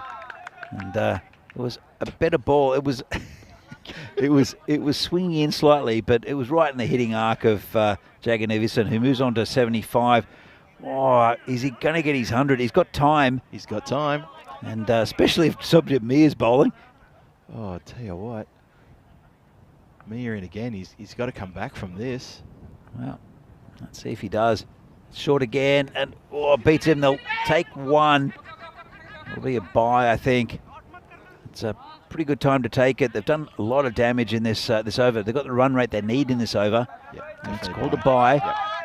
So, Goyal, what he needs is a boundary here. Goyal. Yep. And what he doesn't need is a single. And that single brought up the 100 as well. And here's the 100 up. You're right, Phil. Well observed. 40 needed off 13 balls. And called to wide. Oh, this is getting tense, isn't it? Golden ball, maybe? Oh, I haven't got that type of tingle just yet. Don't know if the chat's got that kind of tingle just yet either. Well, regardless of who wins the game, as Subject Mir comes in and called it wide again. That was a tight one, I think. Mir's having a shocker. Yeah, it's not a great over. Let's have a look at this. And yeah, good call. Very good call. Fair enough. Regardless of who wins this game, I think everyone wants Jagan Everson to... That's going to be 4! Clever. Well, that's a good shot. Oh, lucky he played it with the soft hands. He got it past the short third-man fielder, or fly slip, whatever you want to call him, and all they could do was watch it go past him. Clever shot. Well, that's exactly what they needed from Goyal at that stage. Brings Jagan Everson on strike, who's 75, not out. Couple of overs left. Let's have a look at this. And that worm is getting closer. Look at that. They're meeting each other now. Look at that. Getting closer. So it's about the same. It's exactly the same run rate they need, I think, of the last over. And that is. It's a very good bowler, though, in Ajay Alam, who'll come in 1 for 3 off his first over, including the vital wicket of Devendra Singh. Jagan Everson, he's 25 away from 100. And I think, as I mentioned, we all want Jagan Everson to hit 100, except for these Tigers. regardless of who wins the game. Is that fair, Phil? That's absolutely fair. I agree with those sentiments. We want to see the first 100 ever We'd love to here see that. in a T10 game in the Czech Republic. We've been going, I think, this is the 4th season of cricket here. And we think we'll see it this year, but hopefully we'll see it today. Alam comes in and hit through the leg side, going towards the boundary and pierces the field.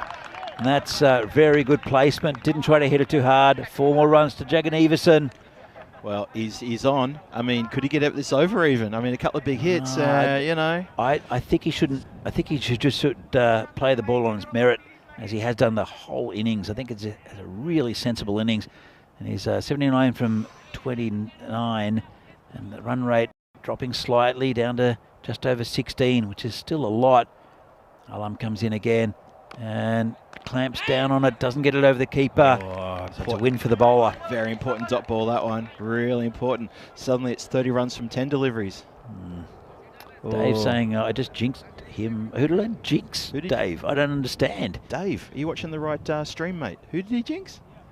Alam comes in again. And this is in the air, could be out. Player under it, takes the catch. Very important catch there, Rakib Al Hassan. That's the end of a very good innings there from Jagan Everson. 79 off 31. And now it's going to take a little bit of a minor miracle for the Barbarians to come back from this. Let's have a look at this. Just a bit late on the shot. And scoops it up. Good catch to Rakib. And big round of applause there from the Barbarians. And he's upset with himself is Vaishak. Oh, he shouldn't be that upset. I mean, he's played a blistering innings. He's carried his, all the way through, and he's gotten them so close to a victory here. Well, there's still a chance, especially with the big wicket of Devinder Singh going for a duck, and well, he shouldn't be upset because that's the best I've ever seen Vaishak Jagan Everson bat, and hopefully he'll sneak into that Czech side because he's a top fielder as well. Yep. So. The ECI is coming at the conclusion of this tournament on the weekend. That's the new batsman is Mane, who can hit the ball a long way as well.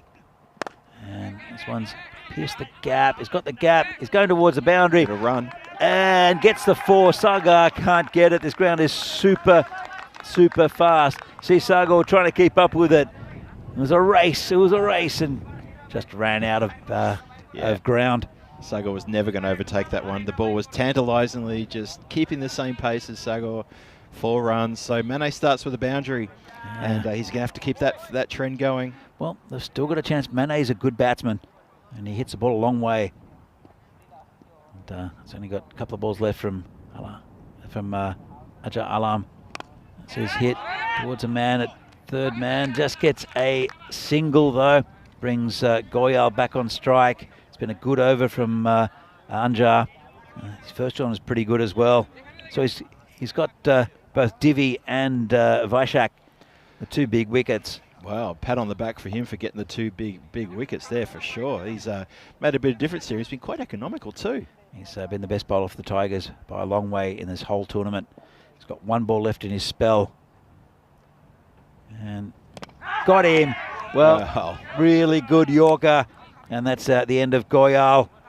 And the Barbarians, they've still got a chance, but Mane's going to have to go ballistic. It's the old, it's not impossible, but it's getting towards improbable. So Dave has just gone, I warned you, Danny. So I jinxed him for something that hadn't happened before. Thanks, Dave. Why is Dave warning you? Yeah, because I jinxed Vaishak for some reason, even though nothing had happened, but I jinxed him for the future. Oh, so have a look at these bowling figures. So really good bowling from Vijayan and also from Anjar Alam. Yeah. Bit expensive with a few of the others.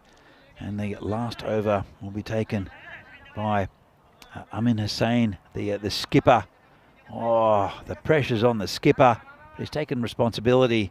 And some of his bowlers have gone for a few. And Vamshi Madashetty is there the skipper for Barbarians, who's their batsman at the non-strikers end. I've got to say that Vishal Mane is the man most likely for Barbarians to need 25 off 6. Could be a golden ball, Phil. Could be. So he needs more than that. That's just a single. I'll bring Matashetti on strike. Okay, brings it to an even 24 from 5 now. So obviously 4 big hits will do it. That's asking a lot, I think. They needed a boundary or a 6 first ball. They didn't get it. Matashetti has not been. Well, I was about to say Matashetti has not lit up the tournament with his batting. Well, he's lit up this game. That's a massive 6. Great shot from Matashetti, the skipper. So it's skipper to skipper. It's to do with the 100. Just saying, we all wanted him to get the 100. That's what Dave was talking about. Right. Okay. Makes sense now. Thanks, Dave. Comes skipper again. This is it straight. Sugor's got work to do, but it ends up fading and just a single. Oh, that could be it, I reckon. Could be. Well, 17 off 3. Mathematically possible, Danny. Well, it is. They need a boundary minimum to keep them in it, and then they need they need 6s, don't they? They Phil? need 6s. They do. It's not going to happen there. Not today. And the Tigers, unless they bowl quite a few wides, will get this win. It's been a good performance from both teams, really. Oh, Vinny said Danny has lifetime jinxed for Shaq. Oh, that's Thanks, a bit Vinny. harsh. That's very harsh. Oh, no. This is in the air. Could be out. Player calls for it. Tough catch, drops it. And they're like, well, it might be a run out. No, it won't be a run out. Oh. Bit of ball watching though. Yep. Matashetti, I think realises that the game's over. And that was, he made pretty good ground there at the fielder.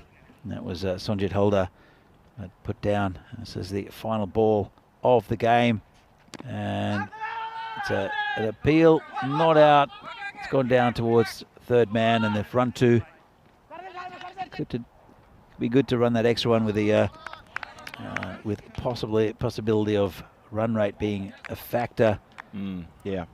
So that's the end of the game. Really very entertaining game from these two sides. Not much between them. And Phil, got to get our breath back, I think. Well, the Tigers are going to be very happy with that effort.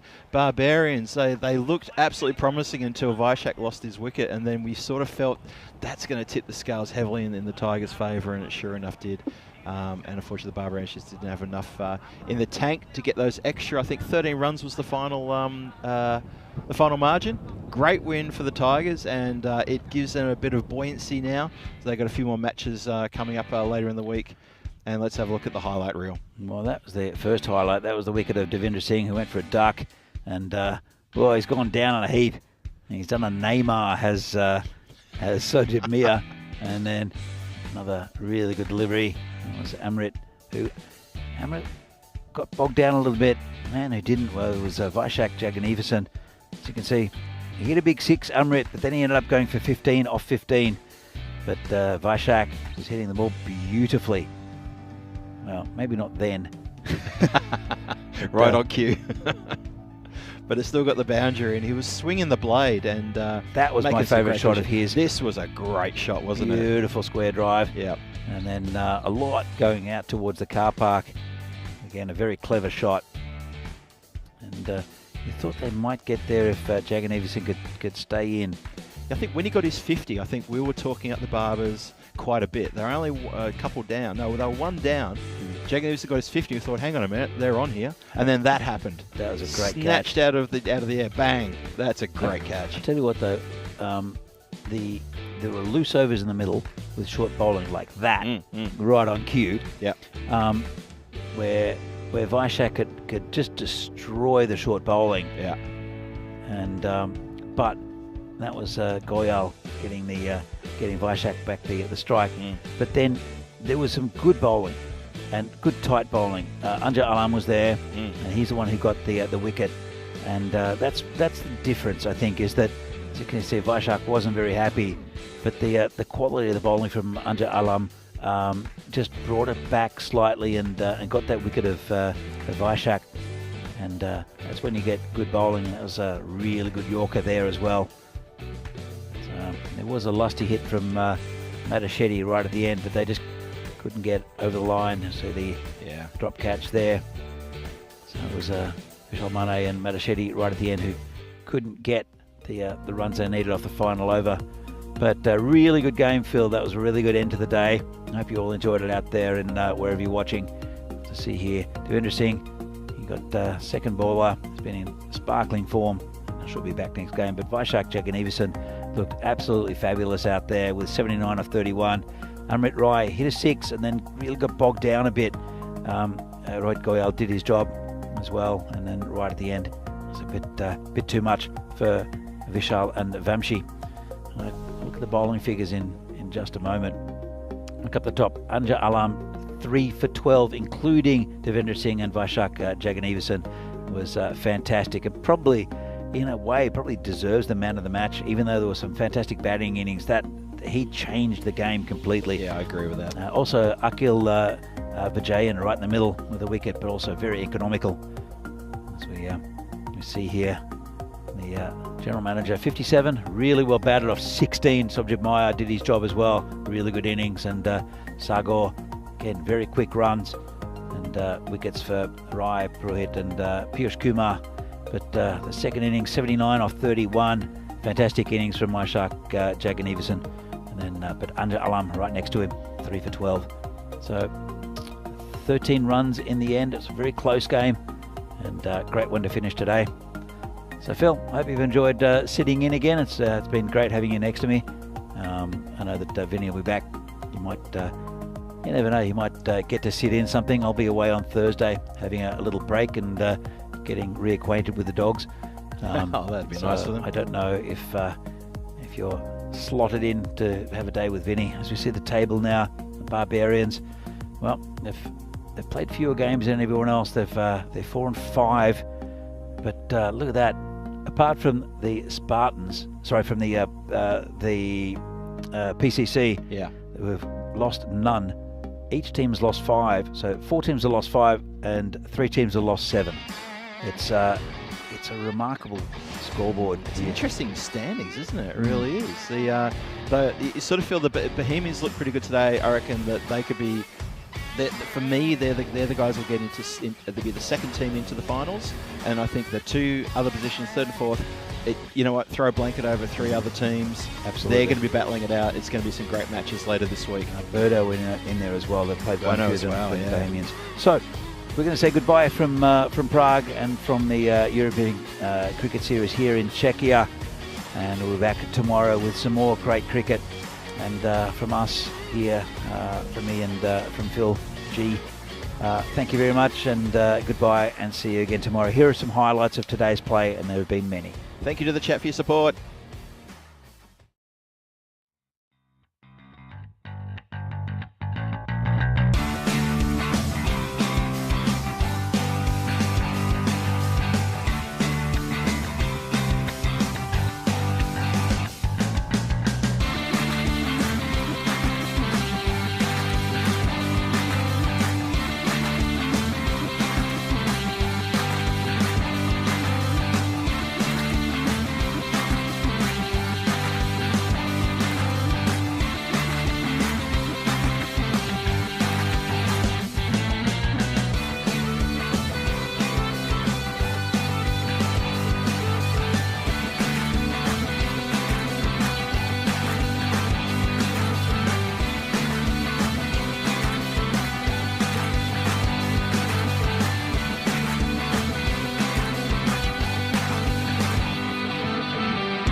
What's this all about? Does this hit the toe end of the bat? I love to see this side on as well as full on. And it's the easiest of cordon bowls you'll ever see. So this is first full front end. Does it hit right the toe end? And it just slices. It's an easy peasy one, isn't it? Swede Ulla will go. Let's see side on if we can see where this hits. I think it is right the toe end of the bat. But Swede will go. It's going to be just one or two. Cordon bowled by Taj. And there was, again, you see that delivery from Taj. When he was bowling these ones the other day, they were either banged in too short and they were going clearly over the batter, or they were down the leg side. So he's certainly improved his line. Bowling much better. And he's gone. Another one bites the dust. And, well, ooh la la la, maybe, but ooh la la adios, because one of the oohlas goes. Swede Ulla will depart. And that means it is Steve Pitt. Oh, he gets a spicy one. He doesn't really have any idea where this is. And well, he gets back on it afterwards. And Taj is asking, how's that? No, he's not out. He's trying to get back in his crease. And nice bit of action there. Maybe you can see this again. Smile on the face now from Taj. But the batter, Pitt, now he gets himself in a little bit of a pit, doesn't he? But he digs himself up and then gets a bat on it, just hop the ball. And yeah, just watch this. It was a good delivery though. Once again, better areas. He's got the pace on it, into the pads. Doesn't know where it is. He starts running. And Taj comes across and says, I'm going to get you. But the batter puts the bat down and then hits the ball eventually. We'll be looking to hit this as well. And he does. That's a nice looking shot down the ground. Runs hard, but will